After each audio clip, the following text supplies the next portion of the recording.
ಮುಖಾಂತರ ಇದೆ. ಆಮೇಲೆ ನಾವು ಹೇಗೆ ಎಕ್ಸಾಮ್ಸಿಗೆ ಪ್ರಿಪೇರ್ ಆಗಬೇಕು ಅನ್ನೋದನ್ನ ಫಸ್ಟ್ ಸಿಲೆಬಸ್ ವೈಸ್ ನೀವು ಫ್ರೀ ಇದ್ದಾಗ ಕೂತ್ಕೊಂಡು ಪ್ರತಿ ಸಬ್ಜೆಕ್ಟ್ಸು ಸಿಲೆಬಸ್ ಓದ್ಕೋಬೇಕಾಗುತ್ತೆ. ಆ ಸಿಲೆಬಸ್ ಪ್ರಕಾರ ನೀವು ನೋಟ್ಸ್ ಮಾಡ್ಕೊಳ್ಳೋದಾಗಿರ್ಬೋದು, ಪೇಪರ್ ಅನಾಲಿಸಿಸ್ ಮಾಡ್ಕೊಳ್ಳೋದಾಗಿರ್ಬೋದು, ಇವೆಲ್ಲ ಮಾಡೋದಕ್ಕೆ ಯೂಸ್ ಆಗುತ್ತೆ. ಸೊ ಸಿಲೆಬಸ್ ಓದಲಿಲ್ಲ ಅಂದರೆ ನಮ್ಗೆ ಏನು ಓದಬೇಕು, ಎಷ್ಟು ಓದಬೇಕು, ಯಾವ್ದು ಓದಬೇಕು ಅನ್ನೋದು ಗೊತ್ತಾಗೋದಿಲ್ಲ. ಹಾಗಾಗಿ ಫಸ್ಟ್ ನಿಮ್ಮ ಕೆಲಸ ಸಿಲೆಬಸ್ಸನ್ನು ಓದ್ಕೊಳ್ಳಿ. ಎಲ್ಲ ಸಬ್ಜೆಕ್ಟ್ಸ್ಗಳು ಕೂಡ ಸೊ ಜೋಗ್ರಫಿ ಆಗಿರ್ಬೋದು, ಎಕಾನಮಿ ಆಗಿರ್ಬೋದು, ಹಿಸ್ಟ್ರಿ ಆಗಿರ್ಬೋದು, ಸೈನ್ಸ್ ಆಗಿರ್ಬೋದು, ಈಗ ಕರೆಂಟ್ ಎವೆಂಟ್ಸ್ಗಳಾಗಿರ್ಬೋದು, ಏನೇನಿದೆ ರೀಸೆಂಟ್ ಅನ್ನೋದನ್ನ ಕೂಡ ನಾವು ಅದನ್ನು ತಕ್ಕಂತೆ ಸಿಲೆಬಸ್ ಇಟ್ಕೊಂಡು ಓದ್ತಾ ಹೋದಾಗ ನಾವು ಡೆಫಿನೆಟ್ಲಿ ಸಕ್ಸಸ್ ಆಗೋಕ್ಕೆ ಚಾನ್ಸ್ ಇರುತ್ತೆ. ಓಕೆ, ಸೊ ಸುಮ್ಮನೆ ಏನೋ ಓದ್ತಾ ಇದೀವಿ ಅನ್ನೋದ್ರಿಂದ ನಮಗೇನು ಯೂಸ್ಫುಲ್ ಆಗೋದಿಲ್ಲ. ಹಾಗಾಗಿ ಅಕಾರ್ಡಿಂಗ್ ಟು ಸಿಲೆಬಸ್ ಪ್ರಾಕ್ಟೀಸ್ ಮಾಡಬೇಕಾಗುತ್ತೆ. ಕ್ಲಾಸಸ್ಸು ಕೂಡ ರೆಗ್ಯುಲರ್ ನೀವು ಅಟೆಂಡ್ ಆಗಿ ಕ್ಲಾಸಸ್ಸನ್ನು ಅಟೆಂಡ್ ಮಾಡಿಕೊಂಡು ನಿಮ್ಮ ಡೌಟ್ಸ್ಗಳನ್ನು ಕೇಳ್ಕೊಂಡಾಗ ನಿಮಗೆ ಅರ್ಥ ಆಗಕ್ಕೆ ಸಾಧ್ಯ ಆಗುತ್ತೆ. ಅದನ್ನು ಪ್ರಾಕ್ಟೀಸ್ ಮಾಡ್ಕೊಳ್ಳಿ. ಓಕೆ, ನಿಮಗಿಲ್ಲಿ ಸೊ ಆಲ್ಮೋಸ್ಟ್ ನಮ್ಮ KPSC-ನಲ್ಲಿ ಏನು ಕಾಲ್ಫರ್ ಆಗುತ್ತೆ, ನಮ್ಮ PC-ಯಿಂದ ಹಿಡಿದು ಆಲ್ಮೋಸ್ಟ್ KS-ನವರೆಗೆ ಸುಮಾರು ಎಕ್ಸಾಮ್ಸ್ಗಳು ಸೊ ವರ್ಷದಲ್ಲಿ ಕಾಲ ಆಗ್ತಾ ಇರ್ತವೆ. ಅದನ್ನು ವೆಬ್ಸೈಟ್ಸ್ಗಳಲ್ಲಿ ಚೆಕ್ ಮಾಡ್ತಾ ಇರಿ, ಅಪ್ಲಿಕೇಶನ್ಸ್ ಹಾಕ್ಕೊಳ್ತಾ ಇರಿ, ಅದಕ್ಕೆ ತಕ್ಕಂತೆ ಪ್ರಿಪೇರ್ ಆಗ್ತಾ ಇರಿ. ಸೊ ನಮಗೆ ಯಾವುದಾದ್ರೂ ಒಂದು ಜಾಬ್ ಸಿಗುತ್ತೆ ಫ್ರೆಂಡ್. Okay, right. ಈಗ ಈ ಕಾಂಪಿಟೇಟಿವ್ ಸೆಕ್ಟ್ರಲ್ಲಿ ಅಥವಾ ಕಾಂಪಿಟೇಟಿವ್ ಒಂದು ಇದರಲ್ಲಿ ನಮ್ಮ ಜಾಗ್ರಫಿಗೆ ಸಂಬಂಧಪಟ್ಟಂತೆ ಏನೇನು ಕ್ವಶನ್ಸ್ಗಳನ್ನ ಕೇಳ್ಬೋದು, ಅದರಲ್ಲೂ ಕರ್ನಾಟಕ ಜಾಗ್ರಫಿ ಬಗ್ಗೆ ಏನೇನು ಕೇಳ್ಬೋದು ಅನ್ನೋದನ್ನ ಒಂದಷ್ಟು ಸಿಲೆಬಸ್ ಅನ್ನು ನೋಡೋಣ ಫಸ್ಟ್. ಓಕೆ, ಸಿಲೆಬಸ್ ಗೊತ್ತಾದ್ರೆ ನಮಗೆ ಅದ್ರ ತಕ್ಕಂತೆ ನಾವು ಕ್ಲಾಸಸ್ ಅನ್ನ ಅಟೆಂಡ್ ಮಾಡ್ಕೊಳ್ಳೋದಕ್ಕೆ ಆಮೇಲೆ ಓದ್ಕೊಳ್ಳೋದಕ್ಕೂ ಕೂಡ ಯೂಸ್ ಆಗ್ತಾ ಹೋಗುತ್ತೆ, ಹೌದಲ್ವಾ? ಈಗ ನೋಡಿ, ಕರ್ನಾಟಕ ಅನ್ನುವಂಥದ್ದು ನಮಗೆಲ್ಲ ಗೊತ್ತಿದೆ. It is one of the region. ಇದೊಂದು ಪ್ರದೇಶ ಅಲ್ವಾ? ಇದು ಎಲ್ಲಿದೆ? ನಮ್ಮ ಭಾರತದಲ್ಲಿ ಒಂದು ರಾಜ್ಯ, ನಮಗೆಲ್ಲ ಗೊತ್ತಿದೆ. ಇದು ಭೌಗೋಳಿಕವಾಗಿ ಕರ್ನಾಟಕ ಅಂತ ಬಂದಾಗ ಭೌಗೋಳಿಕವಾಗಿ ಏನೇನು ವಿಷಯಗಳನ್ನ ಓದಬೇಕು ಅನ್ನೋದು ಬೇಸಿಕ್ ಇಂಪಾರ್ಟೆಂಟ್ ಅಲ್ವಾ? ಈಗ ಜೋಗ್ರಫಿ ಅಂತ ಬಂದ್ರೆ ವೆರಿ ಇಂಪಾರ್ಟೆಂಟ್ ಸಬ್ಜೆಕ್ಟ್ ನಮಗೆ. ನೀವು ಯಾವುದೇ ಕಾಂಪಿಟೇಟಿವ್ ಎಕ್ಸಾಮ್ಸ್ ನೋಡಿ, ಎಕ್ಸಾಮ್ಸ್ ಅಲ್ಲಿ ಅಟ್ಲೀಸ್ಟ್ ನಮಗೆ 10ರಿಂದ ಒಂದು 20 ಕ್ವಶನ್ಸ್ ಇದ್ದೇ ಇರುತ್ತೆ, ಕಂಪಲ್ಸರಿ ಇರುತ್ತೆ. 10 to 20 ಕ್ವಶನ್ಸ್ ನಮಗೆ ಕಾಮನ್ ಬಂದೇ ಬರ್ತವೆ, ಜೋಗ್ರಫಿಕಲ್ ರಿಲೇಟೆಡ್ ಕ್ವಶನ್ಸ್ಗಳು. ಹಾಗಾಗಿ ನೀವೊಂದಷ್ಟು ಇಂಟ್ರೆಸ್ಟ್ ಕೊಟ್ಟು ಸಬ್ಜೆಕ್ಟ್ಸ್ ಅನ್ನು ಓದ್ತಾ ಹೋದ್ರೆ ಒಂದು 20 ಕ್ವಶನ್ ನಮ್ಮ ಜೋಬಲ್ಲಿ ಇದ್ದಂಗೆ. ಓಕೆ, ಹಾಗಾಗಿ ಸೊ ಕುತ್ಕೊಂಡು ಅರ್ಥ ಮಾಡಿಕೊಂಡು ಸೊ ಸಬ್ಜೆಕ್ಟ್ಸ್ಗಳನ್ನ ಓದೋದನ್ನು ಪ್ರಾಕ್ಟೀಸ್ ಮಾಡ್ಕೊಳ್ಳಿ. ಓಕೆ, ಈಗ ಜಾಗ್ರಫಿನಲ್ಲಿ ನಮಗೆ ಫಿಸಿಕಲ್ ಜಾಗ್ರಫಿ ಅಂತ ಬರುತ್ತೆ, ಪ್ರಾಕೃತಿಕ ಭೂಗೋಳಶಾಸ್ತ್ರ, ಮಾನವ ಭೂಗೋಳಶಾಸ್ತ್ರ ಅಂತ ಬರುತ್ತೆ, ಹ್ಯೂಮನ್ ಜಾಗ್ರಫಿ ಅಂತ ಕರಿತೀವಿ ಅದನ್ನು. ಹಾಗೆ ರೀಜನಲ್ ಜಾಗ್ರಫಿ ಅಂತ ಬರುತ್ತೆ, ಪ್ರಾದೇಶಿಕ ಭೂಗೋಳಶಾಸ್ತ್ರ ಅಂತೇಳಿ. ಅಂದರೆ ಒಂದು ಪ್ರದೇಶಕ್ಕೆ ಸಂಬಂಧಪಟ್ಟಂತೆ ಒಂದಷ್ಟು ವಿಚಾರಗಳನ್ನ ಅದು ನಮಗೆ ಇಂಟರ್ನ್ಯಾಷನಲಿ ಆಗಿರ್ಬೋದು, ಎಸ್ಪೆಷಲಿ ನಮ್ಮ ಪ್ರಪಂಚದ ಭೂಖಂಡಗಳ ಬಗ್ಗೆ ಓದ್ಕೋಬೇಕಾಗುತ್ತೆ. ಅದನ್ನ ಬಿಟ್ರೆ ನಮ್ಮ ಏಷ್ಯಾ ಖಂಡದ ಬಗ್ಗೆ ಓದ್ಕೋಬೇಕಾಗುತ್ತೆ, ಜೋಗ್ರಫಿಕಲಿ ಹೇಗಿದೆ ಏಷ್ಯಾ ಖಂಡ ಅನ್ನುವಂಥದ್ದು. ಹಾಗೆ ನಮ್ಮ ಭಾರತದ ಬಗ್ಗೆ ಓದ್ಕೋಬೇಕಾಗುತ್ತೆ, ಏಷ್ಯಾ ಖಂಡದಲ್ಲಿ ನಮ್ಮ ಭಾರತ. ಅದಕ್ಕೆ ಅಂತಾನೆ ಸಪರೇಟ್ ಪಾರ್ಟ್ ಇದೆ, ಇಂಡಿಯನ್ ಜೋಗ್ರಫಿ ಅಂತ. ಕರ್ನಾಟಕ ಆದ್ಮೇಲೆ ಆ ಕ್ಲಾಸಸ್ ಅನ್ನ ನಾವು ಕಂಟಿನ್ಯೂ ಮಾಡ್ತೀವಿ. ಹಾಗಾಗಿ ಇಂಡಿಯನ್ ಜೋಗ್ರಫಿ ಕೂಡ ವೆರಿ ಇಂಪಾರ್ಟೆಂಟ್. ಓಕೆ, ಒಂದು subject in the competitive sector. ಹಾಗಾಗಿ ಐಡಿಯಾ ಇರಲಿ.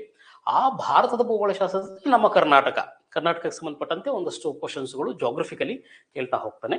ಹಾಗಾಗಿ ಅದರ ಒಂದಷ್ಟು ವಿಚಾರಗಳು ನಮಗೆ ಐಡಿಯಾಸ್ ಇರಬೇಕಾಗುತ್ತೆ. ಈಗ ಸಿಲೆಬಸ್ ಬಂದ್ರೆ ಏನ್ ಕೇಳ್ಬೋದು ನಮಗೆ ಜೋಗ್ರಫಿನಲ್ಲಿ, ಎಸ್ಪೆಷಲಿ ಕರ್ನಾಟಕ ಜೋಗ್ರಫಿನಲ್ಲಿ ಅಲ್ವಾ? ಕರ್ನಾಟಕ ಜೋಗ್ರಫಿಗೆ ಬಂದ್ರೆ ಫಸ್ಟ್ ಕೇಳೋದು ಅವನು ಇಂಟ್ರೊಡಕ್ಷನ್ ಕೇಳ್ತಾನೆ, ಪರಿಚಯ, ನಮ್ಮ ಕರ್ನಾಟಕ ಅಂದ್ರೆ ಏನು. Okay, so introduction of Karnataka ಅಂತ ಕರಿತೀವಿ, ಕರ್ನಾಟಕದ ಪರಿಚಯ ಅಲ್ವಾ? ಕರ್ನಾಟಕದ ಪರಿಚಯಕ್ಕೆ ಬಂದ್ರೆ ಏನು ಕರ್ನಾಟಕದ ಪರಿಚಯ ಅಂದ್ರೆ ನಮ್ಮ ಕನ್ನಡದ ಭೂಮಿ ಸೊ ನಮಗೆ ಪ್ರಮುಖವಾಗಿ ಎಲ್ಲಿದೆ ಪ್ರಪಂಚದಲ್ಲಿ. ಓಕೆ, ಅದನ್ನ ಅಕ್ಷಾಂಶಿಕವಾಗಿ ರೇಖಾಂಶಿಕವಾಗಿ ನಾವು ಅರ್ಥ ಮಾಡ್ಕೋಬೇಕಾಗುತ್ತೆ. ಹಾಗೆ ಕರ್ನಾಟಕದ ಒಂದಷ್ಟು ಐತಿಹಾಸಿಕ ಹಿನ್ನೆಲೆ ತಿಳ್ಕೊಬೇಕಾಗುತ್ತೆ, historical background of our Karnataka ಅಂತ ಕರಿತೀವಿ. ನಮ್ಮ ಕರ್ನಾಟಕದ ಒಂದು ಐತಿಹಾಸಿಕ ಹಿನ್ನೆಲೆ, ಓಕೆ, ಹೇಗೆ ನಮ್ಮ ಕನ್ನಡದ ಭೂಮಿಯ ಉಲ್ಲೇಖ ಇತಿಹಾಸದಲ್ಲಿ ಹೇಗಿದೆ, ಪುರಾಣಗಳಲ್ಲಿ ಹೇಗಿದೆ ಅನ್ನೋದು ಒಂದಷ್ಟು ಬೇಸಿಕ್ ಐಡಿಯಾ ನಮ್ಗೆ ಬೇಕಾಗುತ್ತೆ. ಅದರ ಮೇಲೆ ಒಂದಷ್ಟು ಕ್ವಶನ್ಸ್ ಆಗಿದಾವೆ ಎಕ್ಸಾಮ್ಸ್ ಅಲ್ಲಿ. ಹಾಗಾಗಿ ಅದನ್ನ ನಾವು ಪ್ರಮುಖವಾಗಿ ಕಾಣ್ತೀವಿ. Okay, that is one of the major. ಇಲ್ಲಿ ನಾವು ಸಿಲೆಬಸ್ಗೆ ಬಂದ್ರೆ ಫಸ್ಟ್ ಲೆಸನ್ ನಾವು ಕಾಮನ್ ಆಗಿ ಕಾಣುವಂಥದ್ದು ಓಕೆ ಕರ್ನಾಟಕದ ಪರಿಚಯ ಅಂತ ಕರಿತೀವಿ. Okay, that's one of major.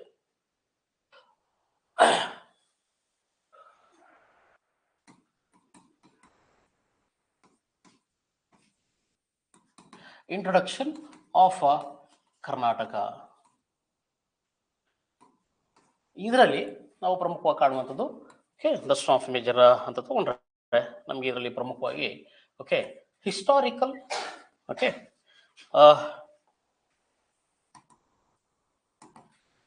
Background of Karnataka ಅಂತ ಕರೀತಾರೆ.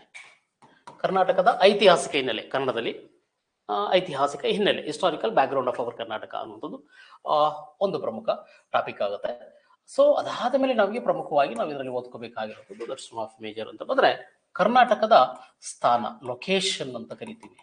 Location, okay, area, okay, and frontier of Karnataka ಅಂತೇಳಿ ಕರೀತಾನೆ. ಓಕೆ, ಕರ್ನಾಟಕದ ಸ್ಥಾನ, ಕನ್ನಡದಲ್ಲಿ ಸ್ಥಾನ, ಕರ್ನಾಟಕದ ವಿಸ್ತೀರ್ಣ ಅಂತ ಕರಿತೀವಿ. ಓಕೆ, ವಿಸ್ತೀರ್ಣ, ಮತ್ತು ಕರ್ನಾಟಕದ ಮೇರೆಗಳು ಅಂತ ಕನ್ನಡ ಪದ ಮೇರೆ ಅಂತ ಕರಿತೀವಿ. ಸೊ ಅದನ್ನ ನಾವು ಓಕೆ ಇಂಗ್ಲಿಷ್ ಅಲ್ಲಿ ಫ್ರಾಂಟೈರ್ಸ್ ಅನ್ನುವಂಥ ಪದವನ್ನು ಬಳಸ್ಕೊಳ್ತೀವಿ. ಓಕೆ, ಮೇರೆ ಅನ್ನುವಂಥದ್ದು those of major. Okay, second one. Third one, ಕರ್ನಾಟಕದ ಬಗ್ಗೆ ನಾವು ಇನ್ನೇನು ಓದ್ಕೋಬೇಕು, ಇನ್ಯಾವ ಟಾಪಿಕ್ ವೆರಿ ಇಂಪಾರ್ಟೆಂಟ್ ಇದರಲ್ಲಿ ಅಂತ ಬಂದ್ರೆ ಮೂರನೇ ಒಂದು ಟಾಪಿಕ್ಗೆ ಬಂದ್ರೆ ಸೊ ಕರ್ನಾಟಕದ ಪ್ರಾಕೃತಿಕ ಲಕ್ಷಣ ಅಂತ ಕರಿತೀವಿ. ಸೊ ಇಂಗ್ಲಿಷಲ್ಲಿ okay physical futures of Karnataka. ಕರ್ನಾಟಕದ ಪ್ರಾಕೃತಿಕ ಲಕ್ಷಣ, ಫಿಸಿಕಲಿ ಕರ್ನಾಟಕ ಹೇಗಿದೆ, ಭೌಗೋಳಿಕವಾಗಿ ನಮ್ಮ ಕರ್ನಾಟಕ ಹೇಗೆ ಹಂಚಿಕೆಯಾಗಿದೆ ಅನ್ನೋದು ಬೇಸಿಕ್, ನಮಗೆ ತುಂಬಾ ಇಂಪಾರ್ಟೆಂಟ್ ಅದು. ಓಕೆ, ಕರ್ನಾಟಕದ ಪ್ರಾಕೃತಿಕ ಲಕ್ಷಣ ಫಿಸಿಕಲಿ ಹೆಂಗ್ ಫಾರ್ಮ್ ಆಗಿದೆ, Karnataka is a plain region ಅಥವಾ ಹಿಲ್ಲಿ ರೀಜನ್, ಓಕೆ, ಅಥವಾ ಕರ್ನಾಟಕದಲ್ಲಿ ಏನಾದರೂ ಕರಾವಳಿ ಇದೆಯಾ, ಓಕೆ, ಸೊ ಹೀಗೆ, ಅಥವಾ ಪರ್ವತ ಪ್ರದೇಶಗಳಿದಾವ, ಇವುಗಳನ್ನ ನಾವು ಭೂಸ್ವರೂಪಗಳು ಅಂತ ಕರಿತೀವಿ. ಸೊ ಅಥವಾ ಲ್ಯಾಂಡ್ ಫಾರ್ಮ್ಸ್ ಅಂತ.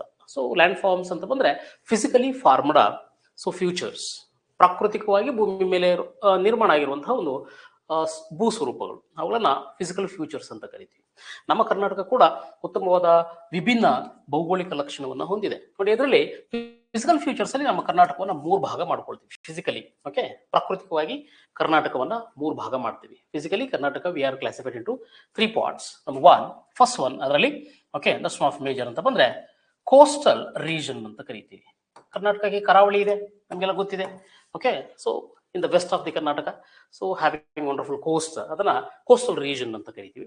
ಹಾಗೆ ಕರಾವಳಿಯನ್ನ ಬಿಟ್ಟು ಸ್ವಲ್ಪ ನಾವು ಓಕೆ ಸೊ ಪೂರ್ವದ ಕಡೆ ಬಂದ್ರೆ ಸೊ ಉತ್ತಮವಾದ ಎತ್ತರವಾದ ಬೆಟ್ಟ ಪ್ರದೇಶಗಳು ಸಿಗ್ತವೆ, ಅದನ್ನ ನಾವು ಮಲೆನಾಡು ಅಂತ ಕರಿತೀವಿ. Malenadu region, okay, Malenadu region that's of major. Second major physical future of our Karnataka, okay, Malenadu region. English ಅಲ್ಲೂ ಕೂಡ ಅದನ್ನ ಮಲೆನಾಡು ರೀಜನ್ ಅಂತಾನೆ ಬರ್ಕೊಳ್ತೀವಿ. ಓಕೆ, ಥರ್ಡ್ ಒನ್, ಮೂರನೇದು that's of major okay topic, part of the physical future of Karnataka ಅಂತ ಬಂದಾಗ ಅದನ್ನ ಮೈದಾನ್ ರೀಜನ್ ಅಂತ ಕರಿತೀವಿ. ಮೈದಾನ್ ರೀಜನ್, ಓಕೆ, ಮೈದಾನ್ ರೀಜನ್ ಅಂತೇಳಿ, ಮೈದಾನ ಪ್ರದೇಶ ಅಂತ. ಮೈದಾನ ಪ್ರದೇಶ ಅದು ಬಯಲು ಸೀಮೆ ಅಂತ ನಾವು ಲೋಕಲಿ ಕರಿತೀವಿ ಅಲ್ವಾ. ನೋಡಿ, ಹೀಗೆ 3 ಭಾಗ ನಮ್ಮ ಕರ್ನಾಟಕದಲ್ಲಿ. ನೋಡಿ, ಕರಾವಳಿ ಭೂಮಿ ಇದೆ, ಮಲೆನಾಡು ಬೆಟ್ಟ ಪ್ರದೇಶ ಇದೆ, ಸೊ ಹಾಗೆ ಬಯಲು ಸೀಮೆ ಇದೆ, ಸಮತಟ್ಟಾದ ಭೂಭಾಗ ಕಾಣುವಂತಹ ಒಂದು ಪ್ರದೇಶ ಕೂಡ ಸಿಗುತ್ತೆ. ಇವುಗಳ ಬಗ್ಗೆ ನಾವು ಡೀಟೇಲ್ಸ್ ಆಗಿ ತಿಳ್ಕೊಬೇಕಾಗುತ್ತೆ. ಅದರ ಬಗ್ಗೆ ಸೊ ಸಪರೇಟ್ ಕ್ವಶನ್ಸ್ ಮಾಡ್ತಾ ಹೋಗ್ತಾನೆ. ಇದು ಲೆಸನ್ ನಂಬರ್ 3. ಸೊ ಪ್ರಮುಖವಾಗಿ ನಾವು ಕರ್ನಾಟಕಕ್ಕೆ ಸಂಬಂಧಪಟ್ಟಂತೆ ಕಾಣ್ತೀವಿ. ಹಾಗೆ ಲೆಸನ್ ನಂಬರ್ 4ಗೆ ಬಂದ್ರೆ ಕರ್ನಾಟಕಕ್ಕೆ ಸಂಬಂಧಪಟ್ಟಂತೆ ನಾವು ಓದ್ಬೇಕಾಗಿರುವಂಥದ್ದು ದರ್ಶನ್ ಆಫ್ ಮೇಜರ್ ಅಂತ ಬಂದ್ರೆ ನಮ್ಮ ಕರ್ನಾಟಕದ ಅತಿ ಪ್ರಮುಖವಾಗಿ ಓಕೆ ಕ್ಲೈಮೇಟ್ ಆಫ್ ಕರ್ನಾಟಕ ಅಂತ ಕರಿತೀವಿ. ಕರ್ನಾಟಕದ ವಾಯುಗುಣ ನೋಡಿ, ನಮ್ಮ ಕರ್ನಾಟಕ ಸೊ ಅತಿ ಪ್ರಮುಖವಾಗಿ ವಿಭಿನ್ನ ವಾಯುಗುಣ ಪ್ರದೇಶ, ಭಾರತಕ್ಕಿಂತ ವಿಭಿನ್ನವಾದಂತಹ ಒಂದು ವಾಯುಗುಣವನ್ನು ಕರ್ನಾಟಕದಲ್ಲಿ ಕಾಣ್ತೀವಿ. ಸೊ ಈ ವಾಯುಗುಣದಲ್ಲಿ ನಮ್ಮ ಕರ್ನಾಟಕದಲ್ಲಿ ಮಳೆ ಹೇಗೆ, ಉಷ್ಣಾಂಶ ಹೇಗೆ, ಒತ್ತಡ ಹೇಗೆ, ಯಾವ್ಯಾವ ಗಾಳಿ ಬೀಸುತ್ತೆ ಅನ್ನೋದನ್ನ ಒಂದಷ್ಟು ಮಾಹಿತಿಗಳನ್ನು ನಾವಿಲ್ಲಿ ಓದ್ಕೋಬೇಕಾಗುತ್ತೆ. ಓಕೆ, ಸೊ ಅದು ನಮ್ಮ ಕರ್ನಾಟಕದ ವಾಯುಗುಣ. ಕರ್ನಾಟಕದ ವಾಯುಗುಣದಲ್ಲಿ ಸೊ ಕರ್ನಾಟಕದ ಮಳೆ, ಕರ್ನಾಟಕದ ಉಷ್ಣಾಂಶ, ಕರ್ನಾಟಕದ ಒತ್ತಡ, ಕರ್ನಾಟಕದ ಮಾರುತಗಳು ಎಲ್ಲವೂ ಬರ್ತವೆ. ಸೊ ಕ್ಲೈಮೆಟಿಕಲಿ ಹೇಗಿದೆ ಕರ್ನಾಟಕ ಅನ್ನೋದು ಒಂದಷ್ಟು ಬೇಸಿಕಲಿ ನಮಗೆ ಕೇಳ್ತಾನೆ ಅಲ್ವಾ. ಇದು ವೆರಿ ಇಂಪಾರ್ಟೆಂಟ್ ನಮಗೆ, ಯಾಕೆಂದ್ರೆ ಕರ್ನಾಟಕದಲ್ಲಿ ಅತಿ ಹೆಚ್ಚು ಮಳೆ ಬೀಳುವ ಪ್ರದೇಶ, ಕಡಿಮೆ ಮಳೆ ಬೀಳುವ ಪ್ರದೇಶ, ಅಧಿಕ ಉಷ್ಣಾಂಶದ ಪ್ರದೇಶ, ಕಡಿಮೆ ಉಷ್ಣಾಂಶದ ಪ್ರದೇಶ, ಇವೆಲ್ಲವೂ ಕ್ವಶನ್ಸ್ ಆಗ್ತವೆ ಎಕ್ಸಾಮ್ಸ್ ಅಲ್ಲಿ. ಹಾಗಾಗಿ ಐಡಿಯಾಸ್ ಇಲ್ಲಿ friend, that is a lesson number 4. Okay, lesson number 5ಗೆ ಬಂದ್ರೆ ಕರ್ನಾಟಕಕ್ಕೆ ಸಂಬಂಧಪಟ್ಟಂತೆ that's one of major okay topic is ಅಂತ ಬಂದಾಗ okay river system of Karnataka. ಕರ್ನಾಟಕದ ನದಿ ವ್ಯವಸ್ಥೆ ನೋಡಿ, ಕರ್ನಾಟಕದಲ್ಲಿ ಅನೇಕ ನದಿಗಳು ಹರಿಯುತ್ತದೆ. ಓಕೆ, ಇವೆಲ್ಲ ಪ್ರಾಕೃತಿಕ ಅಂಶಗಳಲ್ಲಿ ವೆರಿ ಇಂಪಾರ್ಟೆಂಟ್. ಇದು ಕರ್ನಾಟಕದ ನದಿಗಳು, ಯಾವ್ಯಾವ ನದಿ ಕರ್ನಾಟಕದಲ್ಲಿ ನಿಮಗೆಲ್ಲ ಗೊತ್ತಿರುತ್ತೆ. ಓಕೆ, ಕರ್ನಾಟಕದಲ್ಲಿ ಗೋದಾವರಿ ನದಿ ಹರಿಯುತ್ತೆ, ಕರ್ನಾಟಕದಲ್ಲಿ ಕೃಷ್ಣಾ ನದಿ ಹರಿಯುತ್ತೆ, ಕರ್ನಾಟಕದಲ್ಲಿ ಕಾವೇರಿ ನದಿ ಹರಿಯುತ್ತೆ ಅಲ್ವಾ. So main rivers. ಹಾಗೆ ನಾವು ಇತರೆ ನದಿಗಳು ಅಂತ ಬಂದರೆ ಸುಮಾರು ಉಪನದಿಗಳು ಹರಿಯುತ್ತವೆ, having lot of tributaries also. ನಮ್ಮ ಗೋದಾವರಿಗೆ ಹರಿಯುವ ಉಪನದಿಗಳು, ಕೃಷ್ಣಾ ನದಿ ಉಪನದಿಗಳು, ಕಾವೇರಿ ನದಿ ಉಪನದಿಗಳು ಎಲ್ಲವೂ ಕೂಡ ಕರ್ನಾಟಕದಲ್ಲಿ ಹರಿದು ಹೋಗ್ತವೆ. ಹಾಗೆ ಕರ್ನಾಟಕದಲ್ಲಿ ಪೂರ್ವಕ್ಕೆ ಮತ್ತು ಪಶ್ಚಿಮಕ್ಕೆ ಅಂತೇಳಿ ನದಿಗಳನ್ನು ವಿಭಜನೆ ಮಾಡ್ಕೊಳ್ತೀವಿ. ಸೊ ಒಂದಷ್ಟು ನದಿಗಳು ಹರಿದು ಅರಬ್ಬಿ ಸಮುದ್ರ ಹೋಗ್ತವೆ. They are flowing towards east and join to Arabian sea, join to bay of Bengal. Some rivers are flowing towards west, they are join to Arabian sea. ಹೀಗೆ ಕರ್ನಾಟಕದಲ್ಲಿ ನದಿಗಳು ಒಂದೇ ಕಡೆ ಹರಿಯಲ್ಲ. ಪೂರ್ವಾಭಿಮುಖವಾಗಿ ಹರಿದು ಬಂಗಾಳ ಕೊಲ್ಲಿಗೆ ಹೋಗ್ತವೆ, ಪಶ್ಚಿಮಾಭಿಮುಖವಾಗಿ ಹರಿದು ಅರಬ್ಬಿ ಸಮುದ್ರಕ್ಕೆ ಬರ್ತವೆ. ಅವು ಯಾವ ನದಿಗಳು, ಎಲ್ಲಿ ಹುಟ್ಟುತ್ತವೆ, ಆ ನದಿಗಳಿಗೆ ಸೊ ಯಾವ್ದಾದ್ರು ಅಣೆಕಟ್ಟುಗಳು ಕಟ್ಟಿದೀವ, ಆ ನದಿ ಪಾತ್ರದಲ್ಲಿ ಬರುವ ಪ್ರಮುಖ ನಗರಗಳು ಯಾವ್ಯಾವು, ಆ ನದಿಗಳ ನಿರ್ಮಿಸಿರುವಂಥ ಜಲಪಾತಗಳು ಯಾವ್ಯಾವು, ನೋಡಿ ಹೀಗೆ ಸುಮಾರು ಕ್ವಶನ್ಸ್ಗಳು ನದಿಗಳ ಮೇಲೆ ನಮಗೆ ಎಕ್ಸಾಮ್ಸ್ ಅಲ್ಲಿ ಫಾರ್ಮ್ ಆಗ್ತಾ ಹೋಗ್ತವೆ. ಹಾಗಾಗಿ river system is very important topic. Okay, ಪ್ರಮುಖವಾಗಿ 5th ಒನ್. 6th ಒನ್, ಕರ್ನಾಟಕಕ್ಕೆ ಸಂಬಂಧಪಟ್ಟಂತೆ ನಾವು ಓದ್ಕೋಬೇಕಾಗಿರುವಂತಹ 6ನೇ ಒಂದು ಅಧ್ಯಾಯ ಅಂತ ಬಂದಾಗ, ಓಕೆ, ಕರ್ನಾಟಕದ ದರ್ಶನ್ ಆಫ್ ಮೇಜರ್ ಅಂತ ಬಂದ್ರೆ ಕರ್ನಾಟಕದ ಮಣ್ಣುಗಳು. ಓಕೆ, ಸಾಯಿಲ್ಸ್ ಆಫ್ ಕರ್ನಾಟಕ, ಕರ್ನಾಟಕದ ಮಣ್ಣುಗಳು. ಓಕೆ, ಸೊ ಕರ್ನಾಟಕದಲ್ಲಿ ನಾವು ವಿಭಿನ್ನವಾದ ಮಣ್ಣನ್ನು ಕಾಣ್ತೀವಿ. ಇಡೀ ಕರ್ನಾಟಕದಲ್ಲಿ ಒಂದೇ ರೀತಿ ಮಣ್ಣಿಲ್ಲ ಅಲ್ವಾ. ನಾವು ಬೇಸಿಕಲಿ ನೋಡಿದಾಗ ಉತ್ತರ ಕರ್ನಾಟಕವನ್ನು ನಾವು ಕಪ್ಪು ಮಣ್ಣಿನ ಭೂಮಿ ಅಂತ ಕರಿತೀವಿ, ದಕ್ಷಿಣ ಕರ್ನಾಟಕವನ್ನು ಕೆಂಪು ಮಣ್ಣಿನ ಭೂಮಿ ಅಂತ ಕರಿತೀವಿ. ಬರೀ ಎರಡೇ ಇಲ್ಲ, ಕರ್ನಾಟಕದಲ್ಲಿ ಸುಮಾರು ಒಂದು 5 ರಿಂದ 6 ಥರದ ಮಣ್ಣು ಸಿಗುತ್ತೆ. ಓಕೆ, ಆ ಮಣ್ಣಿನಲ್ಲಿ ಏನೇನು ಗುಣಲಕ್ಷಣ ಇದೆ, ಆ ಮಣ್ಣು ಹೆಂಗೆ ಫಾರ್ಮ್ ಆಗಿದೆ, ಆಮೇಲೆ ಆ ಮಣ್ಣಿನಲ್ಲಿ ಯಾವ ಥರದ ಬೆಳೆಗಳನ್ನು ಬೆಳೆಯೋದಕ್ಕೆ ಸಾಧ್ಯ, ಇವುಗಳನ್ನ ಒಂದಷ್ಟು ನಾವು ಓದ್ಕೋಬೇಕಾಗುತ್ತೆ. ಯಾಕೆಂದ್ರೆ Karnataka is A wonderful agricultural region. ಕೃಷಿ ಮಾಡ್ತೀವಿ, ಕೃಷಿಗೆ ಮೂಲ ಮಣ್ಣೆ.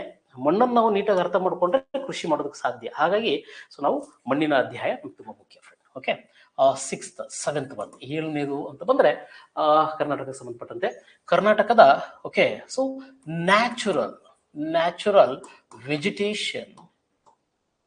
Okay, natural vegetation of our Karnataka, ಕರ್ನಾಟಕದ ನೈಸರ್ಗಿಕ ಅಥವಾ ಓಕೆ ಸ್ವಾಭಾವಿಕ ಸಸ್ಯವರ್ಗ ಅಂತ ಕರಿತೀವಿ. ಓಕೆ, ನೋಡಿ ಸಸ್ಯವರ್ಗ, vegetation. Okay, the plants are growing naturally okay on the earth. Okay, ಮನುಷ್ಯ ನಡೆದನೆ ಅದೇ ಸ್ವಾಭಾವಿಕವಾಗಿ ಭೂಮಿ ಮೇಲೆ ಬೆಳೆಯುವಂತಹ ಗಿಡ ಮರಗಳು, ಅವುಗಳನ್ನ ನಾವು ಸಸ್ಯವರ್ಗಗಳು ಅಂತ ಕರಿತೀವಿ. ಓಕೆ, ಸೊ ಈ ರೀತಿ ನಮ್ಮ ಕರ್ನಾಟಕದ ಭೂಭಾಗವನ್ನು ನಾವು ನೋಡಿದಾಗ ಕರ್ನಾಟಕ ವಿಭಿನ್ನ ಕ್ಲೈಮೇಟ್ ಅನ್ನು ಹೊಂದಿದೆ, ವಿಭಿನ್ನ ಭೂಸ್ವರೂಪಗಳಿದಾವೆ ಕರ್ನಾಟಕದಲ್ಲಿ. ಹಾಗೆ ಕರ್ನಾಟಕದಲ್ಲಿ ವಿಭಿನ್ನ ಮಣ್ಣಿದೆ.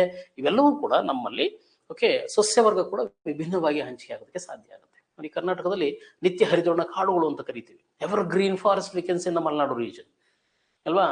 ಅದೇ ರೀತಿ ಡೆಸಿಡಿಯಸ್ ಫಾರೆಸ್ಟ್, ಓಕೆ, ಪತನಶೀಲ ಕಾಡುಗಳು ಅಂತ ಕರೀತಾನೆ, ಅವು ಎಲೆ ಉದುರಿಸ್ಕೊಳ್ತವೆ. ಅಂತಹ ಕಾಡುಗಳು ಕೂಡ ನಮ್ಮಲ್ಲಿ ಸ್ವಾಭಾವಿಕವಾಗಿ ಬೆಳಿತವೆ, ಅವುಗಳನ್ನ ಡೆಸಿಡಿಯಸ್ ಅಂತ ಕರಿತೀವಿ.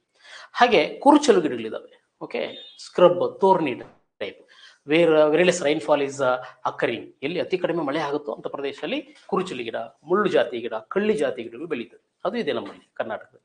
ಹಾಗೆ ಕರ್ನಾಟಕದಲ್ಲಿ ಮ್ಯಾಂಗ್ರೋವ್ ಕಾಡಿದೆ, ಅಂದ್ರೆ ಕರಾವಳಿಯಲ್ಲಿ ಬೆಳೆಯುವಂತಹ ವಿಭಿನ್ನ ಸಸ್ಯವರ್ಗ ನಮ್ಮ ಕರ್ನಾಟಕದಲ್ಲಿ ಮ್ಯಾಂಗ್ರೋಲಿ, ಕರಾವಳಿ ಭಾಗದಲ್ಲಿ ಮ್ಯಾಂಗ್ರೋವ್ ಅನ್ನುವಂತಹ ಅರಣ್ಯಗಳು ಬೆಳೀತವೆ. ನೋಡಿ, ಕರ್ನಾಟಕದಲ್ಲಿ ಹೀಗೆ ವಿಭಿನ್ನವಾದ ಸಸ್ಯ ಸಂಕುಲವನ್ನು ನಾವು ಕಾಣ್ತೀವಿ. ಅದರ ಬಗ್ಗೆ ಓದ್ಕೋಬೇಕು, ಎಲ್ಲಿ ಕಂಡು ಬರುತ್ತೆ, ಏನದರ ಲಕ್ಷಣಗಳು ಅನ್ನುವಂಥದ್ದನ್ನ ನಮಗೆ ವೆರಿ ಇಂಪಾರ್ಟೆಂಟ್ ಕ್ವಶನ್ಸ್ ಆಗ್ತಾ ಹೋಗ್ತವೆ. Lesson number 8. ಓಕೆ, 8ನೇದಕ್ಕೆ ಬಂದ್ರೆ ನೋಡಿ, ಇವೆಲ್ಲ ಫಿಸಿಕಲ್ ಫೀಚರ್ಸ್, ಇವೆಲ್ಲ ಪ್ರಾಕೃತಿಕವಾಗಿ ಭೂಮಿ ನಮ್ಮ ಕರ್ನಾಟಕದಲ್ಲಿ ಇರುತ್ತದೆ. ಕರ್ನಾಟಕದ ಭೂಸ್ವರೂಪಗಳಾಗಿರ್ಬೋದು, ಕರ್ನಾಟಕದ ವಾಯುಗುಣ, ಕರ್ನಾಟಕದ ಮಣ್ಣುಗಳು, ಕರ್ನಾಟಕದ ಸಸ್ಯವರ್ಗ, ಹೀಗೆ ಇವೆಲ್ಲ ಪ್ರಾಕೃತಿಕ ಅಂಶಗಳು. Okay, Darshan of major. ಹಾಗೆ ಕರ್ನಾಟಕದ ಸೊ ನೈಸರ್ಗಿಕ ಸಂಪನ್ಮೂಲಗಳ ಬಗ್ಗೆ ಕೇಳ್ತಾನೆ. Natural resource of our Karnataka, ಕರ್ನಾಟಕದಲ್ಲಿ ನೈಸರ್ಗಿಕವಾಗಿ ಸಿಗುವಂತಹ ಓಕೆ ಸಂಪನ್ಮೂಲಗಳೇನು ಅನ್ನುವಂಥದ್ದು. Okay, natural resource of Karnataka, ಕರ್ನಾಟಕದಲ್ಲಿ ನೈಸರ್ಗಿಕವಾಗಿ ಸಿಗುವ ಸಂಪನ್ಮೂಲಗಳು. ಓಕೆ, ಸಂಪನ್ಮೂಲಗಳನ್ನು ನಮ್ಗೆ ಗೊತ್ತಿದೆ ಅಲ್ವಾ. What is a resource? Okay, ನೋಡಿ, ರಿಸೋರ್ಸ್ ಸಂಪನ್ಮೂಲ ಅಲ್ವಾ. ಸಂಪನ್ಮೂಲ ಅಂದ್ರೆ ಭೂಮಿಯಲ್ಲಿ ಸಿಗುವ ವಸ್ತುಗಳು ಮಾನವನಿಗೆ ಉಪಯೋಗವಾದರೆ ಅವುಗಳನ್ನ ಸಂಪನ್ಮೂಲಗಳು ಅಂತ ಕರಿತೀವಿ. Okay, the material available on the earth, it is useful to human. That materials only we called a resource. ಅವು ನಮಗೆ ಯೂಸ್ಫುಲ್ ಆಗಲಿಲ್ಲ ಅಂದಿದ್ರೆ, ಅದು ನಮ್ಗೆ ಉಪಯೋಗ ಇಲ್ಲ ಅಂದ್ರೆ, it is just a source. It is having in the earth, ಭೂಮಿಲಿದೆ. ಅದು ನಮಗೆ ಬಳಕೆ ಆದರೆ ಅದನ್ನು ನಾವು ಬಳಸ್ಕೊಂಡು ಅದಕ್ಕೊಂದು ವ್ಯಾಲ್ಯೂ ಕೊಡ್ತೀವಿ, ಅದನ್ನು ತುಂಬ ಬಳಕೆ ಮಾಡ್ತೀವಿ.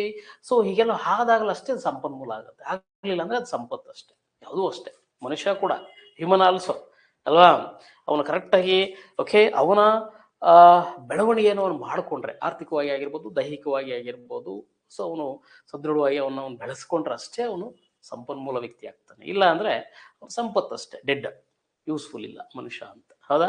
Human also is A resource. ಹೌದಾ? ಮಾನವ ಕೂಡ ಒಂದು ಸಂಪತ್ತೇ. ಓಕೆ, ಅದನ್ನು ಹ್ಯೂಮನ್ ರಿಸೋರ್ಸ್ ಅಂತಾನೆ ಕರಿತೀವಿ ನಾವು, ಕರೆಕ್ಟ್ ತಾನೆ? ಅದನ್ನು ಸಮರ್ಪಕವಾಗಿ ಬಳಸ್ಕೊಂಡ್ರೆ ತಾನೆ ದೇಶ ಉದ್ಧಾರ ಆಗೋದು ಅಲ್ವಾ? ಸೊ ನೋಡಿ, ಪ್ರಪಂಚದಲ್ಲಿ ಅತಿ ಹೆಚ್ಚು ಮಾನವ ಸಂಪನ್ಮೂಲ ಯಾವ ದೇಶದಲ್ಲಿದೆ? India only. ಭಾರತ ಪ್ರಸ್ತುತ ಪ್ರಪಂಚದ ಅತಿ ದೊಡ್ಡ ಜನಭರಿತ ರಾಷ್ಟ್ರ. It means most human resource having country. ಅದನ್ನ ಕರೆಕ್ಟಾಗಿ ಪ್ಲಾನ್ ಮಾಡ್ಕೊಂಡು ಬಳಸ್ಕೊಂಡ್ರೆ ದೇಶ ಅಭಿವೃದ್ಧಿ ಆಗುತ್ತೆ. ಓತ್ಲ ಹೊಡ್ಕೊಂಡಿರ್ಲಿ ಅಂತೇಳಿ ಬಿಟ್ರೆ ಹಾಳಾಗುತ್ತೆ ದೇಶ, ಹೌದಲ್ವಾ? ಹಾಗೆ ಸಂಪನ್ಮೂಲಗಳು ವೆರಿ ಇಂಪಾರ್ಟೆಂಟ್ ನಮಗೆ. ಸೊ ನ್ಯಾಚುರಲ್ ರಿಸೋರ್ಸ್, ನೈಸರ್ಗಿಕ ಸಂಪನ್ಮೂಲಗಳು ಅಂತ ಬಂದಾಗ ಅದರಲ್ಲಿ ಪ್ರಮುಖವಾಗಿ ನಮಗೆ ಸಿಗುವಂಥದ್ದು number 1, okay, so water resource, ಜಲಸಂಪನ್ಮೂಲ ಕರ್ನಾಟಕದಲ್ಲಿದೆ. ವಂಡರ್ಫುಲ್ ವಾಟರ್ ರಿಸೋರ್ಸ್ ನಮ್ಮ ಕರ್ನಾಟಕದಲ್ಲಿ ಸಿಗುತ್ತೆ. ಅದನ್ನ ಪರ್ಫೆಕ್ಟ್ ಆಗಿ ಯುಟಿಲೈಸ್ ಮಾಡಿಕೊಂಡ್ರೆ ನಮ್ಮ ಕೃಷಿಗೆ, ಓಕೆ, ಇತರೆ ಸೊ ಕೈಗಾರಿಕೆಗಳಿಗೆ, ಸೊ ನಮ್ಮ ಅಭಿವೃದ್ಧಿ ಕಾರ್ಯಗಳಿಗೆ ತುಂಬಾ ಅನುಕೂಲ ಆಗುತ್ತೆ. ಹಾಗಾಗಿ ಸೊ ಜಲಸಂಪನ್ಮೂಲ ನಮ್ಮಲ್ಲಿ ಹೇಗಿದೆ, ಹೇಗೆ ಹಂಚಿಕೆ ಆಗಿದೆ, ಯಾವ ರೀತಿ ಜಲಸಂಪನ್ಮೂಲ, ಮೇಲ್ಮೈ ಜಲಸಂಪನ್ಮೂಲ ಹೇಗಿದೆ, ಅಂತರ್ಜಲ ಸಂಪನ್ಮೂಲ ಹೇಗಿದೆ ಕರ್ನಾಟಕದಲ್ಲಿ ಅನ್ನೋದು ಒಂದಷ್ಟು ಇನ್ಫಾರ್ಮೇಶನ್ಸ್ ನಮಗೆ ಬೇಕಾಗುತ್ತೆ. ಈ ಜಲಸಂಪನ್ಮೂಲವನ್ನು ಬಳಸಿಕೊಂಡು ನಾವೇನ್ ಮಾಡ್ತೀವಿ ಅಲ್ವಾ? ಕರ್ನಾಟಕದಲ್ಲಿ ಒಳ್ಳೆ ನೀರಿದೆ, ಮಳೆ ಬೀಳುತ್ತೆ, ಕರ್ನಾಟಕದಲ್ಲಿ ಒಳ್ಳೆ ಮಳೆ ಆಗುತ್ತೆ. ಪ್ರತಿ ವರ್ಷ ನಮ್ಮ ಕರ್ನಾಟಕ ಸೊ ಮಳೆಯಿಂದನೇ ಅತಿ ಹೆಚ್ಚು ನೀರನ್ನು ಪಡ್ಕೊಳ್ಳುತ್ತೆ. ಓಕೆ, ಸೊ ಆದ್ರೂ ಆ ಮಳೆ ಬೀಳೋದ್ರಿಂದನೇ ನದಿಗಳು ತುಂಬಿ ಹರಿಯೋದು. ಮಳೆ ಬೀಳಿಲ್ಲ ಅಂದ್ರೆ ನದಿಗಳಲ್ಲಿ ನೀರು ಇರೋದಿಲ್ಲ. ಆ ನದಿ ನೀರನ್ನ ನಾವು ಸಂಗ್ರಹಿಸ್ಕೊಳ್ತೀವಿ. ಆ ನೀರನ್ನ ಸೊ ನಾವು ಕೃಷಿಗೆ, ಇತರೆ ಉದ್ದೇಶಕ್ಕೆ ಬಳಸ್ಕೊಳ್ತೀವಿ. ಅದರಲ್ಲಿ ಹೆಚ್ಚಾಗಿ ನಾವು 70 to 80% ನೀರನ್ನು ಬಳಸೋದೇ ಕೃಷಿಗೆ ಅಲ್ವಾ? ಆ ಕೃಷಿಯಲ್ಲಿ ನೀರನ್ನ ಯಾವ ರೂಪದಲ್ಲಿ ಬಳಸ್ಕೊಳ್ತೀವಿ? We are using as a okay irrigation type, ನೀರಾವರಿ ರೂಪದಲ್ಲಿ ಬಳಸ್ಕೊಳ್ತೀವಿ ಅಲ್ವಾ? ಹಾಗಿದ್ರೆ ಇಲ್ಲಿ ಜಲಸಂಪನ್ಮೂಲವನ್ನ ಬಳಕೆ ಮಾಡ್ಕೊಳ್ಳೋದು ನೀರಾವರಿ ವಿಧಾನದಲ್ಲಿ. ಸೊ ಹಾಗಿದ್ರೆ ನೀರಾವರಿ ಅಂದ್ರೆ ಏನು? What is irrigation? ಓಕೆ, ನೀರಾವರಿ ಅಂದ್ರೆ ಏನು? ನೀರಾವರಿಯಲ್ಲಿ ನಮ್ಮ ಕರ್ನಾಟಕ ಯಾವ ಸ್ಥಾನದಲ್ಲಿದೆ? ಸೊ ನೀರಾವರಿಯಲ್ಲಿ ಯಾವ್ಯಾವ ವಿಧದ ನೀರಾವರಿಯನ್ನು ಕರ್ನಾಟಕ ಅಳವಡಿಸ್ಕೊಂಡಿದೆ? ಅದ್ರಲ್ಲಿ ಯಾವ ನೀರಾವರಿ ಪ್ರಧಾನವಾಗಿದೆ, ಯಾವ್ಯಾವ ಪ್ರದೇಶದಲ್ಲಿ ಎಂತ ನೀರಾವರಿ ಇದೆ ಅನ್ನೋದನ್ನ ಒಂದಷ್ಟು ನೀರಾವರಿ ವಿಚಾರಗಳನ್ನ ನಾವಿಲ್ಲಿ ಓದ್ಕೋಬೇಕಾಗುತ್ತೆ. ಅಲ್ಲಿ ಇರಿಗೇಷನ್ ಅಂತ ಹಾಕೊಳ್ಳಿ. Okay, irrigation of our Karnataka. ಕರ್ನಾಟಕದ ನೀರಾವರಿ ವೆರಿ ಇಂಪಾರ್ಟೆಂಟ್ ಟಾಪಿಕ್. ಸುಮಾರು ಎಕ್ಸಾಮ್ಸ್ ಅಲ್ಲಿ ಇದ್ರ ಬಗ್ಗೆ ಕ್ವಶನ್ಸ್ ಆಗಿದೆ ನೀರಾವರಿ ಮೇಲೆ. ಹಾಗಾಗಿ ಐಡಿಯಾಸ್ ಅಲ್ಲಿ. Okay, right. ಸೆಕೆಂಡ್ ಒನ್, ಈಗ ನೈಸರ್ಗಿಕ ಸಂಪನ್ಮೂಲದಲ್ಲಿ ಅನದರ್ ವೆರಿ ಇಂಪಾರ್ಟೆಂಟ್ ರಿಸೋರ್ಸ್ ಅಂತ ಬಂದಾಗ ನಮಗೆ ಕಾಮನ್ ಆಗಿ ಕಾಣುವಂಥದ್ದು okay mineral resource. Mineral resource, ಖನಿಜ ಸಂಪನ್ಮೂಲಗಳು ಅಲ್ಲ. ನೋಡಿ, ಭಾರತ ಕೂಡ ಉತ್ತಮವಾದ ಖನಿಜ ಸಂಪನ್ಮೂಲದ ದೇಶ. ಹಾಗೆ ಕರ್ನಾಟಕ ಕೂಡ, ನಮ್ಮಲ್ಲೂ ಕೂಡ ಸೊ ಅನೇಕ ವಿಧದ ಖನಿಜಗಳು ಸಿಗ್ತವೆ. Okay, having wonderful resource are available in our Karnataka.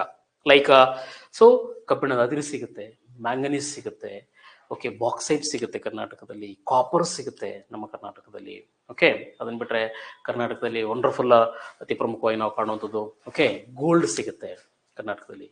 ಇಡೀ ಭಾರತದಲ್ಲಿ ಅತಿ ಹೆಚ್ಚು ಚಿನ್ನ ಉತ್ಪಾದನೆ ಮಾಡ್ತೀವಿ. ನಮ್ಮ ಕರ್ನಾಟಕದಲ್ಲೂ ಡೈಮಂಡು ಕೂಡ ಸಿಗುತ್ತೆ ಕರ್ನಾಟಕದಲ್ಲಿ. ಕರ್ನಾಟಕದಲ್ಲಿ ಪ್ಲಾಟಿನಮ್ ಕೂಡ ಸಿಗುತ್ತೆ, ಹ್ಯಾವಿಂಗ್ ವಂಡರ್ಫುಲ್ ಪ್ಲಾಟಿನಮ್ ಮೈನ್ ಇನ್ ಕರ್ನಾಟಕ. ಓಕೆ, ಹಾಗೆ ಕರ್ನಾಟಕದಲ್ಲಿ ಸುಣ್ಣದ ಕಲ್ಲು ಸಿಗುತ್ತೆ. ಸುಣ್ಣದ ಕಲ್ಲನ್ನು ಬಳಸ್ಕೊಂಡು ಸಿಮೆಂಟ್ ಉತ್ಪಾದನೆ ಮಾಡ್ತಾ ಇದೀವಿ ಅಲ್ವಾ? ಸೊ ಹೀಗೆ ನಮ್ಮ ಕರ್ನಾಟಕದಲ್ಲೂ ಕೂಡ ಉತ್ತಮವಾದ ಖನಿಜ ಸಂಪನ್ಮೂಲವನ್ನ ನಾವು ಕಾಣ್ತೀವಿ. ಅವು ಎಲ್ಲೆಲ್ಲಿದ್ದಾವೆ, ಅದರ ಹಂಚಿಕೆ ಇತ್ಯಾದಿಗಳು ನಾವಿಲ್ಲಿ ಓದ್ಕೋಬೇಕಾಗುತ್ತೆ. ಅದರ ಮೇಲೆ ಕ್ವಶನ್ಸ್ ಆಗ್ತಾ ಹೋಗ್ತವೆ. Okay, mineral resource, that's very important. Second one, right, water resource, mineral resource. Next third one, okay, power resource, ಶಕ್ತಿ ಸಂಪನ್ಮೂಲಗಳು ಅಂತ ಕರಿತೀವಿ. ಶಕ್ತಿ ಇಸ್ ಎನರ್ಜಿ ಅದ. ಸೊ ಅದನ್ನ presently we are getting from the electricity. ವಿದ್ಯುತ್ತಿಂದ ಪಡಿತಾ ಇದ್ದೀವಿ ಶಕ್ತಿ. ಮೊದಲೆಲ್ಲ ನೇಚರಿಂದ ಪಡೆಯವಿ, ಸೂರ್ಯನ ಶಾಖ, ಗಾಳಿ ಇವುಗಳನ್ನು ಬಳಸಿಕೊಂಡು ಸೊ ನಾವು ಎನರ್ಜಿಯನ್ನು ಪಡ್ಕೊಳ್ತಾ ಇದ್ವಿ. ಬಟ್ ಈಗ ನಾವು ಸೊ ಎಲೆಕ್ಟ್ರಿಸಿಟಿಯನ್ನು ಮೋಸ್ಟ್ ಡಿಪೆಂಡ್ ಆಗಿದ್ದೀವಿ. ಹಾಗಾಗಿ ಸೊ ಈಗ ನಾವು ಓಕೆ ಶಕ್ತಿ ಸಂಪನ್ಮೂಲ ಅಂದ್ರೆ power, that's one of major electricity. Okay, so electricity ನೋಡಿ, ನಮ್ಮ ಕರ್ನಾಟಕ ಕೂಡ ಉತ್ತಮ ವಿದ್ಯುತ್ ಶಕ್ತಿ ಉತ್ಪಾದನಾ ಭೂಮಿ ಕರ್ನಾಟಕದಲ್ಲಿ ಅಲ್ವಾ? So different type of so power resource okay methods we can see in Karnataka. ಕರ್ನಾಟಕದಲ್ಲಿ ಇದೆ ಅನೇಕ ವಿಧದ ಸೊ ವಿದ್ಯುತ್ ಶಕ್ತಿ ಉತ್ಪಾದನಾ ವಿಧಾನಗಳಿವೆ. ಎಕ್ಸಾಂಪಲ್, ಉದಾಹರಣೆ, ಯಾವ್ಯಾವುದರಿಂದ ವಿದ್ಯುತ್ ತಯಾರು ಮಾಡ್ತಾ ಇದ್ವಿ ಕರ್ನಾಟಕದಲ್ಲಿ? ಈಗ ವಾಟರ್ ಇದೆ, ನ್ಯೂಕ್ಲಿಯರ್ ಇದೆ, ಗಾಳಿ ಇದೆ, ಗುಡ್. ಓಕೆ, ನೆಕ್ಸ್ಟ್ ನೀರಿಂದ ಹೈಡ್ರೋ. ಓಕೆ, ನೆಕ್ಸ್ಟ್ ಸಮುದ್ರದ ಅಲೆಗಳು. ಸಮುದ್ರದ ಅಲೆಗಳು ಕರ್ನಾಟಕದಲ್ಲಿ ಇಲ್ಲ, ನಮ್ಮಲ್ಲಿ ಇಲ್ಲ, ಇಡೀ ಇಂಡಿಯಾದಲ್ಲೇ ಇಲ್ಲ ಈಗ. ಇಲ್ಲ, ಸಮುದ್ರದ ಅಲೆ ಪ್ಲಾನ್ ಆಗಿದೆ, ಓಕೆ, ಮಾಡ್ತಿದ್ದಾರೆ ಅಷ್ಟೇ. ಹಿಂದೆ ಇತ್ತು, ಅದು ಡೆಸ್ಟ್ರಾಯ್ಡ್ ಆಯಿತು, ಈಗಿಲ್ಲ, ಕರ್ನಾಟಕದಲ್ಲಿ ಇಲ್ಲವೇ ಇಲ್ಲ. ಓಕೆ, ನಮ್ಮಲ್ಲಿ ಈಗ ವಿದ್ಯುತ್ ಉತ್ಪಾದನೆ ಅಂತ ಬಂದರೆ ಪ್ರಧಾನವಾಗಿ ನಾವು ಅತಿ ಹೆಚ್ಚು ಕರ್ನಾಟಕದಲ್ಲಿ ಈಗಲೂ ಕೂಡ ವಿದ್ಯುತ್ ತಯಾರು ಮಾಡ್ತಾ ಇರೋದು ಕಲ್ಲಿದ್ದಲಿಂದ. Coal is a major energy source. Okay, so ಅದನ್ನು ಬಿಟ್ಟರೆ ನಮ್ಮಲ್ಲಿ ಎರಡನೇದು ಹೈಡ್ರೋ ಪವರ್, ಜಲವಿದ್ಯುತ್. ಓಕೆ, ಥರ್ಮಲ್ ಪವರ್ ಅಂತ ಕರಿತೀವಿ, ಶಾಖ ವಿದ್ಯುತ್ ಅಂತ. ನಮ್ಮ ಕರ್ನಾಟಕದ ಅತಿ ದೊಡ್ಡ ಶಾಖ ವಿದ್ಯುತ್ ಕೇಂದ್ರ ರಾಯಚೂರು ಥರ್ಮಲ್ ಪವರ್ ಪ್ಲಾಂಟ್, ರಾಯಚೂರಲ್ಲಿದೆ. ಅದು ಶಾಖ ವಿದ್ಯುತ್ ಕೇಂದ್ರ. ಶಾಖ ವಿದ್ಯುತ್ ಕೇಂದ್ರ ಅಂದರೆ ಓಕೆ, ಸೋಲಾರ್ ಬೇರೆ, ಸೋಲಾರ್ ಬೇರೆ, ಶಾಖ ವಿದ್ಯುತ್ ಕೇಂದ್ರ. ಥರ್ಮಲ್ ಪವರ್ ಅಂದರೆ ಸೊ ದೊಡ್ಡ ದೊಡ್ಡ ಬಾಯ್ಲರ್ಗಳನ್ನು ಫಿಟ್ ಮಾಡಿರ್ತೀವಿ, ಅಲ್ಲಿ ಅದ್ರ ತುಂಬ ನೀರು ತುಂಬ್ತೀವಿ, ಕೆಳಗಡೆ ಅದಕ್ಕೆ ಬೆಂಕಿ ಹಾಕ್ತೀವಿ, ಬೆಂಕಿ ಹಾಕೋದಕ್ಕೆ ಕಲ್ಲಿದ್ದಲು ಬಳಸ್ತೀವಿ, ಇಲ್ಲ ಪೆಟ್ರೋಲ್ ಬಳಸ್ತಾರೆ. ಓಕೆ, ಅದರಿಂದ ನೀರು ಕಾಯಿಸಿ ಆ ಹಬೆಯಿಂದ ಉತ್ಪಾದನೆ ಆಗುವ ವಿದ್ಯುತ್ ಅದು, ಅದನ್ನು ಥರ್ಮಲ್ ಪವರ್ ಅಂತ ಕರೀತೇವೆ, ಶಾಖ ವಿದ್ಯುತ್. ಇಡೀ ಭಾರತದಲ್ಲಿ ಈಗಲೂ ಕೂಡ so nearly 52% electricity we are producing through ಕಲ್ಲಿದ್ದಲು, ಕೋಲ್, ಕಲ್ಲಿದ್ದಲೇ ಬಳಸ್ತೀವಿ ಆ್ಯಸ್ ಎ ಥರ್ಮಲ್ ಪವರ್, ಶಾಖ ವಿದ್ಯುತ್ ಅಂತ. ಓಕೆ, ಸೊ ನಮ್ಮ ಕರ್ನಾಟಕದಲ್ಲೂ ಕೂಡ ಸೊ ಕಲ್ಲಿದ್ದಲು ಮೂಲಕ, ನಮ್ಮಲ್ಲಿ ಕಲ್ಲಿದ್ದಲಿಲ್ಲ, ಬಟ್ ವಿ ಆರ್ ಇಂಪೋರ್ಟಿಂಗ್, ಆಮದು ಮಾಡ್ಕೊಳ್ತೀವಿ. ಸೊ ನಮ್ಮ ಜಾರ್ಖಂಡಿಂದ, ಛತ್ತೀಸ್ಗಢದಿಂದ, ಇಲ್ಲ ಬೇರೆ ದೇಶಗಳಿಂದನೂ ಕೂಡ ಆಮದು ಮಾಡ್ಕೊಳ್ತೀವಿ. ಸೊ ಅಲ್ಲಿ ನಮ್ಮ ಬಂದರುಗಳು ಬರ್ತವೆ, ಅಲ್ಲಿಂದ ನಾವು ಅದನ್ನು ತರಿಸ್ಕೊಂಡು ಕಲ್ಲಿದ್ದಲು ಮೂಲಕ ವಿದ್ಯುತ್ ಉತ್ಪಾದನೆ ಮಾಡ್ತೀವಿ. ಸುಮಾರು ಕಡೆ ಇದೆ ಕರ್ನಾಟಕದಲ್ಲೂ ಕೂಡ ಕಲ್ಲಿದ್ದಲು ಆಧಾರಿತ ಸೊ ವಿದ್ಯುತ್ ಶಕ್ತಿ ಕೇಂದ್ರಗಳಿದ್ದಾವೆ. ಅದನ್ನು ಬಿಟ್ಟರೆ ಎರಡನೇದು ಜಲವಿದ್ಯುತ್. ಓಕೆ, ಜಲವಿದ್ಯುತ್ ಯಾಕೆ ಕಲ್ಲಿದ್ದಲ ಮೇಲೆ ಡಿಪೆಂಡ್ ಆಗ್ತೀವಿ ಅಂದರೆ ನಮ್ಮಲ್ಲಿ ಯಾವಾಗಲೂ ಕೂಡ ನೀರು ಇರೋದಿಲ್ಲ. ಓಕೆ, ನದಿಗಳಲ್ಲಿ ನೀರಿದ್ರೆ ಅಷ್ಟೇ ಜಲವಿದ್ಯುತ್ ಉತ್ಪಾದನೆ ಮಾಡೋದಕ್ಕಾಗೋದು. ನದಿಗಳಲ್ಲಿ ನೀರಿಲ್ಲ ಅಂದಾಗ ವಿದ್ಯುತ್ ಶಕ್ತಿ ಉತ್ಪಾದನೆ ಆಗೋದಿಲ್ಲ. ಓಕೆ, ಈಗ ಅಣೆಕಟ್ಟುಗಳು ಕಟ್ಕೊಂಡಿದೀವಿ, ಅಣೆಕಟ್ಟಲ್ಲೂ ಕೂಡ ಸಮ್ ಟೈಮ್ ನೀರೇ ಇರಲ್ಲ, ಎಲ್ಲ ಖಾಲಿ ಮಾಡಿರ್ತೀವಿ. ಹಾಗಾಗಿ ನಾವು ಸೊ ಜಲವಿದ್ಯುತ್ಗಿಂತ ಹೆಚ್ಚು ಡಿಪೆಂಡ್ ಆಗಿರೋದು ಶಾಖ ವಿದ್ಯುತ್ ಮೇಲೆ. ಓಕೆ, ಅದು ಹೇಗೆ, ಎಲ್ಲೆಲ್ಲಿವೆ ಅನ್ನೋದನ್ನ ಒಂದಷ್ಟು ಓದ್ಕೋಬೇಕಾಗುತ್ತೆ. That is very important topic ನಮಗೆ. ಓಕೆ, ಸೊ ರೈಟ್, ನೋಡಿ, ಮೂರು ನಮಗೆ ಪ್ರಮುಖವಾಗಿ ಪವರ್ ನ್ಯಾಚುರಲ್ ರಿಸೋರ್ಸ್ ಅಲ್ಲಿ ಗಮನಕ್ಕೆ ಹೇಳ್ತಾನೆ: water resource, mineral resource and power resource. Okay, right. ಇನ್ನ ಲೆಸನ್ ನಂಬರ್ 8ಗೆ ಬಂದರೆ ನಾವು ಪ್ರಮುಖವಾಗಿ ಓದ್ಕೋಬೇಕಾಗಿರೋದು that's one of a major topic. Okay, agriculture of Karnataka.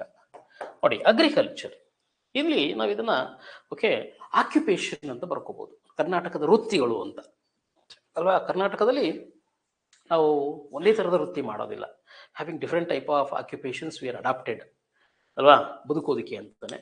So ಆರ್ಥಿಕವಾಗಿ ಸಬಲರಾಗೋದಕ್ಕೆ ನಾವು ಅನೇಕ ವೃತ್ತಿಗಳನ್ನು ಬಳಕೆ ಮಾಡ್ಕೊಂಡಿದ್ದೀವಿ ಅಲ್ವಾ.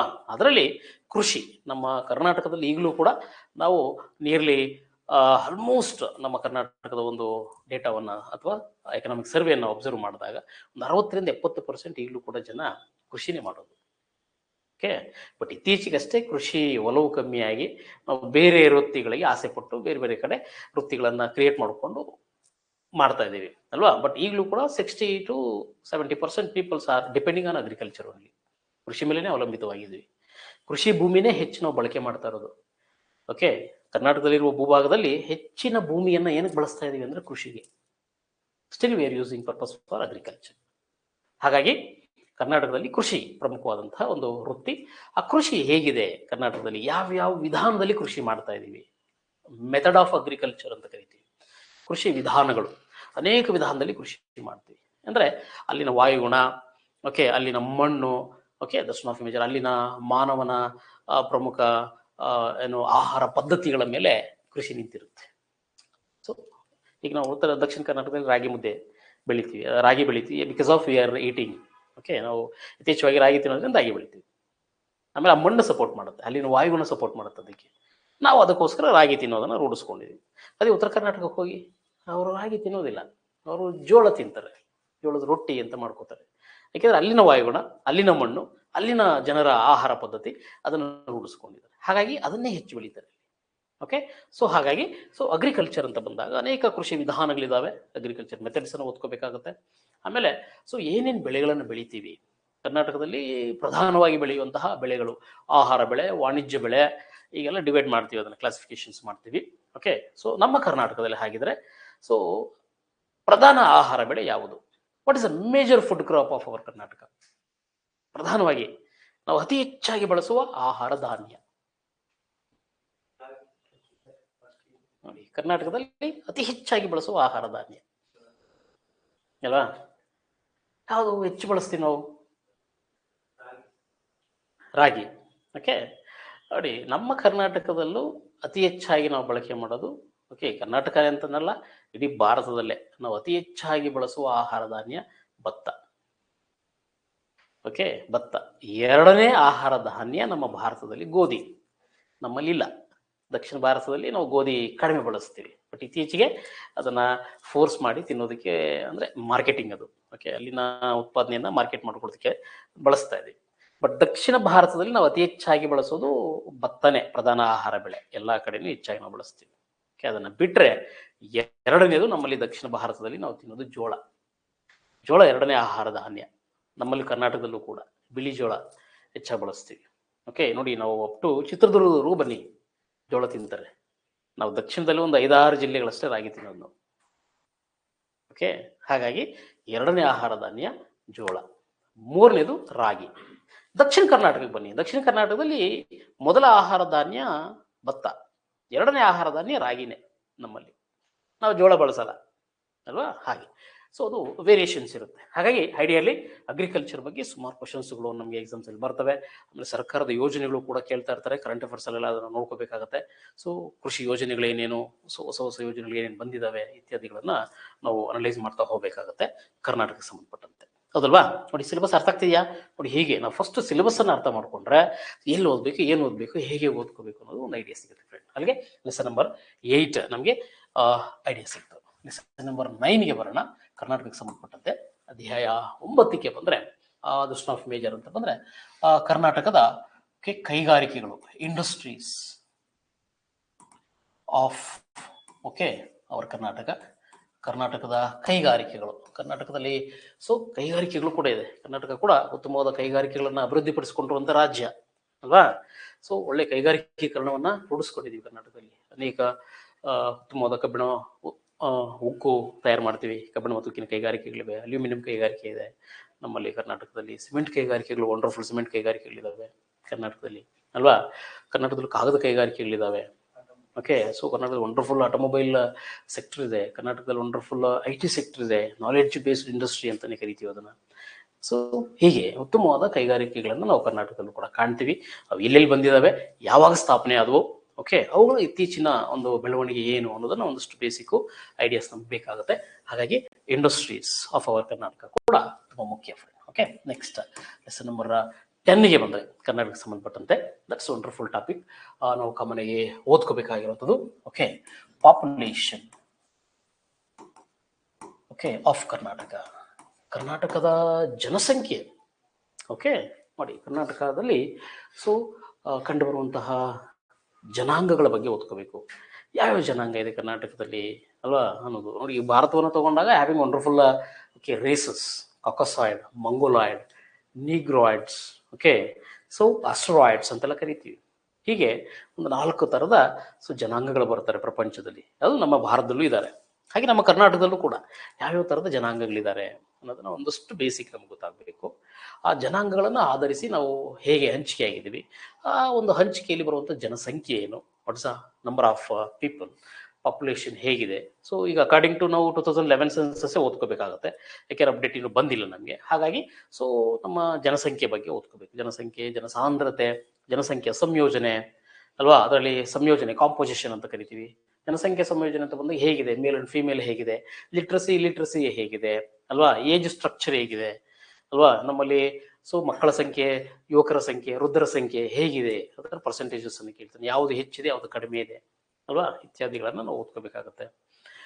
ಅದಾದ್ಮೇಲೆ ನಮಗೆ ನಮ್ಮ ಕರ್ನಾಟಕಕ್ಕೆ ಸಂಬಂಧಪಟ್ಟಂತೆ okay, rural and urban population ಕೇಳ್ತಾನೆ, ಗ್ರಾಮೀಣ ಮತ್ತು ನಗರ ಜನಸಂಖ್ಯೆ ಹೇಗಿದೆ, ಯಾವುದು ಹೆಚ್ಚಿದೆ, ಯಾವುದು ಕಡಿಮೆ ಇದೆ ಅಲ್ವಾ? ಸೊ ಪ್ರಮುಖವಾಗಿ ಅದನ್ನು ಕೇಳ್ತಾನೆ. ಆಮೇಲೆ ಆಕ್ಯುಪೇಷನ್, ಯಾವ ವೃತ್ತಿಯಲ್ಲಿ ಜನ ಹೆಚ್ಚು ತೊಡಗಿದ್ದಾರೆ ಅಲ್ವಾ? ಪ್ರೈಮರಿನ, ಸೆಕೆಂಡರಿನ, ಟರ್ಷರಿನ, ಯಾವ ರೀತಿಯಲ್ಲಿ ಮನುಷ್ಯ ನಮ್ಮ ಕರ್ನಾಟಕದಲ್ಲಿ ಜನ ಹೆಚ್ಚು ಒಲವನ್ನು ತೋರಿಸಿ ಅಡಾಪ್ಟ್ ಮಾಡ್ಕೊಂಡಿದ್ದಾರೆ ಅನ್ನೋದು, ಅದನ್ನು ಆಕ್ಯುಪೇಷನ್ ಸ್ಟ್ರಕ್ಚರ್ ಅಂತ ಕರಿತೀವಿ ನೋಡಿ. ಹೀಗೆ ಜನಸಂಖ್ಯೆ ಅಂತ ಬಂದಾಗ ಒಂದಷ್ಟು ವಿಚಾರಗಳು ನಮಗೆ ಕರ್ನಾಟಕಕ್ಕೆ ಸಂಬಂಧಪಟ್ಟಂತೆ ಎಕ್ಸಾಮ್ಸಲ್ಲಿ ಬರ್ತವೆ ಫ್ರೆಂಡ್.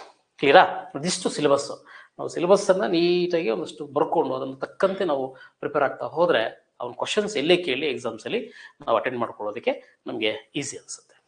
ಓಕೆನಾ ಫ್ರೆಂಡ್? ಅರ್ಥ ಆಯ್ತಾ ಸಿಲೆಬಸ್ಸು? Okay, right. ಈಗ ಈ ಸಿಲೆಬಸ್ ಪ್ರಕಾರನೇ ನಾವು ಟಾಪಿಕ್ಸ್ ಅನ್ನು ನೋಡ್ತಾ ಹೋಗೋಣ ಕರ್ನಾಟಕಕ್ಕೆ ಸಂಬಂಧಪಟ್ಟಂತೆ. ಈಗ ಫಸ್ಟ್ ಒನ್, ಮೊದಲ ಒಂದು ಲೆಸನ್ ನಾವು ಯಾವ್ದು ಬರ್ಕೊಂಡಿದ್ವಿ? ಕರ್ನಾಟಕದ ಪರಿಚಯ ಅಂತ ಬರ್ಕೊಂಡಿದ್ವಿ ಅಲ್ವಾ? ಇಂಟ್ರೊಡಕ್ಷನ್ ಆಫ್ ಅವರ್ ಕರ್ನಾಟಕ, ಕರ್ನಾಟಕದ ಪರಿಚಯ ಅಲ್ವಾ? ಹಾಗಿದ್ರೆ ಕರ್ನಾಟಕದ ಪರಿಚಯ ಅಂತ ಬಂದಾಗ ಏನೇನು ಕೇಳ್ತಾರೆ ನಮ್ಗೆ ಇಲ್ಲಿ ಅಂತ ಬಂದ್ರೆ, ಫಸ್ಟ್ ನಾವು ಕರ್ನಾಟಕದ ಐತಿಹಾಸಿಕ ಹಿನ್ನೆಲೆ ಓದ್ಕೋಬೇಕಾಗುತ್ತೆ. Historical background of our Karnataka. ಐತಿಹಾಸಿಕವಾಗಿ ನಮ್ಮ ಕರ್ನಾಟಕ ಹೇಗಿದೆ ಅನ್ನೋದು ಒಂದಷ್ಟು ಟಾಪಿಕ್ಸ್ಗಳು ನಮಗೆ ಕಾಮನ್ ಆಗಿ ಓಕೆ ಸೊ ಎಕ್ಸಾಮ್ಸ್ ಅಲ್ಲಿ ಕೇಳ್ತಾ ಹೋಗ್ತಾನೆ. ಓಕೆ, ಸೊ ಅವುಗಳಲ್ಲಿ ಪ್ರಮುಖವಾಗಿ ನಾವು ಕರ್ನಾಟಕದ ಒಂದು ಐತಿಹಾಸಿಕ ಹಿನ್ನೆಲೆಗೆ ಬಂದ್ರೆ ಪ್ರಮುಖವಾಗಿ ನಾವು ಕಾಣುವಂಥದ್ದು ದರ್ಶನ್ ಆಫ್ ಮೇಜರ್.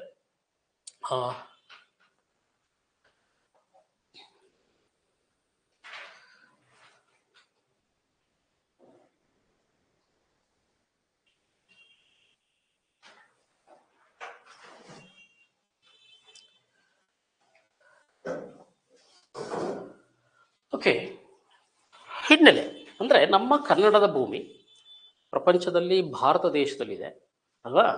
ಹಾಗಿದ್ರೆ ಇದು ಭಾರತದಲ್ಲಿದೆ, ದಕ್ಷಿಣ ಭಾರತದಲ್ಲಿದೆ ಅಂತೆಲ್ಲ ನಮಗೆ ಗೊತ್ತಿದೆ. ಓಕೆ, ಬೇಸಿಕ್ ಅದು ನಮ್ಗೆ ಗೊತ್ತಿದೆ. ಹಾಗಿದ್ರೆ ಈ ಕನ್ನಡದ ಭೂಮಿ, ಈಗ ನಾವು ಅದನ್ನು ಕರ್ನಾಟಕ ಅಂತ ಹೆಸರಿಟ್ಕೊಂಡಿದ್ವಿ. ಈ ಕರ್ನಾಟಕದ ಭೂಮಿಯ ಸೊ ಹಿಂದಿನ ಒಂದು ಕಾಲಘಟ್ಟದಲ್ಲಿ ಅಂದರೆ ನಮ್ಮ ಪುರಾಣಗಳಲ್ಲಿ ಅತಿ ಪ್ರಮುಖವಾಗಿ ಸೊ ಹಿಂದಿನ ಒಂದು ಪ್ರಾಚೀನ ಕಾಲದಲ್ಲಿ ಹೇಗೆ ಕನ್ನಡದ ಭೂಮಿಯ ಉಲ್ಲೇಖ ಇತ್ತು ಅನ್ನೋದು ಒಂದಷ್ಟು ಸೊ ನಮಗೆ ಬೇಸಿಕ್ ಗೊತ್ತಿರಬೇಕು. ಹೌದಾ? ಈಗ ಇವಾಗ ನಾವೇನು ಕರ್ನಾಟಕ ಅಂತ ಕರಿತಿದ್ವಿ, ಈ ಕರ್ನಾಟಕ ಪದ ಪ್ರಾಚೀನ ಕಾಲದಲ್ಲಿ ಪುರಾಣಗಳಲ್ಲೂ ಕೂಡ ನಮಗೆ ಪುರಾಣಗಳು ಅಂದ್ರೆ ಗೊತ್ತಿದೆ. ಈಗ ನಮಗೆ ಬೇಸಿಕಲಿ ನಮಗೆ ಋಗ್ವೇದ, ಯಜುರ್ವೇದ ಇವೆಲ್ಲ ಓದಿದ್ದೀವಿ, ಏನೋ ಕೇಳಿರ್ತೀವಿ. ಅವುಗಳಲ್ಲಿ ಈ ಪುರಾಣಗಳು ಅಂತ ಬರ್ತವೆ. ಸುಮಾರು ಒಂದು 18 ಪುರಾಣಗಳಿದ್ದಾವೆ. Okay, so they are oldest so ಅವರ ಇಂಡಿಯನ್ ಮೈಥಾಲಜಿಕಲ್ ಇನ್ಫಾರ್ಮೇಶನ್ಸ್ ಅಂತಾನೆ ಕರಿತೀವಿ ನಾವು. ಓಕೆ, ನಮ್ಮ ಪುರಾಣ ಶಾಸ್ತ್ರಗಳಲ್ಲಿ ಅವು ತುಂಬ ಮುಖ್ಯ. 18 ಪುರಾಣಗಳು ಸಿಗ್ತವೆ ನಮಗೆ. ಆ ಪುರಾಣಗಳಲ್ಲೂ ಕೂಡ ನಮ್ಮ ಕನ್ನಡದ ಭೂಮಿಯ ಉಲ್ಲೇಖ ಸಿಗುತ್ತೆ. ಪುರಾಣಗಳಲ್ಲಿ ಕನ್ನಡದ ಭೂಮಿಯ ಉಲ್ಲೇಖ ಇದೆ ಅಂದ್ರೆ ಅಷ್ಟು ಪ್ರಸಿದ್ಧಿ ಕರ್ನಾಟಕದ ಭೂಮಿ ಆ ಕಾಲದಲ್ಲೇ ಅನ್ನುವಂಥದ್ದು. ಓಕೆನಾ? ಹಾಗಾಗಿ ನಮ್ಮ ಕನ್ನಡದ ಭೂಮಿಯನ್ನ ಪುರಾಣಗಳಲ್ಲಿ ಏನಂತ ಮೆನ್ಷನ್ ಮಾಡಿರ್ತಾರೆ ಅಂತ ಕೇಳ್ತೇನೆ. ಪುರಾಣಗಳಲ್ಲಿ ಕನ್ನಡದ ಭೂಮಿಯನ್ನ ಅಥವಾ ನಮ್ಮ ಕರ್ನಾಟಕದ ಭೂಮಿಯನ್ನ okay they are mentioned as a Karnata ಅಂತ ಕರೀತಾರೆ. ನೋಡಿ, ಕರ್ನಾಟ ಅನ್ನೋದು ನಮ್ಮ ಕನ್ನಡದ ಹಳೆಯ ಹೆಸರು.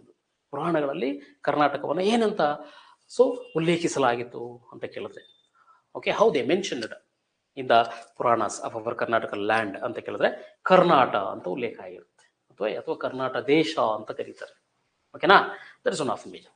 ಅದಕ್ಕೆ ಬೆಸ್ಟ್ ಎಕ್ಸಾಂಪಲ್ ನೋಡಿ, ಇಲ್ಲಿ ಭಗವತ ಪುರಾಣ ಅಂತ ಬರುತ್ತೆ, ನಾವೆಲ್ಲ ಕೇಳಿರ್ತೀವಿ. ಭಗವತ ಪುರಾಣದಲ್ಲಿ ಋಷಭದೇವ ಎಂಬ ಒಬ್ಬ ಓಕೆ ಸೊ ಜೈನ ತೀರ್ಥಾಂಕರ, ನಾವೆಲ್ಲ ಕೇಳಿರ್ತೀವಿ, ಜೈನರಲ್ಲಿ ಮೊದಲ ತೀರ್ಥಾಂಕರ ಅಂತ. ಈ ಋಷಭದೇವ ತನ್ನ ಕೊನೆಯ ಕಾಲವನ್ನ the end of his life ಈ spend in the Kutakachala hills ಅಂತ ಕರಿತೀವಿ. ಆತ ತನ್ನ ಕೊನೆ ಕಾಲಗಳನ್ನ, ಕೊನೆ ದಿನಗಳನ್ನ ಓಕೆ ಅಂತ್ಯದ ದಿನಗಳನ್ನ ಎಲ್ಲಿ ಕಳೆದ ಅಂತ ಮೆನ್ಷನ್ ಆಗಿರುತ್ತೆ ಅಂದ್ರೆ ಕೂಟಕಚಲ ಎಂಬ ಬೆಟ್ಟದಲ್ಲಿ ಕಳೆದ ಅಂತ ಇರುತ್ತೆ. ಕೂಟಕಚಲ ಹಿಲ್. ಓಕೆ, ಈ end of the life spend in the Kutakachala hill ಅಂತ ಅಂದ್ರೆ ಪುರಾಣದಲ್ಲಿ, ಭಗವತ ಪುರಾಣದಲ್ಲಿ ಹೇಳ್ತಾನೆ. ಅಂದ್ರೆ ಆ ಕೂಟಕಚಲ ಬೆಟ್ಟ ಎಲ್ಲಿದೆ ಅಂತ ನಾವು ಹುಡುಕ್ತಾ ಹೋದಾಗ ಅದು ನಮ್ಮ ಕರ್ನಾಟಕದಲ್ಲಿ ಸಿಗುತ್ತೆ. ಕೂಟಕಚಲ ಅಂದ್ರೆ ಈಗಿನ ಉಡುಪಿ ಜಿಲ್ಲೆಯ ಕೊಲ್ಲೂರು ಬೆಟ್ಟಗಳು. ಕೊಲ್ಲೂರು ಮುಖಾಂಬಿಕೆ ನಾವೆಲ್ಲ ಕೇಳಿರ್ತೀವಿ. ಆ ಕೊಲ್ಲೂರು ಮುಖಾಂಬಿಕೆ ಬೆಟ್ಟ ಪ್ರದೇಶವನ್ನ ಪುರಾಣಗಳಲ್ಲಿ ಕೂಟಕಚಲ ಅಂತ ಕರೀತಾರೆ. ನೋಡಿ, ಅಷ್ಟು ಪೌರಾಣಿಕ ಒಂದು ಹಿನ್ನೆಲೆ ನಮ್ಮ ಕರ್ನಾಟಕಕ್ಕೆ ಇದೆ. ಓಕೆನಾ? That's very important. ಹಾಗೆ ಐಡಿಯಾ ಇರಲಿ, ಕೂಟಕಚಲ ಬೆಟ್ಟ ಓಕೆ ಎಲ್ಲಿದೆ ಅಂತ ಕೇಳಿದ್ರೆ ನಮಗೆ ಎಕ್ಸಾಮ್ಸ್ ಅಲ್ಲಿ ಈಗಿನ ಉಡುಪಿ ಜಿಲ್ಲೆಯಲ್ಲಿದೆ. ಪ್ರೆಸೆಂಟ್ಲಿ ಉಡುಪಿ, ಓಕೆ ಪ್ರಸ್ತುತ ಉಡುಪಿ ಜಿಲ್ಲೆಯಲ್ಲಿ ಅದು ನಮಗೆ ಸಿಗುತ್ತೆ. That's very important. Second one, ಎರಡನೇದು ಪದ್ಮಪುರಾಣ ಅನ್ನುವಂತಹ ಇನ್ನೊಂದು ಪುರಾಣದಲ್ಲಿ ನಮ್ಮ ಕನ್ನಡದ ಭೂಮಿ ಉಲ್ಲೇಖ ಸಿಗುತ್ತೆ. ಪದ್ಮಪುರಾಣದಲ್ಲಿ ನಾವೆಲ್ಲ ಕೇಳಿರ್ತೀವಿ. ಓಕೆ, ಸೊ ಪುಣ್ಯಕೋಟಿ ಕತೆ. ಸೊ ಇದು ಕಾಮನ್ ಎಲ್ಲರಿಗೂ ಗೊತ್ತಿರುತ್ತೆ. ಓಕೆ, ಪುಣ್ಯಕೋಟಿ ಗೋವಿನ ಹಾಡು ಅಂತ ಕೇಳ್ತೀವಿ.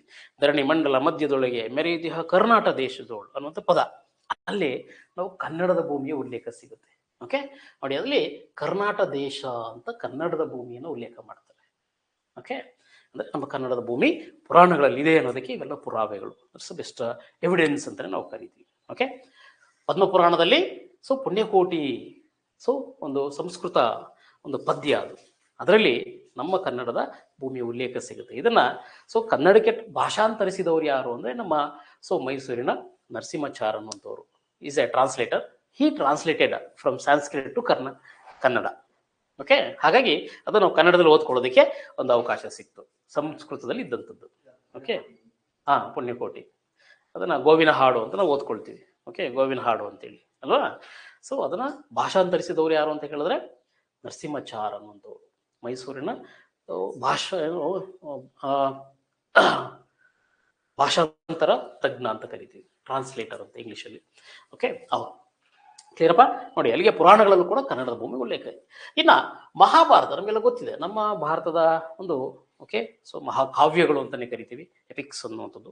ಅದರಲ್ಲಿ ಮಹಾಭಾರತದಲ್ಲಿ ಕನ್ನಡದ ಉಲ್ಲೇಖ ಸಿಗುತ್ತೆ. ಮಹಾಭಾರತದಲ್ಲಿ ನಮ್ಮ ಕರ್ನಾಟಕವನ್ನ ಏನಂತ ಕರೀತಾ ಇದ್ರು ಅಂತ ಕೇಳಿದ್ರೆ ನೋಡಿ, ಮಹಾಭಾರತದಲ್ಲಿ ಕರ್ನಾಟಕವನ್ನ ಕುಂತಲ ದೇಶ ಅಂತ ಕರೀತಾ ಇದ್ರು.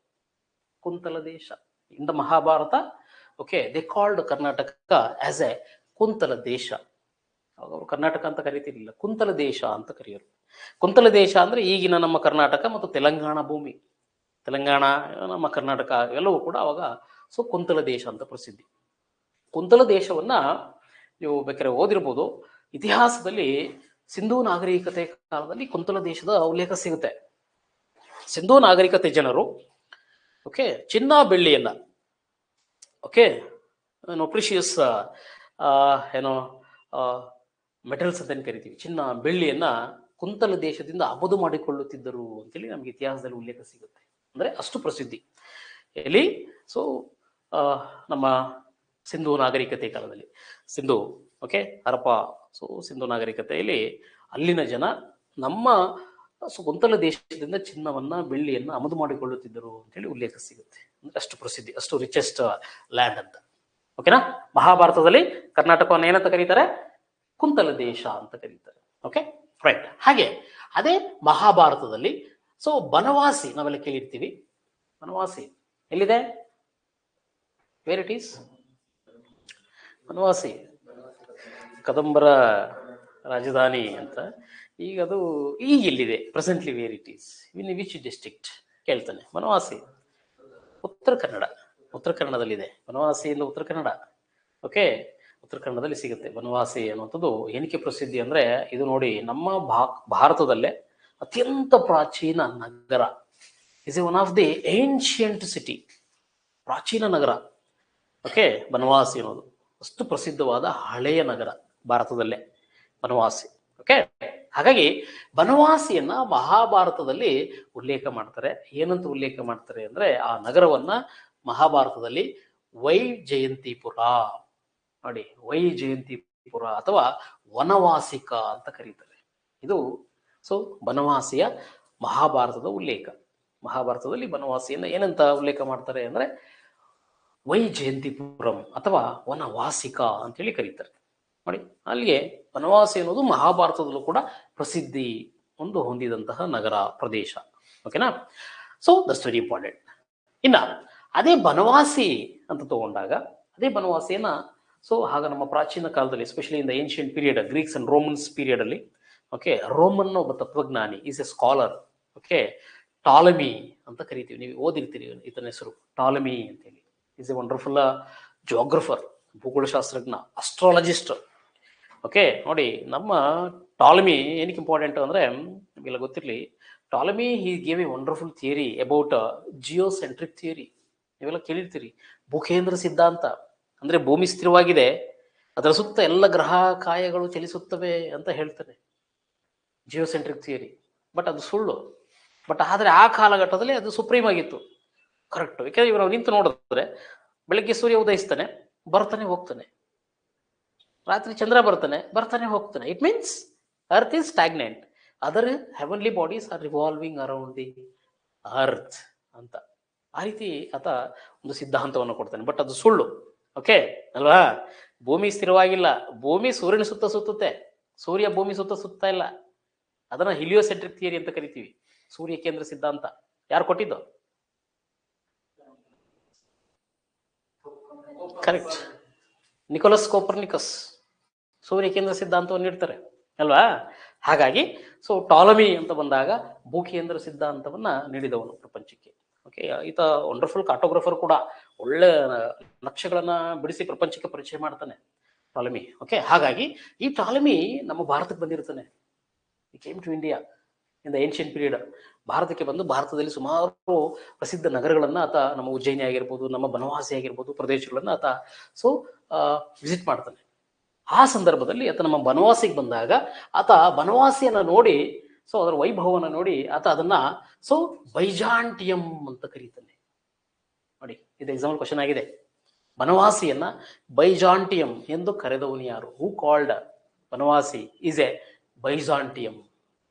ಬನವಾಸಿಯನ್ನ ಬೈಜಾಂಟಿಯಂ ಅಂತ ಕರೆದವನು ಯಾರು ಅಂದ್ರೆ ಟಾಲಮಿ. ಟಾಲಮಿ. ಓಕೆ, ಸೊ ದಷ್ಟು ವಂಡರ್ಫುಲ್ ಕಾನ್ಸೆಪ್ಟ್ ಅದು.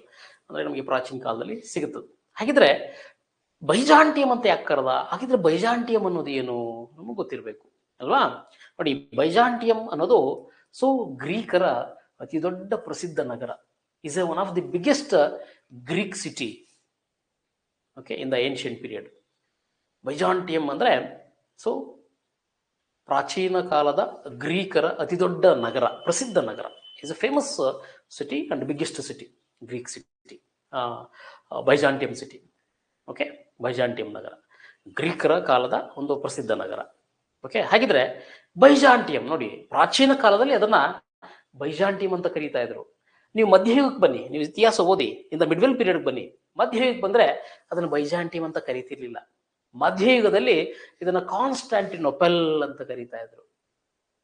ಅದೇ ಬೈಜಾಂಟಿಯಂ ನಗರವನ್ನ ಮಧ್ಯಯುಗದಲ್ಲಿ ಏನಂತ ಕರೀತಾರೆ ಅಂದ್ರೆ ಕಾನ್ಸ್ಟಾಂಟಿನೋಪಲ್. ಕೇಳಿರ್ತೀವಿ ನೀವು ಅಲ್ವಾ? ಅಟಮನ್ ಟರ್ಕರು ಅದನ್ನ ಆಕ್ರಮಣ ಮಾಡ್ಕೊಂಡು ಯುರೋಪಿಯನ್ಸ್ಗೆ ಅವ್ರ ವ್ಯಾಪಾರಕ್ಕೆಲ್ಲ ಅಡೆತಡೆ ಮಾಡುವಂತಹ ಒಂದು ಕಾಲಘಟ್ಟ ಅದು ಮಧ್ಯಯುಗ, in the ಮಿಡ್ವೆಲ್ period.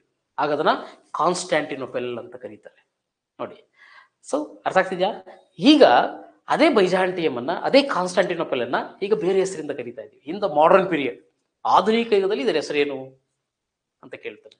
So Byzantium ಅಥವಾ ಕಾನ್ಸ್ಟಾಂಟಿನೋಪಲ್ನ ಆಧುನಿಕ ಹೆಸರು, the modern name of the Byzantium ಅಂತ ಬಂದ್ರೆ ಈಗ ಅದನ್ನ ಓಕೆ ಇಸ್ತಾನ್ಬುಲ್ ಅಂತ ಕರೀತೀವಿ. ಪ್ರೆಸೆಂಟ್ಲಿ ಇಸ್ತಾನ್ಬುಲ್ ಅದು. ಓಕೆ, ಎಲ್ಲಿದೆ ಇಸ್ತಾನ್ಬುಲ್ ಅಂತ ಕೇಳಿದ್ರೆ, Istanbul presently having in the okay Turkey. Turkey ರಾಜಧಾನಿ ಇಸ್ತಾನ್ಬುಲ್ ಕೇಳಿರ್ತೀವಿ ಅಲ್ವಾ?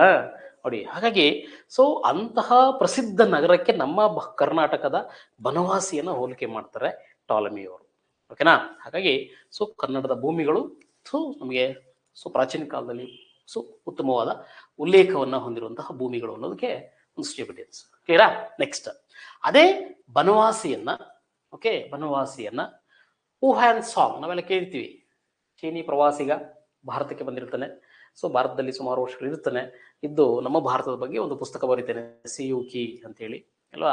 ಆತನ ಸಿಯುಕಿ ಗ್ರಂಥದಲ್ಲಿ ಬನವಾಸಿಯನ್ನ ಏನಂತ ಕರೀತಾನೆ ಅಂತ ಕೇಳಿದ್ದಾನೆ ಎಕ್ಸಾಮ್ ಅಲ್ಲಿ.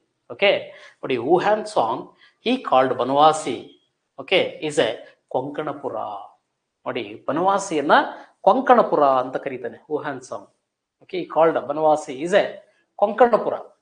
ಕೊಂಕಣಪುರ ಅಂತೇಳಿ ಬನವಾಸಿಯನ್ನ ಕರೆದವನು ಯಾರು ಅಂದ್ರೆ ವುಹಾನ್ ಸಾಂಗ್. ಓಕೆ, ಅಥವಾ ಸಿಯುಕಿ ಗ್ರಂಥದಲ್ಲಿ ಸೊ ಬನವಾಸಿಯನ್ನ ಏನೆಂದು ಉಲ್ಲೇಖಿಸಿದ್ದ ಅಂತ ಕೇಳಬಹುದು ನಮ್ಗೆ ಎಕ್ಸಾಮ್ ಅಲ್ವಾ?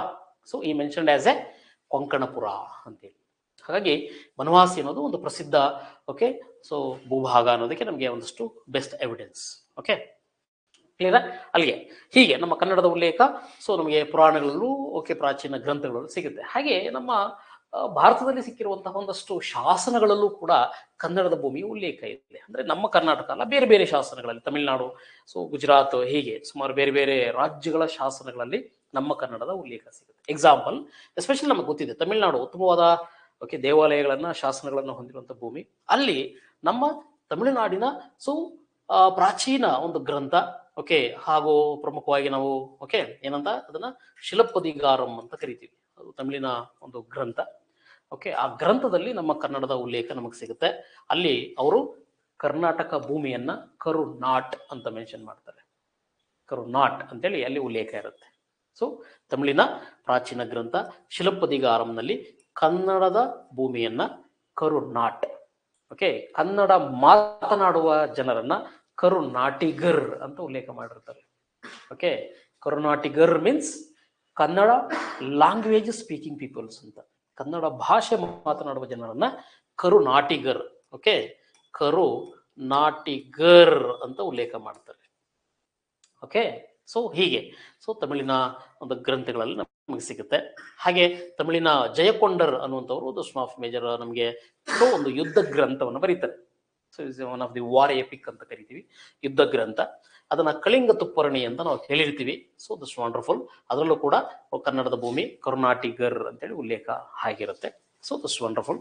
ಹಾಗೆ ಶಾಸನಗಳಿಗೆ ಬಂದ್ರೆ ತಮಿಳುನಾಡಿನ ಒಂದು ಹಳೆಯ ಪ್ರಾಚೀನ ತಾಮ್ರ ಶಾಸನ ವೇಳಕುಡಿ ಅಂತ ನಾವು ಕೇಳಿರ್ತೀವಿ.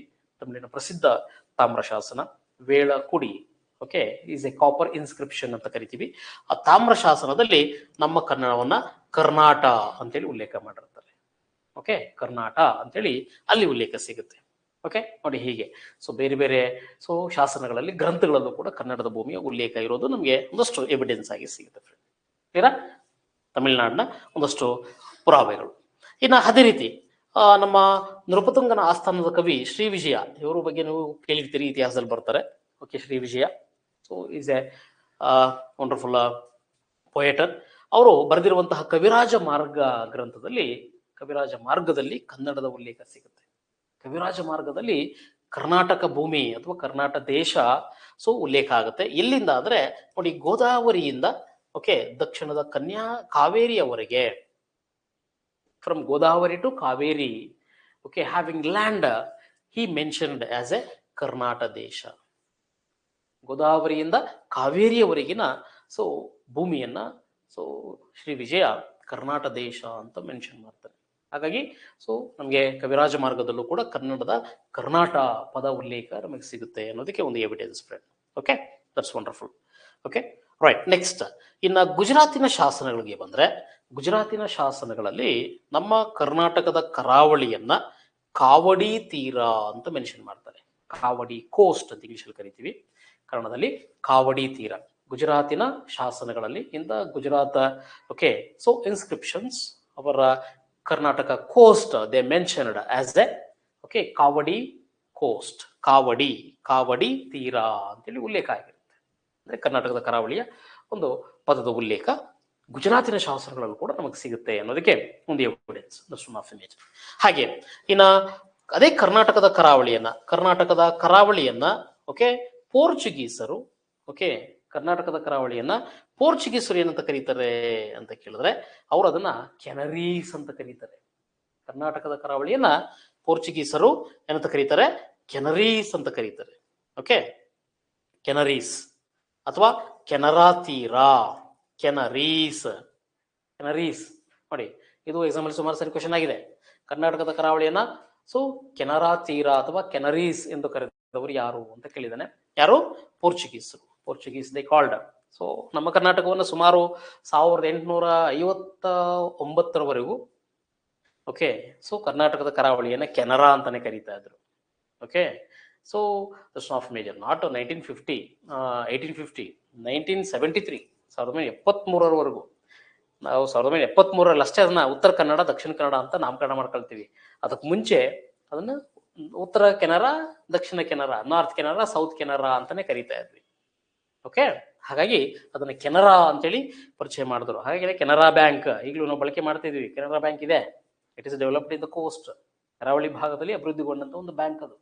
ಹಾಗಾಗಿ ಅದು ಕೆನರಾ ಬ್ಯಾಂಕ್ ಈಗಲೂ ಇದೆ, ಹೌದಾ? ಹಾಗಾಗಿ ಅದನ್ನ ಕೆನರಾ ತೀರ ಅಂತ ಕರೆದವರು ಯಾರು ಅಂತ ಕೇಳಿದ್ರೆ ಪೋರ್ಚುಗೀಸರು. That's important point. ಹಾಗೆ ಇನ್ನು ಬ್ರಿಟಿಷರು ಬಂದ್ರೆ, ಬ್ರಿಟಿಷರು ಪೋರ್ಚುಗೀಸ್ ನಂತರ ಹೆಚ್ಚು ನಮ್ಮ ಭಾರತದಲ್ಲಿ, ಕರ್ನಾಟಕದಲ್ಲಿ ನೆಲೆಸಿದ್ದಂಥವ್ರು. ಹೊರ ದೇಶದವರು ಅಂತ ಬಂದ್ರೆ ಬ್ರಿಟಿಷರಾಗಿರ್ತಾರೆ. ಆ ಬ್ರಿಟಿಷರು ಕರ್ನಾಟಕವನ್ನ ಅಥವಾ ಕರ್ನಾಟಕದ ಭೂಮಿಯನ್ನ ಓಕೆ ಕೃಷ್ಣಾ ನದಿಯಿಂದ ದಕ್ಷಿಣಕ್ಕಿರುವಂತಹ ಭೂಮಿಯನ್ನ ಕರ್ನಾಟಕ ಅಂತ ಗುರುತಿಸ್ತಾರೆ. ಕೃಷ್ಣಾ ನದಿಯಿಂದ ದಕ್ಷಿಣಕ್ಕೆ ಏನ್ ಭೂಮಿ ಇದೆ, ದಿಸ್ ಪೋರ್ಷನ್ ನೋಡಿ, ಕಾಮನ್ ಆಗಿ ಇಲ್ಲಿ ನಮಗೆ ಓಕೆ, ಇದು ತುಂಗಭದ್ರಾ ನದಿ ಹೋಗುತ್ತೆ, ಇಲ್ಲಿ ನಮಗೆ ಕೃಷ್ಣಾ ನದಿ ಬರುತ್ತೆ. ಸೊ ಹೀಗೆ ಈ ದಕ್ಷಿಣಕ್ಕಿರುವಂತಹ ಭೂಮಿ ಒಟ್ಟಾರೆ. ಓಕೆ, ಸೊ ಯಾಕೆಂದ್ರೆ ಇವಾಗ ಅದೆಲ್ಲ ಆವಾಗ ಮರಾಠಿ ಪ್ರಾಬಲ್ಯದಲ್ಲಿತ್ತು. ಓಕೆ, ಹಾಗಾಗಿ ಅದು ದಕ್ಷಿಣಕ್ಕಿರುವಂಥದ್ದನ್ನ ಸಂಪೂರ್ಣ ಅವ್ರು ಏನ್ ಮಾಡಿದ್ರು ಕರ್ನಾಟಕ ಭೂಮಿ ಅಂತ ಮೆನ್ಷನ್ ಮಾಡ್ತಾರೆ. ಓಕೆ, ನೋಡಿ ಅಲ್ಲಿಗೆ ಕನ್ನಡದ ಇತಿಹಾಸ, ಕನ್ನಡದ ಪದ, ಕನ್ನಡದ ಭೂಮಿಯ ಇತಿಹಾಸ ಪುರಾಣಗಳಿಂದಲೂ ನಮಗೆ ಉಲ್ಲೇಖವಾಗಿ ಸಿಗುತ್ತೆ.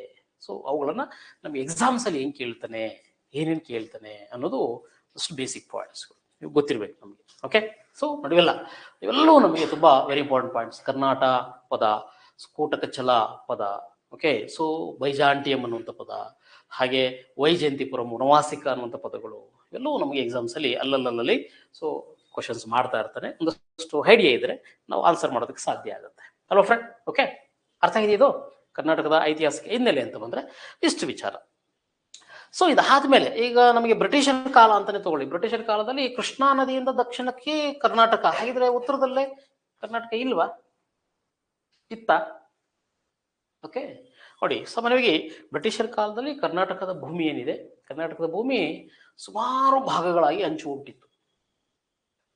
ಸೊ ಅವರು ಓಕೆ, ಅವರ ಒಂದು ಆಡಳಿತದ ಅನುಕೂಲಕ್ಕಾಗಿ ಕರ್ನಾಟಕ ಯಾವಾಗ ಟಿಪ್ಪು ಸಾಯ್ತಾರೆ, ಟಿಪ್ಪು ಸತ್ತ ನಂತರ 1779 ಟಿಪ್ಪು ಸತ್ತ ನಂತರ ಕರ್ನಾಟಕವನ್ನ ಏನ್ ಮಾಡ್ತಾರೆ 5 ಪ್ರಾಂತ್ಯಗಳಾಗಿ ವಿಭಜನೆ ಮಾಡ್ಬಿಡ್ತಾರೆ. ಓಕೆ, ಸೊ ಕರ್ನಾಟಕವನ್ನ ಇನ್ನ 1779 onwards Karnataka is okay so separated as A 5 ಏನಂತ ಕರಿತೀವಿ ಡಿವಿಷನ್ಸ್ ಅಂತಾನೆ ಕರಿತೀವಿ ಅದನ್ನ. ಓಕೆ, ಸೊ ವಿಭಾಗಗಳಾಗಿ ವಿಭಜನೆ ಮಾಡ್ಬಿಡ್ತಾರೆ. ಯಾಕೆಂದ್ರೆ ಅವರು ಕಂದಾಯವನ್ನ ಸೊ ಅಡ್ಮಿನಿಸ್ಟ್ರೇಟಿವ್ ಮಾಡ್ಕೊಳ್ಳೋದಕ್ಕೆ ಕೆಲವೊಬ್ಬ ರೆಸಿಡೆನ್ಸ್ ನೇಮಕ ಮಾಡ್ಬಿಡ್ತಾರೆ, ಮಾಡ್ಕೊಂಡು ಅವ್ರ ಮುಖಾಂತರ ಕಂದಾಯ ವಸೂಲಿ ಮಾಡ್ಕೊಳ್ಳೋದಕ್ಕೆ ಈಸಿ ಆಗುತ್ತೆ ಅನ್ನುವಂಥ ಉದ್ದೇಶಕ್ಕೆ ಕರ್ನಾಟಕವನ್ನು ಕೂಡ 5 ಭಾಗ ಮಾಡಾಕ್ತಾರೆ. ಓಕೆ, ಸೊ ಕರ್ನಾಟಕ ಸಪರೇಟ್ ಆಗಿರುತ್ತೆ, ವಿಭಜನೆ ಆಗಿರುತ್ತೆ. ಓಕೆನಾ? ಹಾಗಿದ್ರೆ ಯಾವ್ಯಾವ ಭಾಗ ಯಾವ್ಯಾವ ಪ್ರಾಂತ್ಯಕ್ಕೆ ಸೇರಿರುತ್ತೆ ನಮಗೆಲ್ಲ ಗೊತ್ತಿರಲಿ ಅಲ್ವಾ? ನೋಡಿ ಇಲ್ಲಿ ನಾವು ಕಾಮನ್ ಬೇಸಿಕ್ ನಮ್ಗೆ ಅದು. ಓಕೆ, ಸೊ ಬೇಸಿಕಲಿ ನಾವು ನೋಡಿದಾಗ ಓಕೆ ಕರ್ನಾಟಕದ ಒಂದು ಓಕೆ ಭೂಭಾಗವನ್ನು ನಾವು ಅಬ್ಸರ್ವ್ ಮಾಡಿದ್ರೆ ಸಾಮಾನ್ಯವಾಗಿ ನಾವು ಇದರಲ್ಲಿ ಓಕೆ ಪ್ರಮುಖವಾಗಿ ನಾವು ಕಾಣುವಂಥದ್ದು ಇಲ್ಲೊಂದು ಭೂಪಟದಲ್ಲಿ ನೀವು ನೋಡ್ಬೋದು ಸಾಮಾನ್ಯವಾಗಿ. ಓಕೆ, ನೋಡಿ ಇದರಲ್ಲಿ ಒಂದಷ್ಟು ಪ್ರಾಂತ್ಯಗಳು ನಾವು ಕಾಣ್ತೀವಿ ಫ್ರಮ್ 1779 ಆನ್ವರ್ಡ್ಸ್ ಅಲ್ವಾ? ನೋಡಿ ಇದನ್ನ ಪ್ರಮುಖವಾಗಿ ಮುಂಬೈ ಪ್ರಾಂತ್ಯ ಅಂತ ಕರಿತೀವಿ. ಮುಂಬೈ ಪ್ರಾಂತ್ಯ ಅಂತ ಬಂದ್ರೆ ಈಗಿನ ನಮ್ಮ ಕರ್ನಾಟಕದಲ್ಲಿ ಈಗ ಏನಿದಾವೆ ಅದರಲ್ಲಿ ಈಗಿನ ಬೆಳಗಾವಿ ಆಗಿರ್ಬೋದು, ಉತ್ತರ ಕನ್ನಡ ಆಗಿರ್ಬೋದು, ವಿಜಯಪುರ ಆಗಿರ್ಬೋದು, ಧಾರವಾಡ ಆಗಿರ್ಬೋದು, ಇವುಗಳು ಯಾವ ಪ್ರಾಂತ್ಯದಲ್ಲಿ ಇರ್ತವೆ? Mumbai. It means they are Marathi ಪ್ರಾಬಲ್ಯದಲ್ಲಿ ಇರ್ತವೆ. ಮರಾಠಿ ಜನ ಈಗಲೂ ಕೂಡ ಅಲ್ಲಿದ್ದಾರೆ, ಮರಾಠಿ ಮಾತನಾಡೋದು ಹೆಚ್ಚು ಜನ. ಓಕೆ, ಹಾಗೆ ಒಂದಷ್ಟು ಭೂಮಿ ಅದನ್ನ ನಾವು ಹೈದರಾಬಾದ್ ಪ್ರಾಂತ್ಯ ಅಂತ ಕರಿತೀವಿ. ಈಗಿನ ಬೀದರ್ ಆಗಿರ್ಬೋದು, ಕಲಬುರ್ಗಿ ಆಗಿರ್ಬೋದು, ಯಾದಗಿರಿ, ರಾಯಚೂರು ಇವೆಲ್ಲವೂ ಕೂಡ ಯಾವ ಪ್ರಾಂತ್ಯಕ್ಕೆ ಇರ್ತವೆ? ಹೈದರಾಬಾದ್ ಪ್ರಾಂತ್ಯಕ್ಕೆ ಸೇರ್ಕೊಂಡ್ಬಿಟ್ಟಿರ್ತವೆ. ಅವು ಈಗಲೂ ಕೂಡ ತೆಲುಗು ಪ್ರಾಬಲ್ಯ. Okay, of major. ಹಾಗೆ ಸೊ ಅದರಲ್ಲಿ ನೋಡಿ ನಮ್ಮ ಓಕೆ ದಕ್ಷಿಣ ಕನ್ನಡ ಹಾಗೂ ಸೊ ಬಳ್ಳಾರಿ ಇವು ಮದ್ರಾಸ್ ಪ್ರಾಂತ್ಯಕ್ಕೆ ಸೇರ್ಕೊಂಡಿರ್ತವೆ. ಮದ್ರಾಸ್ ಪ್ರಾಂತ್ಯದಲ್ಲಿ ಇರ್ತವೆ. ಕೊಳ್ಳೇಗಾಲ ಇರುತ್ತೆ. ಕೊಳ್ಳೇಗಾಲ ಸಾಮಾನ್ಯವಾಗಿ ಸೇರ್ಕೊಳ್ಳುತ್ತೆ. ಯಾವಾಗ ನಾವು ಅದನ್ನ ಚಾಮರಾಜನಗರ ಮಾಡ್ಕೊಳ್ತೀವಿ ಅವಾಗ ಆ್ಯಡ್ ಆಗುತ್ತೆ Kollegal. Just small district okay ಇರುತ್ತೆ, ಯಾಕೆಂದ್ರೆ ಬಾರ್ಡರ್ ಅಲ್ವಾ, ತಮಿಳುನಾಡು ಬಾರ್ಡರ್, ಹಾಗಾಗಿ ಅವರ ಪ್ರಾಬಲ್ಯದಲ್ಲಿ ಇರುತ್ತದೆ. ಓಕೆ, ಬಟ್ ಮೇನ್ ಡಿಸ್ಟ್ರಿಕ್ಟ್ಸ್ ಅಂತ ಬಂದಾಗ ಬಳ್ಳಾರಿ ಹಾಗೂ ದಕ್ಷಿಣ ಕನ್ನಡ. ಸೊ ಪ್ರಮುಖವಾಗಿ ಯಾವ ಪ್ರಾಂತ್ಯ? ಮದ್ರಾಸ್ ಪ್ರಾಂತ್ಯಕ್ಕೆ ಸೇರಿರುತ್ತೆ. ಮುಂಬೈ ಪ್ರಾಂತ್ಯ, ಹೈದರಾಬಾದ್ ಪ್ರಾಂತ್ಯ, ಮದ್ರಾಸ್ ಪ್ರಾಂತ್ಯ ಮೂರಾದವು. ಇನ್ನ ಉಳಿದದ್ದು ಒಂದಷ್ಟು ಜಿಲ್ಲೆಗಳನ್ನ ಸೇರಿಸಿ ಅದನ್ನ ಮೈಸೂರು ಪ್ರಾಂತ್ಯ ಅಂತ ಮಾಡ್ತಾರೆ. ಮೈಸೂರು ಡಿವಿಷನ್ ಅಂತೇಳಿ. ಇದು ನಮ್ಮ ಮೂಲ ಕನ್ನಡದ ಭೂಮಿ ಅಷ್ಟೇ, ಇಷ್ಟೇ ಕನ್ನಡದ ಭೂಮಿ. ಇದರಲ್ಲಿ ಅವಾಗ ಕೇವಲ ಒಂದು 7 ಜಿಲ್ಲೆಗಳಷ್ಟೇ ಇರ್ತವೆ, ಓನ್ಲಿ 7 ಡಿಸ್ಟ್ರಿಕ್ಟ್ಸ್. ಓಕೆನಾ? ನೋಡಿ ಬರೀ 7 ಜಿಲ್ಲೆ ಇದ್ದಿದ್ದು ಅವಾಗ. ಮೈಸೂರು ಪ್ರಾಂತ್ಯ ಅಂತೇನಿತ್ತು ಅವಾಗ ಒಟ್ಟು ಎಷ್ಟು ಜಿಲ್ಲೆಗಳಿದ್ವು ಅಂದ್ರೆ ಕೇವಲ 7 ಜಿಲ್ಲೆ, 7 ಡಿಸ್ಟ್ರಿಕ್ಟ್ಸ್ ಓನ್ಲಿ. ಯಾವ್ಯಾವ್ದು 7 ಜಿಲ್ಲೆಗಳು ಅಲ್ವಾ? 7 ಜಿಲ್ಲೆಗಳು ಗೊತ್ತಿರ್ಬೇಕು ನಮಗೆ. ಮೈಸೂರು ನಮ್ಮ ಕರ್ನಾಟಕ ಓಕೆ ಬ್ರಿಟಿಷರ ಕಾಲದಲ್ಲಿ ಏನು 5 ಪ್ರಾಂತ್ಯಗಳಿಗೆ ವಿಭಜನೆ ಆಗುತ್ತೆ, ಆಗ ಮೈಸೂರು ಪ್ರಾಂತ್ಯದಲ್ಲಿ ಎಷ್ಟು ಜಿಲ್ಲೆಗಳಿದ್ವು ಅಂತ ಕೇಳಿದ್ರೆ ಅದ್ರಲ್ಲಿ ಇದ್ದಿದ್ದು 7 ಜಿಲ್ಲೆ. ಒಂದು ಹಳೆ ಮೈಸೂರು. ಓಕೆ, ಸೊ ಒಂದು ಮೈಸೂರು, ಹಳೆ ಮೈಸೂರು. ಓಕೆನಾ? ಮೈಸೂರನ್ನ ಬಿಟ್ರೆ ಎರಡನೇದು ನಮಗೆ ಸಿಗುವಂಥದ್ದು ಬೆಂಗಳೂರು, ಮೂರನೇದು ಕೋಲಾರ, ಓಕೆ, 4ನೇದು ತುಮಕೂರು, ಓಕೆ, 5ನೇದು ಚಿತ್ರದುರ್ಗ, ಓಕೆ ಚಿತ್ರದುರ್ಗ, ಹಳೆಯ ಜಿಲ್ಲೆನೇ ನಮ್ಮ ಕರ್ನಾಟಕದ್ದು. ಅದನ್ನು ಬಿಟ್ಟರೆ ಶಿವಮೊಗ್ಗ, ಓಕೆ, ಶಿವಮೊಗ್ಗ. ಇನ್ನು 7ನೇದು ಚಿಕ್ಕಮಗಳೂರು. ಚಿಕ್ಕಮಗಳೂರು ಜಿಲ್ಲೆ ನೋಡಿ, 7 ಅಷ್ಟೇ ಇದ್ದಿದ್ದು ಅವಾಗ. Okay, one of the major ಹಳೆಯದು ನೋಡಿ ಕರ್ನಾಟಕ. ಓಕೆ, ಮೈಸೂರು ಪ್ರಾಂತ್ಯವಾದ ಆಗ ಅದರಲ್ಲಿದ್ದಂಥ ಒಟ್ಟು ಜಿಲ್ಲೆಗಳ ಸಂಖ್ಯೆ ನಮ್ಗೆ ಗೊತ್ತಿರಲಿ, ಕೇವಲ 7 ಜಿಲ್ಲೆ. ಮೈಸೂರು, ಬೆಂಗಳೂರು, ಕೋಲಾರ, ತುಮಕೂರು, ಚಿತ್ರದುರ್ಗ, ಶಿವಮೊಗ್ಗ ಹಾಗೂ ಚಿಕ್ಕಮಗಳೂರು ಜಿಲ್ಲೆಗಳಷ್ಟೇ. ಓಕೆನಾ? So that's of major. Kodagu separate ಪ್ರಾಂತ್ಯ ಆಗಿರುತ್ತೆ, ಅದು ಮೈಸೂರಿಗೆ ಸೇರಿರಲ್ಲ. ಕೊಡಗು ಅವ್ರದೇ ಒಂದು ಇಂಡಿವಿಜುವಲ್ ಒಂದು ಪ್ರಾಂತ್ಯವನ್ನು ಮಾಡಿಕೊಂಡು ಅವರೇ, ಸೊ ಬ್ರಿಟಿಷರ ಜೊತೆನೂ ಕೂಡ ಹೋರಾಡ್ಕೊಳ್ತಾರೆ, ಸೊ ಇರ್ತಾರೆ. ಓಕೆ, ಅವರು ಇನ್ನು ಮೈಸೂರಿಗೆ ಸೇರಿರಲ್ಲ. ಓಕೆನಾ? ರೈಟ್. ಸೊ ಇದಾದ ಮೇಲೆ ನಮ್ಮ ಕರ್ನಾಟಕದಲ್ಲಿ ನಿರ್ಮಾಣಗೊಂಡ 8ನೇ ಜಿಲ್ಲೆ ಯಾವುದು ಅಂತ ಕೇಳಿದ್ರೆ, ನಮ್ಮ ಕರ್ನಾಟಕದಲ್ಲಿ ಮೈಸೂರಿನಿಂದ, ಹಳೆ ಮೈಸೂರು ಏನಿತ್ತಲ್ಲ, ಅದರಿಂದ 1886ರಲ್ಲಿ ಹೊಸ ಜಿಲ್ಲೆನ ಫಾರ್ಮ್ ಮಾಡ್ತೀವಿ, Hassan. Hassan is A new district. Okay, so ಅದನ್ನು 1886ರಲ್ಲಿ ಹೊಸ ಜಿಲ್ಲೆ ಅಂತ ಮಾಡ್ಕೊಳ್ತೀವಿ. ಅದು 8ನೇ ಜಿಲ್ಲೆ. ಓಕೆ, 8ನೇ ಜಿಲ್ಲೆ, ದಟ್ಸ್ ಆಫ್ ಮೇಜರ್. ಅದಾದ ಮೇಲೆ ನಮ್ಮಲ್ಲಿ ಫಾರ್ಮೇಷನ್ ಆದದ್ದು ಮಂಡ್ಯ. 1939, 1939ರಲ್ಲಿ ಮಂಡ್ಯ ಹೊಸ ಜಿಲ್ಲೆ ಆಗುತ್ತೆ. ಅದು ಮೈಸೂರು ಭಾಗದಿಂದನೇ ವಿಭಜನೆಯಾಗಿ ಮಂಡ್ಯವನ್ನು ಹೊಸ ಜಿಲ್ಲೆ ಮಾಡ್ತೀವಿ. ಅಲ್ಲಿಗೆ ಎಷ್ಟಾದವು? ಓಕೆ, +2 ಆ್ಯಡ್ ಆಯಿತು, 9 ಜಿಲ್ಲೆ ಆಯಿತು. ಓಕೆನಾ? 9 ಜಿಲ್ಲೆ. ಸೊ ಹೀಗೆ ಮೈಸೂರಲ್ಲಿ ಯಾವಾಗ 9 ಜಿಲ್ಲೆ ಇರ್ತವೆ, 5 ಪ್ರಾಂತ್ಯಗಳಾಗಿ ನಮ್ಮ ಕರ್ನಾಟಕ ಹಂಚಿಕೋಗಿರುತ್ತೆ. ಮುಂಬೈ, ಹೈದರಾಬಾದ್, ಮದ್ರಾಸ್ ಪ್ರಾಂತ್ಯ, ಮೈಸೂರು ಪ್ರಾಂತ್ಯ ಹಾಗೂ ಕೊಡಗು ಪ್ರಾಂತ್ಯ ಅಂತೇಳಿ. ಓಕೆನಾ ಫ್ರೆಂಡ್? ಸೊ ಈ ಪ್ರಾಂತ್ಯಗಳು ಈ ರೀತಿ ಹಂಚಿಕೆ ಆಗಿರೋದನ್ನ ಏನು ಮಾಡ್ತೀವಿ, ಒಗ್ಗೂಡಿಸ್ಬೇಕು ಅಂತೇಳಿ ನಮ್ಮ ಕರ್ನಾಟಕದಲ್ಲಿ ಸುಮಾರು ಹೋರಾಟಗಳಾಗ್ತವೆ. ಅದನ್ನ ಕರ್ನಾಟಕ ಏಕೀಕರಣ ಅಂತ ಕರಿತೀವಿ, ನಾವೆಲ್ಲ ಕೇಳಿರ್ತೀವಿ ಅಲ್ವಾ? ಆ ಕರ್ನಾಟಕದ ಏಕೀಕರಣ ನಮ್ಮಲ್ಲಿ 1858ರಿಂದನೇ ಶುರುವಾಗುತ್ತೆ. ಸೊ ಏನು ಭಾರತದಲ್ಲಿ ಶುರುವಾಗಿತ್ತು 1857, ಸ್ವತಂತ್ರ ಸಂಗ್ರಾಮ ಅಂತೇಳಿ ಮಾಡಿಕೊಂಡು ಅಲ್ಲಿ ಹೋರಾಟಗಳು ಮಾಡ್ತಿದ್ರು. ಸೊ ಹಾಗೆ ನಮ್ಮ ಕರ್ನಾಟಕದಲ್ಲೂ ಕೂಡ ಈ ಒಂದು ಇಡೀ ಕರ್ನಾಟಕ ಏನು ಹಂಚು ಹೋಗಿದೆ, ಮೈಸೂರು, ಹೈದರಾಬಾದ್, ಮದ್ರಾಸ್ ಅಂತೆಲ್ಲ, ಅದನ್ನ ಏಕೀಕರಣ ಮಾಡೋಣ, ಒಟ್ಟುಗೂಡಿಸೋಣ ಅಂತೇಳಿ ಸುಮಾರು ಹೋರಾಟಗಳಾಗ್ತವೆ ಕರ್ನಾಟಕದಲ್ಲಿ. ಓಕೆನಾ? ಆ ಸಂದರ್ಭದಲ್ಲಿ ಸೊ ಏನು ಹೋರಾಟಗಳಾಗ್ತವೆ ಆಗ, ಸೊ ಭಾರತದಲ್ಲಿ ಅದೇ ರೀತಿ ಆಗುತ್ತೆ. ಆಗ ಭಾರತದಲ್ಲಿ ಏನ್ ಮಾಡ್ತೀವಿ, ಭಾಷಾವಾರು ರಾಜ್ಯಗಳನ್ನ ಮಾಡೋಣ ಅಂತೇಳಿ, ಅದಕ್ಕೋಸ್ಕರನೇ ಸುಮಾರು ಫಜಲ್ ಅಲಿ ಆಯೋಗ ಬರುತ್ತೆ, ಅದು ಅಲ್ಲಿ ನಮಗೆ ಹೋರಾಟ ನಡೀತಾ ಇರುತ್ತೆ. ಆ ಸಂದರ್ಭದಲ್ಲಿ ಮೊದಲ ಬಾರಿಗೆ ಭಾರತದಲ್ಲಿ ಸೊ ಭಾಷಾವಾರು ರಾಜ್ಯ ಯಾವ್ದಾಗುತ್ತೆ? ಅದ 1953 ಯಾವ್ದ? ಆಂಧ್ರ ಪ್ರದೇಶ ಭಾರತದ ಮೊದಲ ಭಾಷಾವಾರು ರಾಜ್ಯ. ಹೌದಾನೆ? ಯಾವಾಗ ಆಂಧ್ರ ಪ್ರದೇಶವನ್ನ 1953ನಲ್ಲಿ ಭಾಷಾವಾರು ರಾಜ್ಯ ಅಂತ ಮಾಡ್ತೀವಿ, ಆಗ ಈ ಮುಂಬೈ ಪ್ರಾಂತ್ಯದಲ್ಲಿದ್ದಂತಹ ಬಳ್ಳಾರಿ ಮೈಸೂರು ಪ್ರಾಂತ್ಯಕ್ಕೆ ಸೇರ್ಕೊಳ್ಳುತ್ತೆ. ಅಲ್ಲಿಗೆ ಎಷ್ಟಾಯ್ತು ಈಗ ಕರ್ನಾಟಕದಲ್ಲಿ? 9 ಇತ್ತು, 10 ಆಯ್ತು, 10 ಜಿಲ್ಲೆ ಆಯ್ತು ಕರ್ನಾಟಕದಲ್ಲಿ. ಎಷ್ಟರಲ್ಲಿ? 1953ನಲ್ಲಿ 10ನೇ ಜಿಲ್ಲೆಯಾಗಿ ಯಾವ ಸೇರ್ಕೊಳ್ಳುತ್ತೆ? ಬಳ್ಳಾರಿ ಮೈಸೂರು ಪ್ರಾಂತ್ಯಕ್ಕೆ ಹ್ಯಾಡ್ ಆಗುತ್ತೆ. ಓಕೆನಾ ಫ್ರೆಂಡ್? ಅದಲ್ವಾ? ಈಗ ನಂತರ ಇಡೀ ಭಾರತ, ಓಕೆ, ಸೊ ಭಾಷಾವಾರು ರಾಜ್ಯ ವಿಂಗಡಣೆ, ಪುನರ್ವಿಂಗಡಣೆ ಅಂತ ಕರಿತೀವಿ ಅದನ್ನ. Okay, organisation of the Indian, okay, so region ಅಂತೇಳಿ ಅದಕ್ಕೆ ಆಕ್ಟ್ ಬರುತ್ತೆ. ಎಷ್ಟರಲ್ಲಿ? 1956, 1956 ಭಾರತ ಇಡೀ ಭಾಷೆ ಆಧಾರದ ಮೇಲೆ ರಾಜ್ಯಗಳನ್ನು ವಿಂಗಡಣೆ ಮಾಡುತ್ತೀವಿ. ಹೌದಾ? ಆಗ ನಮ್ಮ ಭಾರತದಲ್ಲಿ ಒಟ್ಟು ಎಷ್ಟು ರಾಜ್ಯಗಳಾಗ್ತವೆ? ಹೌ ಮೆನಿ ಸ್ಟೇಟ್ಸ್ ಇನ್ 1956? 1956ರಲ್ಲಿ ಭಾರತದಲ್ಲಿ ಒಟ್ಟು 14 ರಾಜ್ಯಗಳಾಗ್ತವೆ. 14 ರಾಜ್ಯ. ಸೊ 56ಅಲ್ಲಿ ಭಾಷಾವಾರು ರಾಜ್ಯಗಳು ಫಾರ್ಮೇಶನ್ ಆಗ್ತವೆ. ಅದರಲ್ಲಿ ನಮ್ಮ ಕರ್ನಾಟಕ ಕೂಡ ಒಂದು ರಾಜ್ಯವಾಗಿ ಫಾರ್ಮ್ ಆಗುತ್ತೆ. ಆಗ ಅದನ್ನ ನಾವೇನಂತ ಕರೀತಾ ಇದ್ವಿ? ಮೈಸೂರು ಅಂತ ಕರೀತಾ ಇದ್ವಿ, ಮೈಸೂರು ಸ್ಟೇಟ್. ಆಗ ಅದನ್ನ ಕರ್ನಾಟಕ ಅಂತ ಇರ್ಲಿಲ್ಲ 1956ಅಲ್ಲಿ. ಓಕೆ, ಅದನ್ನ ಮೈಸೂರು ರಾಜ್ಯ ಅಂತ ಮಾಡ್ತೀವಿ, ಮೈಸೂರು ಸ್ಟೇಟ್. ಹೌದಾ? ಯಾವಾಗ ಮೈಸೂರು ರಾಜ್ಯ ಆಗತ್ತೆ, ಈ ಬೇರೆ ಬೇರೆ ಪ್ರಾಂತ್ಯಗಳಲ್ಲಿ ಇದ್ವಲ್ಲ ಜಿಲ್ಲೆಗಳು, ಅವೆಲ್ಲವೂ ಕೂಡ ಸೊ ಮೈಸೂರು ಪ್ರಾಂತ್ಯಕ್ಕೆ ಸೇರ್ಕೊಳ್ಳುತ್ತೆ. ಓಕೆನಾ? ಆಗ ಸೊ 1956ಅಲ್ಲಿ ಮದ್ರಾಸ್ ಪ್ರಾಂತ್ಯದಿಂದ ಉತ್ತರ ಕನ್ನಡ, ಬೆಳಗಾವಿ, ವಿಜಯಪುರ ಹಾಗೂ ಧಾರವಾಡ, ಓಕೆ, ಸೊ ಈ 4 ಸೇರ್ಕೊಳ್ಳುತ್ತೆ. ಅದರಿಂದ ಮದ್ರಾಸ್ ಮುಂಬೈ ಪ್ರಾಂತ್ಯದಿಂದ, ಹೈದರಾಬಾದ್ ಪ್ರಾಂತ್ಯದಿಂದ ಬೀದರು, ಕಲಬುರ್ಗಿ ಅಥವಾ ಆಗಿನ ಓಕೆ ಗುಲ್ಬರ್ಗ, ಓಕೆ ಗುಲ್ಬರ್ಗ, ಯಾದಗಿರಿ ಇರಲಿಲ್ಲ, ರಾಯಚೂರು, 3 ಜಿಲ್ಲೆಗಳು. ಬೀದರು, ಗುಲ್ಬರ್ಗ, ರಾಯಚೂರು. ಓಕೆ, 3 ಜಿಲ್ಲೆಗಳು. ಅಲ್ಲಿಗೆ ಎಷ್ಟಾಯ್ತು? ಇಲ್ಲಿ 4, ಇಲ್ಲಿ 3, 7 ಆಯ್ತಲ್ವಾ? So 7, 4 + 3. Okay, plus. Okay, next add ಆದದ್ದು ಕೊಡಗು. ಆಗ 1956 ಅಲ್ಲಿ ಮೈಸೂರು ಪ್ರಾಂತ್ಯಕ್ಕೆ ಆ್ಯಡ್ ಆಗ್ಬಿಡುತ್ತೆ. ಅಲ್ಲಿಗೆ ಎಷ್ಟಾಯ್ತು ಟೋಟಲಿ? ಓಕೆ, 10 ಇತ್ತು. ನೆಕ್ಸ್ಟ್ ಈಗ ನಮ್ಗೆ ಎಷ್ಟು ಸಿಕ್ತು? 8 ಅಲ್ವಾ? ಸೊ ಟೋಟಲಿ ನಮಗೆ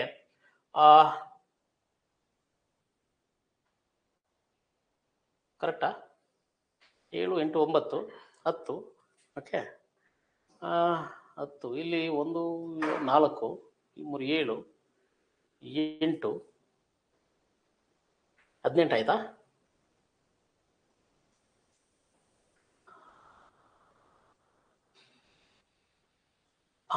ಯಾವುದೋ ಮಿಸ್ ಆಯ್ತಾ? ಯಾವ ಜಿಲ್ಲೆನಪ್ಪ ಮಿಸ್ ಆಗಿದ್ದು? ಯಾವುದಿಲ್ವಲ್ಲ. ಕರೆಕ್ಟ್, 18 ಜಿಲ್ಲೆ ಅಲ್ವಾ? 18 ಡಿಸ್ಟ್ರಿಕ್ಟ್. ಕೊಡಗು 19ನೇ ಜಿಲ್ಲೆ ಆಗಬೇಕು. ಕೊಡಗು 19th ಡಿಸ್ಟ್ರಿಕ್ಟ್, ಅದು 19ನೇ ಜಿಲ್ಲೆ. ಓಕೆ,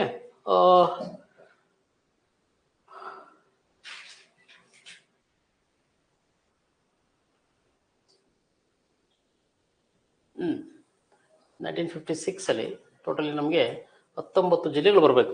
19 ಡಿಸ್ಟ್ರಿಕ್ಟ್ಸ್ ಇರ್ತವೆ ಅದರಲ್ಲಿ. ಓಕೆ, ಸೊ ನಮಗೆ ಈ ಕಡೆ ಬೆಳಗಾವಿ, ವಿಜಯಪುರ, ಧಾರವಾಡ. ಓಕೆ, ಧಾರವಾಡ, ಉತ್ತರ ಕನ್ನಡ 4, ಬೀದರು, ಕಲಬುರಗಿ, ರಾಯಚೂರು 3 ಜಿಲ್ಲೆ. 3, 7 ಆಯಿತು. 8, 18 ಆಯಿತು. ಓಕೆ, ರೈಟ್ ಅಲ್ವಾ? ಒಂದಷ್ಟು ಹೊಸ ಜಿಲ್ಲೆಗಳು ಫಾರ್ಮೇಷನ್ ಆಗ್ತವೆ. ಅಲ್ಲಿ ಟೋಟಲಿ ನಮಗೆ ಎಷ್ಟಾಯಿತು? ಐ ಥಿಂಕ್ ಅದು 19 ಜಿಲ್ಲೆ ಬರ್ತಾವಪ್ಪ. ಓಕೆ, 19 ಜಿಲ್ಲೆ ಆಗ್ತಾವೆ. ದಕ್ಷಿಣ ಕನ್ನಡ, ಇಲ್ಲೊಂದು ಮಿಸ್ ಆಯ್ತಲ್ಲ, ಬಳ್ಳಾರಿ ಸೇರ್ಕೊಳ್ತು. ದಕ್ಷಿಣ ಕನ್ನಡ ಮದ್ರಾಸ್ ಪ್ರಾಂತ್ಯದಿಂದ ಸೇರ್ಕೊಳ್ಳುತ್ತೆ. ಅಲ್ಲಿಗೆ ಟೋಟಲಿ 19 ಜಿಲ್ಲೆ. 19 ಜಿಲ್ಲೆ ಬರ್ತವೆ. 1956 ಅಲ್ಲಿ ನಮ್ಮ ಕರ್ನಾಟಕದಲ್ಲಿ ಸಾಮಾನ್ಯವಾಗಿ ಒಟ್ಟು ಇದ್ದಂತಹ ಜಿಲ್ಲೆಗಳು ಅಂತ ಕೇಳಿದ್ರೆ ಎಷ್ಟು ಜಿಲ್ಲೆ? 19 ಜಿಲ್ಲೆ ಇರ್ತದೆ, 19 ಡಿಸ್ಟ್ರಿಕ್ಟ್. Okay, so almost. ಆಮೇಲೆ ನಮ್ಮಲ್ಲಿ ಕರ್ನಾಟಕದಲ್ಲಿ ಹೊಸ ಜಿಲ್ಲೆ ಆಗೋದು ಯಾವಾಗ ಅಂದರೆ ನೋಡಿ, ಸೊ ಸುಮಾರು ವರ್ಷಗಳ ನಂತರ ನೋಡಿ, 1956 ಆದಮೇಲೆ ಸುಮಾರು ವರ್ಷಗಳ ನಂತರ ಕರ್ನಾಟಕವನ್ನ ನಾವು ಮೈಸೂರು ಇದಂತನ ಕರ್ನಾಟಕ ಅಂತ ಮರುನಾಮಕರಣ ಮಾಡ್ಕೊಳ್ತೀವಿ ಅಲ್ವಾ? Mysuru state, okay, is renamed as a Karnataka. Okay, state in ಎಷ್ಟರಲ್ಲಿ? 1973, 1973ರಲ್ಲಿ ಮೈಸೂರನ್ನ ಕರ್ನಾಟಕ ರಾಜ್ಯ, ನಮ್ಮ ದೇವರಾಜ ಅರಸರ ಕಾಲದಲ್ಲಿ ತಾನೇ ಹೇಳ್ತಾನೆ ಎಕ್ಸಾಮ್ಸಲ್ಲಿ, ಯಾರು ಕರ್ನಾಟಕ ಎಂದು ಓಕೆ ನಾಮಕರಣ ಮಾಡಿದವರು ಅಂತೇಳಿ ದೇವರಾಜ ಅರಸರವರು 1973 ಜನವರಿ 1 ನವೆಂಬರ್ 1ರಲ್ಲಿ ನಾಮಕರಣ ಮಾಡ್ತಾರೆ. ಸೊ ಇಲ್ಲೇನು ಕೇಳ್ತಾರೆ ನಮಗೆ ಅಂತ ಕೇಳಿದ್ರೆ ನೋಡಿ, ಮೈಸೂರು ರಾಜ್ಯ ಕರ್ನಾಟಕ ಎಂದು ಮರುನಾಮಕರಣಗೊಂಡಾಗ ಇದ್ದ ಒಟ್ಟು ಜಿಲ್ಲೆಗಳ ಸಂಖ್ಯೆ ಅಲ್ವಾ? ಎಷ್ಟು ಜಿಲ್ಲೆ ಇದುವಾಗ? 19. ಓಕೆ, ಆಗಿದ್ದದ್ದು ಕೇವಲ 19 ಜಿಲ್ಲೆಗಳು. Okay, only 19 districts. ಓಕೆ, ಕ್ಲಿಯರಾ? ಅವು ನಮಗೆ ಪಾಯಿಂಟ್ಸ್ ಏನಕ್ಕೆ ಅಂದರೆ ಇವೆಲ್ಲ ಏನಕ್ಕೆ ಓದ್ಕೋಬೇಕಂದ್ರೆ ಅಲ್ಲಿ ಕೇಳ್ತಾನೆ ನಮಗೆ, ಸೊ ಹೈಲೈಟ್ ಮಾಡ್ತಾನೆ. ಓಕೆ, ಆವಾಗ ನಮಗೆ ಅದು ಗೊತ್ತಿರ್ಬೇಕು basic. Karnataka, okay, so Mysuru ರಾಜ್ಯ ಕರ್ನಾಟಕ ಎಂದು ಮರುನಾಮಕರಣಗೊಂಡಾಗ, okay, Mysuru state is renamed as a Karnataka. Okay, period having only 19 districts. ಅವಾಗ ಕೇವಲ 19 ಜಿಲ್ಲೆಗಳು ನಾವು ಕರ್ನಾಟಕದಲ್ಲಿ ಕಾಣ್ತೀವಿ. ಹಾಗಾಗಿ ಕರ್ನಾಟಕದಲ್ಲಿ ಹೊಸ ಜಿಲ್ಲೆ ಆದದ್ದು 1986ರಲ್ಲಿ, 1986, 1986ರಲ್ಲಿ ಓಕೆ ಕರ್ನಾಟಕದಲ್ಲಿ ಹೊಸ ಜಿಲ್ಲೆ ಫಾರ್ಮ್ ಆಗುತ್ತೆ. ಅವಾಗ ಈ ಬೆಂಗಳೂರು ಇದೆಯಲ್ಲ, ಈ ಓವರಾಲ್ ಬೆಂಗಳೂರನ್ನ 2 ಭಾಗ ಮಾಡ್ತೀವಿ. ಬೆಂಗಳೂರನ್ನ we are okay, so make 2 part as a Bengaluru urban and Bengaluru rural ಅಂತೇಳಿ 2 ಭಾಗ ಮಾಡ್ತೀವಿ. ಓಕೆ, ಬೆಂಗಳೂರು ಗ್ರಾಮಾಂತರ ಮತ್ತು ಬೆಂಗಳೂರು ನಗರ ಅಂತೇಳಿ 2 ಹೊಸ ಜಿಲ್ಲೆಗಳು ನಿಮಗೆ ಫಾರ್ಮೇಷನ್ ಆಗ್ತವೆ. ಅದರಲ್ಲಿ 20ನೇ ಜಿಲ್ಲೆ 20th ಡಿಸ್ಟ್ರಿಕ್ಟ್ ಯಾವುದು ಅಂತ ಕೇಳ್ತಾನೆ. 1986ರಲ್ಲಿ ನಿರ್ಮಾಣಗೊಂಡ ಹೊಸ ಜಿಲ್ಲೆ ಬೆಂಗಳೂರು ನಗರನ ಗ್ರಾಮಾಂತರನ ಅಲ್ವಾ? ನೋಡಿ, ಬೆಂಗಳೂರು ನಗರ ಹಳೇದು 1956 ಅಲ್ಲಿ ಫಾರ್ಮ್ ಆಗಿರೋದು. ಓಕೆ. ಸೊ ಅದಕ್ಕಿಂತನೂ ಹಳೇದೇ ಅದು, ಯಾಕೆಂದ್ರೆ ನಾವು 1800 ಕೂಡ 7 ಹೊಸ ಜಿಲ್ಲೆಗಳಿದ್ದಾಗಲೇ ಬೆಂಗಳೂರು ಇತ್ತು. ಓಕೆ. ಸೊ ಅಲ್ಲಿ 20ನೇ ಜಿಲ್ಲೆ ಬೆಂಗಳೂರು ರೂರಲ್, ಗೊತ್ತಿರಲಿ, ಬೆಂಗಳೂರು ನಗರ 20ನೇ ಜಿಲ್ಲೆಯಾಗಿ ಫಾರ್ಮ್ ಆಗುತ್ತೆ. ಓಕೆನಾ. ಸೊ ಅದಾದ ಮೇಲೆ ನಮ್ಮ ಕರ್ನಾಟಕದಲ್ಲಿ ಓಕೆ ಹೊಸ ಜಿಲ್ಲೆಗಳ ಒಂದು ಫಾರ್ಮೇಶನ್ ಆಗುತ್ತೆ. ಅದರಲ್ಲಿ ಯಾವಾಗ ಅಂದ್ರೆ 1997ರಲ್ಲಿ ಕರ್ನಾಟಕದಲ್ಲಿ ಓಕೆ JH ಪಟೇಲ್ ರವರ ಕಾಲದಲ್ಲಿ ಕರ್ನಾಟಕದಲ್ಲಿ ಒಟ್ಟು 7 ಹೊಸ ಜಿಲ್ಲೆಗಳನ್ನ ಓಕೆ ಫಾರ್ಮ್ ಮಾಡ್ತಾರೆ. Okay 7 new districts was formed in 1987. Okay 97ರಲ್ಲಿ ಯಾವ್ಯಾವ್ದು ಇರ್ಬೋದು? ಓಕೆ 97ರಲ್ಲಿ ಸಾಮಾನ್ಯವಾಗಿ ನಮಗೆ ಫಾರ್ಮ್ ಆದಂತ ಹೊಸ ಜಿಲ್ಲೆಗಳು. ಓಕೆ. ಸೊ ಪ್ರಮುಖವಾಗಿ ಐಡಿಯಲ್ಲಿ ಒಂದು ನೋಡಿ ಬಾಗಲಕೋಟೆ, ಈಗಿನ ಬಾಗಲಕೋಟೆ ಅಂತ ನಾವು ಕರಿತೀವಿ ಅದನ್ನ. ಸೊ ಬಿಜಾಪುರದಿಂದ ವಿಭಜನೆ ಮಾಡ್ತೀವಿ. Bagalkot is separated from the Bijapur. Okay. Bagalkot ಹೊಸ ಜಿಲ್ಲೆ. ಹಾಗೆ ಗದಗ ಅಂಡ್ ಹಾವೇರಿ ಅಂತ ಕರಿತೀವಿ. ಗದಗ ಅಂಡ್ ಹಾವೇರಿ ಈಗಿನ ಜಿಲ್ಲೆಗಳು. Gadag and Haveri they are separated from Dharwad. ಧಾರವಾಡದಿಂದ ಸಪರೇಟ್ ಮಾಡಿ ಇದನ್ನ ಗದಗ ಜಿಲ್ಲೆ ಹಾವೇರಿ ಜಿಲ್ಲೆ ಅಂತ ಮಾಡ್ಕೊಳ್ತೀವಿ. Okay. So Gadag and Haveri from Dharwad. Okay. Koppal district from Raichur. ರಾಯಚೂರನ್ನು ವಿಭಜನೆ ಮಾಡಿ ಕೊಪ್ಪಳ ಜಿಲ್ಲೆ ಅಂತ ಮಾಡ್ತೀವಿ. ಓಕೆ. Raichur separated. Okay. So district is Koppal. ಇನ್ನ ಉಡುಪಿಯನ್ನ ದಕ್ಷಿಣ ಕನ್ನಡದಿಂದ ಬೇರ್ಪಡಿಸ್ತೀವಿ. ಓಕೆ. ದಕ್ಷಿಣ ಕನ್ನಡ ಏನಿತ್ತು ಆಗ ದಕ್ಷಿಣ ಕನ್ನಡ ಮೊದಲಿದ್ದ ಎರಡೇ, ದಕ್ಷಿಣ ಕೆನರಾ ಉತ್ತರ ಕೆನರಾ. ಕೆನರಾಗಳನ್ನ ನಾವು ಸಪರೇಟ್ ಮಾಡಿದ್ದು. ಓಕೆ. ಇದನ್ನ ಕನ್ನಡ ಅಂತೇಳಿ ನಾವು ನಾಮಕರಣ ಮಾಡಿದ್ದೆ ಯಾವಾಗ ಅಂದ್ರೆ 1973, 1973ರಲ್ಲಿ ಕೆನರಾ, ದಕ್ಷಿಣ ಕೆನರಾ ಉತ್ತರ ಕೆನರಾ ಅಂತಿದ್ದು ಇದನ್ನ ಕನ್ನಡ, ದಕ್ಷಿಣ ಕನ್ನಡ ಉತ್ತರ ಕನ್ನಡ ಅಂತ ನಾವು ನಾಮಕರಣ ಮಾಡಿದ್ದು 1973ನಲ್ಲಿ, ಯಾವಾಗ ಕರ್ನಾಟಕ ರಾಜ್ಯ ಆಯಿತು ಆಗ. ಓಕೆ. ಸಾರಿ 1976 ಅದು 3. Okay right. ಸೊ ಈ ದಕ್ಷಿಣ ಕನ್ನಡದಿಂದ ಉಡುಪಿಯನ್ನು ಹೊಸ ಜಿಲ್ಲೆಯಾಗಿ 1997ನಲ್ಲಿ ಫಾರ್ಮ್ ಮಾಡ್ತೀವಿ. ಅದು ಹೊಸ ಜಿಲ್ಲೆ ಆಗುತ್ತೆ. ಇನ್ನ ದಾವಣಗೆರೆ, ಚಿತ್ರದುರ್ಗವನ್ನ ಸಪರೇಟ್ ಮಾಡಿ ದಾವಣಗೆರೆಯನ್ನು ಹೊಸ ಜಿಲ್ಲೆಯಾಗಿ ಫಾರ್ಮ್ ಮಾಡ್ತೀವಿ. ದಾವಣಗೆರೆ ಹೊಸ ಜಿಲ್ಲೆ ಆಗುತ್ತೆ. ಇನ್ನ ಮೈಸೂರಿಂದ ಚಾಮರಾಜನಗರ ಅಂತೇಳಿ ಹೊಸ ಜಿಲ್ಲೆ ಮಾಡ್ತೀವಿ. ನೋಡಿ ಇವು 7 ಹೊಸ ಜಿಲ್ಲೆಗಳು ನಮಗೆ ಐಡಿಯಾ ಇರಬೇಕು. 1997ನಲ್ಲಿ ಫಾರ್ಮ್ ಆಗ್ತದೆ. ಓಕೆ. ಸೊ ಪ್ರಮುಖವಾಗಿ ಐಡಿಯಾ ಇರಬೇಕು ಅಲ್ವಾ. ಅಲ್ಲಿಗೆ ಎಷ್ಟಾಯ್ತು ಅಲ್ಲಿಗೆ? ಸೊ 1997ಗೆ ಭಾರತದಲ್ಲಿ ಕರ್ನಾಟಕದಲ್ಲಿ ಇದ್ದಿದ್ದು ಒಟ್ಟು 27 ಜಿಲ್ಲೆಗಳು, 27 ಡಿಸ್ಟ್ರಿಕ್ಟ್ಸ್ ನಾವು ಇನ್ 1997ನಲ್ಲಿ ಕಾಣ್ತೀವಿ. 97ರಲ್ಲಿ ಕರ್ನಾಟಕದಲ್ಲಿ ಸೊ ಒಟ್ಟು 27 ಜಿಲ್ಲೆಗಳು ಬರ್ತವೆ. ಓಕೆ. ಅದಾದ ಮೇಲೆ ನಮ್ಮಲ್ಲಿ ಹೊಸ ಜಿಲ್ಲೆ ಫಾರ್ಮೇಶನ್ ಆಗಿದ್ದು 2007ರಲ್ಲಿ, ಇನ್ 2007. ಓಕೆ. ಅಲ್ಲಿವರೆಗೂ ಯಾವುದೇ ಹೊಸ ಜಿಲ್ಲೆ ಆಗಲ್ಲ. 2007ರಲ್ಲಿ ಏನ್ ಮಾಡ್ತೀವಿ? ಓಕೆ. ನಾವು ಈ ಬೆಂಗಳೂರು ಗ್ರಾಮಾಂತರ ಇದೆಯಲ್ಲ, ಈ ಬೆಂಗಳೂರು ಗ್ರಾಮಾಂತರವನ್ನ ಸಪರೇಟ್ ಮಾಡಿ ಓಕೆ ಅದನ್ನ ರಾಮನಗರ ಜಿಲ್ಲೆ ಅಂತ ಮಾಡ್ತೀವಿ. ಓಕೆ. ಬೆಂಗಳೂರು ಓಕೆ ಗ್ರಾಮಾಂತರ district was formed as a 2 district. Okay, one is Ramanagara, ಇದು ಬೆಂಗಳೂರು ಗ್ರಾಮಾಂತರ ಅಂತ ಹೇಳಿ.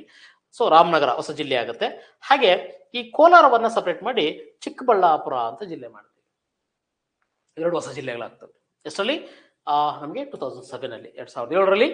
Okay. Ramanagara from Bengaluru rural, Chikkaballapura from Kolar, ಕೋಲಾರದಿಂದ ಚಿಕ್ಕಬಳ್ಳಾಪುರ ಹೊಸ ಜಿಲ್ಲೆ ಆಗುತ್ತೆ. ಓಕೆ. ಅಲ್ಲಿಗೆ ಎಷ್ಟಾಯ್ತು? ಓಕೆ. ಸೊ 29 ಜಿಲ್ಲೆ ಆಗ್ತದೆ 2007ಕ್ಕೆ ಅಲ್ವಾ. ಮತ್ತೆ ಹೊಸ ಜಿಲ್ಲೆ ಫಾರ್ಮೇಶನ್ ನಮ್ಮಲ್ಲಿ ಆದದ್ದು 2010ಕ್ಕೆ, 2010ನಲ್ಲಿ ಮತ್ತೆ ಹೊಸ ಜಿಲ್ಲೆ ಫಾರ್ಮೇಶನ್ ಆಗುತ್ತೆ ಕರ್ನಾಟಕದಲ್ಲಿ. 2010ರಲ್ಲಿ ನಾವೇನ್ ಮಾಡ್ತೀವಿ? ಕಲಬುರಗಿಯನ್ನು ಸಪರೇಟ್ ಮಾಡಿ ಯಾದಗಿರಿ ಹೊಸ ಜಿಲ್ಲೆ ಮಾಡ್ತೀವಿ. ಓಕೆ. ಯಾದಗಿರಿ ಕರ್ನಾಟಕದಲ್ಲಿ ರಚನೆ ಆದಂತಹ ಒಂದು ಹೊಸ ಜಿಲ್ಲೆ. ಎಷ್ಟರಲ್ಲಿ? 2010ರಲ್ಲಿ, 2010. ಓಕೆ. ಇದು 30ನೇ ಜಿಲ್ಲೆ, ನೆನಪಿರಬೇಕು. ಕರ್ನಾಟಕದ 30ನೇ ಜಿಲ್ಲೆ Yadgir. Yadgir is 13th district of our Karnataka, ಕರ್ನಾಟಕದಲ್ಲಿ ಸಿಗುತ್ತೆ. ಅದಾದ ಮೇಲೆ ನಮ್ಮಲ್ಲಿ ಹೊಸ ಜಿಲ್ಲೆ ಫಾರ್ಮೇಶನ್ ಆಗಿದ್ದು 2020ರಲ್ಲಿ, ಇನ್ 2020. ಅಲ್ಲಿವರೆಗೂ ಯಾವುದೇ ಹೊಸ ಜಿಲ್ಲೆ ಫಾರ್ಮೇಶನ್ ಇರಲ್ಲ, 10 ವರ್ಷಗಳವರೆಗೂ. 2020ರಲ್ಲಿ ನಾವೇನ್ ಮಾಡ್ತೀವಿ? ಸೊ ಬಳ್ಳಾರಿಯನ್ನ ವಿಭಜನೆ ಮಾಡಿ ವಿಜಯನಗರ ಅಂತೇಳಿ ಒಂದು ಹೊಸ ಜಿಲ್ಲೆ ಫಾರ್ಮ್ ಮಾಡ್ತೀವಿ. Vijayanagara is presently new district of our Karnataka. ಕರ್ನಾಟಕದ ಹೊಸ ಜಿಲ್ಲೆ ಯಾವುದು ಅಂದ್ರೆ ವಿಜಯನಗರ. ಓಕೆ. ಯಾವುದರಿಂದ ಬೇರ್ಪಟ್ಟಿದೆ? ಬಳ್ಳಾರಿಯಿಂದ ಬೇರ್ಪಟ್ಟಂತಹ ಜಿಲ್ಲೆ. ಎಷ್ಟರಲ್ಲಿ? 2020ರಲ್ಲಿ. ಇದು ಕರ್ನಾಟಕದ ಈಗಿನ 31ನೇ ಜಿಲ್ಲೆ, 31 ಡಿಸ್ಟ್ರಿಕ್ಟ್ ಆಫ್ ಅವರ್ ಕರ್ನಾಟಕ ಅಲ್ವಾ. ನೋಡಿ ಹೀಗೆ ಕರ್ನಾಟಕ ಸೊ ವಿಭಜನೆ ಆಗಿದ್ದನ್ನ ಏಕೀಕರಣ ಮಾಡ್ಕೊಂಡ್ವಿ. ಏಕೀಕರಣ ಆದ ಮೇಲೆ ಅದೇ ಕರ್ನಾಟಕವನ್ನೇ ಬೇರೆ ಬೇರೆ ಸಣ್ಣ ಸಣ್ಣ ಭಾಗಗಳಾಗಿ ಮತ್ತೆ ವಿಭಜನೆ ಮಾಡಿದ್ದೀವಿ. ಓಕೆ. ಇದು ಹ್ಯುಮ್ಯಾನಿಟಿ, ಮಾನವ, ಮನುಷ್ಯ. ಬೇರೆ ಬೇರೆ ಆದ್ರೂ ತಪ್ಪು, ಒಗ್ಗಟ್ಟಾದ್ರೂ ತಪ್ಪು, ಎರಡನ್ನೂ ಕೂಡ ನಾವು ಓಕೆ ಬ್ಯಾಲೆನ್ಸ್ ಮಾಡ್ಕೊಂಡು ಹೋಗ್ಬೇಕಷ್ಟೇ. ಕ್ಲಿಯರಾ? ಹಾಗಾಗಿ ಈಗ 2025 ಪ್ರಕಾರ ಕರ್ನಾಟಕದಲ್ಲಿ ಒಟ್ಟು ಎಷ್ಟು ಜಿಲ್ಲೆಗಳಿವೆ ಅಂದ್ರೆ 31 ಜಿಲ್ಲೆಗಳಿವೆ. ಓಕೆ. ಸೊ ಹಾಗೆ ಕರ್ನಾಟಕದಲ್ಲಿ ಒಟ್ಟು 227 ತಾಲೂಕುಗಳು ಸಿಗ್ತವೆ. ಕರ್ನಾಟಕದಲ್ಲಿ ಈಗ presently having 227 taluks in Karnataka. That is very important data. ಕರ್ನಾಟಕದಲ್ಲಿ so 747 ಹೋಬಳಿಗಳಿವೆ. 747 ಹೋಬಳೀಸ್ V can see in Karnataka. ಕರ್ನಾಟಕದಲ್ಲಿ ಓಕೆ 31 ಜಿಲ್ಲೆ, 227 ತಾಲೂಕು, 747 ಹೋಬಳಿಗಳು ಸಿಗ್ತವೆ. ಹಾಗೆ ಕರ್ನಾಟಕದಲ್ಲಿ ಓಕೆ ಸುಮಾರು 6010 ಗ್ರಾಮ ಪಂಚಾಯಿತಿಗಳಿವೆ. 6010 ಗ್ರಾಮ ಪಂಚಾಯಿತೀಸ್ V can see in Karnataka. ಕರ್ನಾಟಕದಲ್ಲಿ 6010 ಗ್ರಾಮ ಪಂಚಾಯಿತಿಗಳಿವೆ. 347 ಪಟ್ಟಣ ಪಂಚಾಯಿತಿಗಳು ಅಂತ ಕರಿತೀವಿ. ಓಕೆ ಸೊ ಪಟ್ಟಣ ಪಂಚಾಯಿತಿಗಳು 347 ವಿ ಕ್ಯಾನ್ ಸಿ. 347 ಪಟ್ಟಣ ಪಂಚಾಯಿತಿಗಳು ನಮ್ಮಲ್ಲಿ ಸಿಗ್ತವೆ. ಹಾಗೆ ಕರ್ನಾಟಕದಲ್ಲಿ ಒಟ್ಟು ಓಕೆ 29,340 ಹಳ್ಳಿಗಳಿವೆ. 29,340 villages we can see in Karnataka. 29,340 ಹಳ್ಳಿಗಳು ನಮ್ಮ ಕರ್ನಾಟಕದಲ್ಲಿ ಸಿಗುತ್ತೆ. Okay having wonderful village we can see in Karnataka. Okay ಹಾಗೆ ಕರ್ನಾಟಕವನ್ನ administratively we are separate divided into 4 okay so ಏನೋ ರೆವಿನ್ಯೂ ಡಿವಿಷನ್ ಅಂತ ಕರಿತೀವಿ. ಕಂದಾಯ ವಿಭಾಗಗಳು ಅಂತೇಳಿ ಕರ್ನಾಟಕವನ್ನ ಮಾಡ್ಕೊಂಡಿದೀವಿ. 4 ಬರ್ತವೆ ಅಲ್ವಾ? ಯಾವ್ದು? ಬೆಂಗಳೂರು, ಮೈಸೂರು, ಕಲಬುರಗಿ 4 ಡಿವಿಷನ್ಸ್ ಅಲ್ವಾ? ಸೊ ಈ ಬೆಳಗಾವಿ ಡಿವಿಷನ್ ನಾವು ಕಿತ್ತೂರು ಡಿವಿಷನ್ ಅಂತ ಹೆಸರು ಮಾಡ್ಕೊಂಡಿದ್ದೀವಿ ಅದು ಅಲ್ವಾ? ಹೀಗೆ ಸೊ ಒಟ್ಟು 4 ಓಕೆ ಡಿವಿಷನ್ಸ್ ಆಗಿ ಅಡ್ಮಿನಿಸ್ಟ್ರೇಟಿವ್ ನಡೀತಾ ಇದೆ ಕರ್ನಾಟಕದಲ್ಲಿ. ಸೊ ಪ್ರಮುಖವಾಗಿ ಹಾಗಾಗಿ ಹೀಗೆ ಕರ್ನಾಟಕದ ಒಂದಷ್ಟು ಡೇಟಾ ನಮಗೆ ತುಂಬಾ ಮುಖ್ಯ. ಎಕ್ಸಾಮ್ಸ್ ಅಲ್ಲಿ ಕಾಮನ್ ಕ್ವಶನ್ಸ್ ಆಗ್ತವೆ. ಇವು ಬೇಸಿಕಲಿ ಐಡಿಯಾ ಇರಬೇಕು. ಓಕೆ ಕರ್ನಾಟಕ ಅಂತ ಬಂದ್ರೆ ಕ್ಲಿಯರಪ್ಪ? ಓಕೆ ಇದು ಪರಿಚಯ ಅಷ್ಟೇ. ಕರ್ನಾಟಕದ ಒಂದು ಪರಿಚಯ ಅಂತ ಹೇಳಿದ್ರೆ ನೋಡಿ ಹೀಗೆ ಒಂದಷ್ಟು ಮಾಹಿತಿಗಳು ನಾವು ಅದನ್ನ ಓಕೆ ಓದ್ಕೋತಾ ಹೋಗ್ಬೇಕಾಗತ್ತೆ. ನೋಡಿ ಒಂದಷ್ಟು ಡಿವಿಷನ್ಸು ನಮಗೆ ಐಡಿಯಾಸ್ ಇರಬೇಕು. ಓಕೆ ಪ್ರಮುಖವಾಗಿ ಅಲ್ವಾ? ಈಗ ಡಿವಿಷನ್ಸ್ಗೆ ಅಂತ ಬಂದಾಗ ಕಾಮನಾಗಿ ಇಲ್ಲಿ ಒಂದಷ್ಟು ಡೇಟಾ ಸಾಮಾನ್ಯವಾಗಿ ನೀವು ಅಬ್ಸರ್ವ್ ಮಾಡ್ಕೊಳ್ಳಿ. ಇದು ನಿಮ್ಗೆ ಸಿಗುತ್ತೆ ಡೇಟಾ ಸಾಮಾನ್ಯವಾಗಿ. ಓಕೆ ಡಿವಿಷನ್ಸ್ ಅಂತ ಬಂದಾಗ ಇದರಲ್ಲಿ ಅತಿ ದೊಡ್ಡ ಓಕೆ ಡಿವಿಷನ್ ಯಾವುದು, ಯಾವ ಡಿವಿಷನ್ಸ್ ಅಲ್ಲಿ ಹೆಚ್ಚು ಜಿಲ್ಲೆಗಳಿವೆ, ಇವೆಲ್ಲವೂ ಕಾಮನ್ ಕ್ವಶನ್ಸ್ ಮಾಡ್ತಿರ್ತಾನೆ. ಬೇಸಿಕಲಿ ನಮಗೆ ನೋಡಿ ಇಲ್ಲಿ 4 ಡಿವಿಷನ್ಸ್ ಇದೆ. ಸೊ ಇದನ್ನ ಕಲ್ಯಾಣ ಕರ್ನಾಟಕ ಡಿವಿಷನ್ ಅಂತ ಕರಿತೀವಿ, ಕಲಬುರಗಿ ಡಿವಿಷನ್. ಇನ್ನ ಓಕೆ ಕಿತ್ತೂರು ಡಿವಿಷನ್ ಅಂತೇಳಿ ಬೆಳಗಾವಿ ಡಿವಿಷನ್ಸ್ ಅನ್ನ ಕರಿತೀವಿ. ಇನ್ನು ನಮ್ಮ ಬೆಂಗಳೂರು ಡಿವಿಷನ್, ಮೈಸೂರು ಡಿವಿಷನ್ 4 ಥರ ಡಿವಿಷನ್ಸು ಕಾಮನ್ ಆಗಿ ಕ್ಲಾಸಿಫಿಕೇಶನ್ಸ್ ಆಗಿದೆ. ಅದರ ಭೌಗೋಳಿಕ ವಿಸ್ತೀರ್ಣಗಳನ್ನು ಅಬ್ಸರ್ವ್ ಮಾಡಿದಾಗ ಓಕೆ ದೊಡ್ಡದು ಯಾವುದು ಅಂತ ಕೇಳಿದ್ರೆ ಅದರಲ್ಲಿ ನಮ್ಮ ಬೆಂಗಳೂರು ಡಿವಿಷನ್ ಸಾಮಾನ್ಯವಾಗಿ it is the biggest division approximately having wonderful area. Okay so ಹಾಗೆ ಸೊ ನಮಗೆ ಕಾಮನ್ ಆಗಿ ಸಿಗುತ್ತೆ. ಇದು ಒಂದಷ್ಟು ಎಕ್ಸಾಮ್ಸ್ ಅಲ್ಲಿ ಕೇಳೋ ಚಾನ್ಸ್ ಇರುತ್ತೆ ಡಿವಿಷನ್ಸ್ಗಳ ಬಗ್ಗೆ. ಓಕೆ ಕ್ಲಿಯರ್ಗೆ ನೋಡಿ ಕರ್ನಾಟಕದ ಪರಿಚಯ ಅಂದ್ರೆ ಒಂದಿಷ್ಟು ಮಾಹಿತಿಗಳು ನಮಗೆ ಗೊತ್ತಿರಬೇಕಾಗುತ್ತೆ ಫ್ರೆಂಡ್.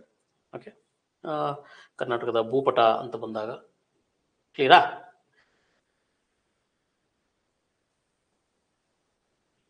ನೆಕ್ಸ್ಟ್ ಕರ್ನಾಟಕದ ಸ್ಥಾನ, ಲೊಕೇಶನ್ ಆಫ್ ಅವರ್ ಕರ್ನಾಟಕ ಅಂತ ಹಾಕೊಳ್ಳಿ. ನೆಕ್ಸ್ಟ್ ಹೆಡ್ಲೈನ್ ಕರ್ನಾಟಕದ ಸ್ಥಾನ. ಓಕೆ ಇದು ಕೂಡ ತುಂಬಾ ಮುಖ್ಯವಾದಂತಹ ಒಂದು ಟಾಪಿಕ್ ನಮಗೆ ಎಕ್ಸಾಮ್ಸ್ ಅಲ್ಲಿ. ಓಕೆ ಕ್ವಶನ್ಸ್ ಆಗ್ತಾ ಹೋಗುತ್ತೆ. ಕರ್ನಾಟಕದ ಸ್ಥಾನ, ವಿಸ್ತೀರ್ಣ, ಕರ್ನಾಟಕದ ನೆರೆಹೊರೆ, ನೈಬರಿಂಗ್ ಅಂತ ಕರಿತೀವಿ, ಅವುಗಳ ಬಗ್ಗೆನೂ ಕೂಡ ಕ್ವಶನ್ಸ್ ಅನ್ನ ಕೇಳುವಂತ ಚಾನ್ಸಸ್ ಇರುತ್ತೆ. ಓಕೆ ಈಗ ಕರ್ನಾಟಕ ಅಂತ ಬಂದ್ರೆ ನಮ್ಮ ಕರ್ನಾಟಕ ಭಾರತವನ್ನು ನಾವು ನೋಡಿದಾಗ ಓಕೆ ಸ್ಥಾನ ಅಂತ ತಗೊಂಡ್ರೆ ಕರ್ನಾಟಕ ಭಾರತದಲ್ಲಿ ಎಲ್ಲಿದೆ? ಉತ್ತರದಲ್ಲಿದೆಯಾ, ದಕ್ಷಿಣದಲ್ಲಿದೆಯಾ? ಸೌತ್ ಅಲ್ಲಿ ಇದೆ ಅಲ್ವಾ? So particularly having in the south. Okay ದಕ್ಷಿಣದಲ್ಲಿ ಯಾವ ಭಾಗದಲ್ಲಿ ಸಿಗ್ಬೋದು ಅಂತ ಕೇಳಿದ್ರೆ ಹ್ಯಾವಿಂಗ್ ಇದನ್ನ ನಾವು ಓಕೆ ದಿಕ್ಸನ್ನ ನೋಡಿದಾಗ ಸಾಮಾನ್ಯವಾಗಿ ವಿಕೆನ್ಸ್ ಇಂದ ಓಕೆ ಸೌತ್ ವೆಸ್ಟ್ ಓಕೆ ನೈಋತ್ಯ ಭಾಗ ನಮ್ಮ ಕರ್ನಾಟಕದಲ್ಲಿ ಸಾರಿ ದಕ್ಷಿಣ ಭಾರತದಲ್ಲಿ ಕೇರಳ, ಕರ್ನಾಟಕ ಇವೆಲ್ಲವೂ ಕೂಡ ನೈಋತ್ಯ ಭಾಗಕ್ಕೆ ಬರ್ತವೆ. Okay not exactly in the south, it is having the south west. Okay ಇಂಗ್ಲಿಷಲ್ಲಿ ಸೌತ್ ವೆಸ್ಟ್ ನೈಋತ್ಯ. ಹಾಗಾಗಿ ನಾವು ನೈಋತ್ಯ ರೈಲ್ವೆ ಸೊ ಹೆಡ್ ಆಫೀಸ್ ಇರೋದು ನಮ್ಮಲ್ಲಿ. ಯಾಕೆಂದ್ರೆ ನಾವು ಸೊ ನೈಋತ್ಯದಲ್ಲಿ ಇದ್ದೀವಿ ಅನ್ನುವಂಥ ಉದ್ದೇಶಕ್ಕೆ. ಓಕೆ ನೈಋತ್ಯ ಭಾಗದಲ್ಲಿ ಸಿಗುತ್ತೆ ಕರ್ನಾಟಕದ ದಕ್ಷಿಣ ಭಾರತದಲ್ಲಿ ಕರ್ನಾಟಕ ನೈಋತ್ಯ ಭಾಗದಲ್ಲಿ ಹಂಚಿಕೆಯಾಗಿದೆ ಭೌಗೋಳಿಕವಾಗಿ, geographically where it is located ಅಂತ ಕೇಳಿದ್ರೆ ಅಲ್ವಾ? ಈ ಸ್ಥಾನ ಲೊಕೇಶನ್ ಅಂತ ಬಂದಾಗ ನಾವು ಪರ್ಟಿಕ್ಯುಲರ್ಲಿ ಪ್ರಪಂಚದಲ್ಲಿ ಯಾವ ಪ್ರದೇಶವನ್ನಾಗಿರ್ಬೋದು in the earth any places we are identifying through latitudes and longitudes. Okay so ಪ್ರಪಂಚದ ಯಾವುದೇ ಸ್ಥಾನವನ್ನು ಗುರುತಿಸಲು ನಾವು ಪ್ರಮುಖವಾಗಿ ಬಳಸುವಂಥದ್ದು ಯಾವುದನ್ನ? ಅಕ್ಷಾಂಶಗಳು ಓಕೆ ಮತ್ತು ರೇಖಾಂಶಗಳು. ಅಕ್ಷಾಂಶಗಳು ಮತ್ತು ರೇಖಾಂಶಗಳನ್ನ ಆಧಾರವಾಗಿ ಇಟ್ಟುಕೊಂಡು ಭೌಗೋಳಿಕವಾಗಿ ಭೂಮಿ, ಆ ಸ್ಥಳ, ಆ ಪ್ರದೇಶ ಎಲ್ಲಿದೆ ಅಂತ ನಾವು ಐಡೆಂಟಿಫೈ ಮಾಡ್ತೀವಿ ಅಲ್ವಾ. ಇದು ನಾವು ಓದಿರ್ತೀವಿ, ಬೇಸಿಕಲಿ ಇದು ನಮಗೆ ಗೊತ್ತಿರುತ್ತೆ. ಅಕ್ಷಾಂಶ ಅಂದ್ರೇನು, ರೇಖಾಂಶ ಅಂದ್ರೇನು ಅಂತ. ಅದ್ರ ಬಗ್ಗೆ ತುಂಬಾ ಇನ್ಡೆಪ್ತ್ ಪಾಯಿಂಟ್ಸ್ಗಳು ನಮಗೆ ಹೈಯರ್ ಎಕ್ಸಾಮ್ಸ್, ಎಸ್ಪೆಷಲಿ ನಾವು ಈಗ PSI ಆಗಿರ್ಬೋದು, ನಮ್ಮ KS ರಿಲೇಟೆಡ್ ಎಕ್ಸಾಮ್ಸ್ಗಳಲ್ಲಿ ಕ್ವಶನ್ಸ್ ಆಗ್ತವೆ. ಬೇಸಿಕಲಿ ಒಂದಷ್ಟು ಪಾಯಿಂಟ್ಸ್ಗಳು ನಮ್ಮ ಸಣ್ಣ ಸಣ್ಣ ಎಕ್ಸಾಮ್ಸ್ ಅಲ್ಲಿ ಬರ್ತವೆ. ಅಕ್ಷಾಂಶ ಅಂದ್ರೆ, ರೇಖಾಂಶ ಅಂದ್ರೆ ಗೊತ್ತಿರಬೇಕು ನಮಗೆ ಅಲ್ವಾ. ಏನಿವು, ವಾಟ್ ಇಟ್ ಈಸ್, ಏನಿವು ಅಕ್ಷಾಂಶ ಅಂದ್ರೆ, ರೇಖಾಂಶ ಅಂದ್ರೇನು? ಕಾಲ್ಪನಿಕ ರೇಖೆಗಳು ನೋಡಿ. ಇವು ಕೋರ್ಡಿನೇಟ್ಸ್ ಅಂತ ಕರಿತೀವಿ, ನಿರ್ದೇಶಾಂಕಗಳು ಅಂತ. ನಿರ್ದೇಶಾಂಕಗಳು ಇಂಗ್ಲಿಷಲ್ಲಿ ಅದನ್ನ ಕೋರ್ಡಿನೇಟ್ಸ್ ಅಂತ ಕರಿತೀವಿ, ಜೋಗ್ರಫಿಕ್ ಕೋರ್ಡಿನೇಟ್ಸ್ ಅಂತ, ಭೌಗೋಳಿಕ ನಿರ್ದೇಶಾಂಕಗಳು.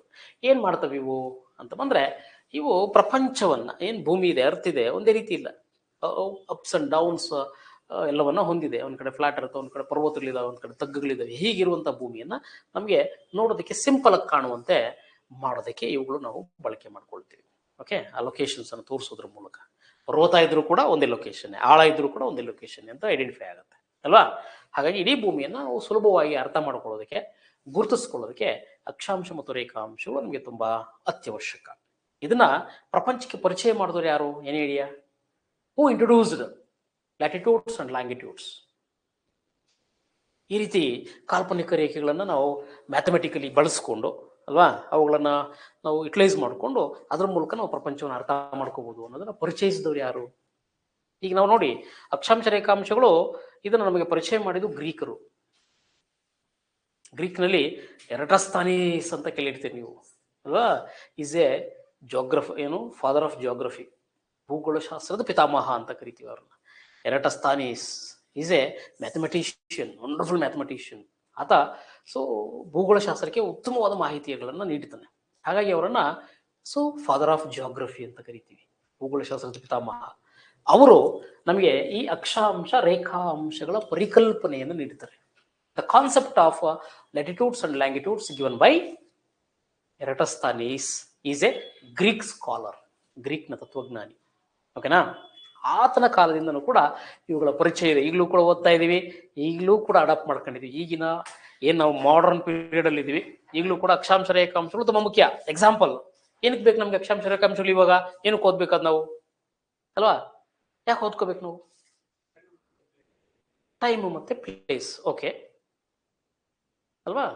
ಈಗ ನೋಡಿ, ಆಧುನಿಕ ಯುಗದಲ್ಲಿ ನಾವು ಹೆಚ್ಚಾಗಿ ವಾಚನ್ನ ನಾವು ನೋಡೋದು ಕಡಿಮೆ ಅಲ್ವಾ. ಆದ್ರೆ ಈಗಿನ GPS ಕಾಲ ಅಲ್ವಾ, ಗ್ಲೋಬಲ್ ಪೊಸಿಷನಿಂಗ್ ಸಿಸ್ಟಮ್ ಅಂತ, ಥ್ರೂ ಸ್ಯಾಟಲೈಟ್ಸ್ ನಾವೆಲ್ಲವನ್ನ ಬಳಕೆ ಮಾಡ್ತಿದ್ವಿ, ಬಳಸ್ತಿದ್ವಿ, ಅಪ್ಲೋಡ್ ಕೂಡ ಮಾಡ್ಕೊಂತಿದ್ವಿ ಅಲ್ವಾ. GPS ಟೆಕ್ನಾಲಜಿಯನ್ನು ಅಷ್ಟು ಅಭಿವೃದ್ಧಿ ಪಡಿಸ್ಕೊಂಡು ಬಳಸ್ತಾ ಇದ್ವಿ. ಅದರ ಮೂಲಕನೇ ಎಲ್ಲವೂ ಕೂಡ ಈಗ ಅಲ್ವಾ.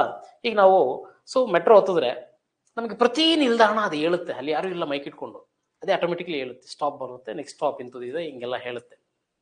ಬಸ್ ಹತ್ತೀವಿ, ಬಸ್ ಹತ್ತಿದ್ರು ಕೂಡ ಬಸ್ಸಲ್ಲಿ ಯಾರು ನಮಗೆ ಮೈಕ್ ಇಟ್ಕೊಂಡು ಅನೌನ್ಸ್ ಮಾಡಲ್ಲ, ನೆಕ್ಸ್ಟ್ ಸ್ಟಾಪ್ ಇಲ್ಲಿ ಬರುತ್ತೆ ಅಂತ ಅಲ್ವಾ.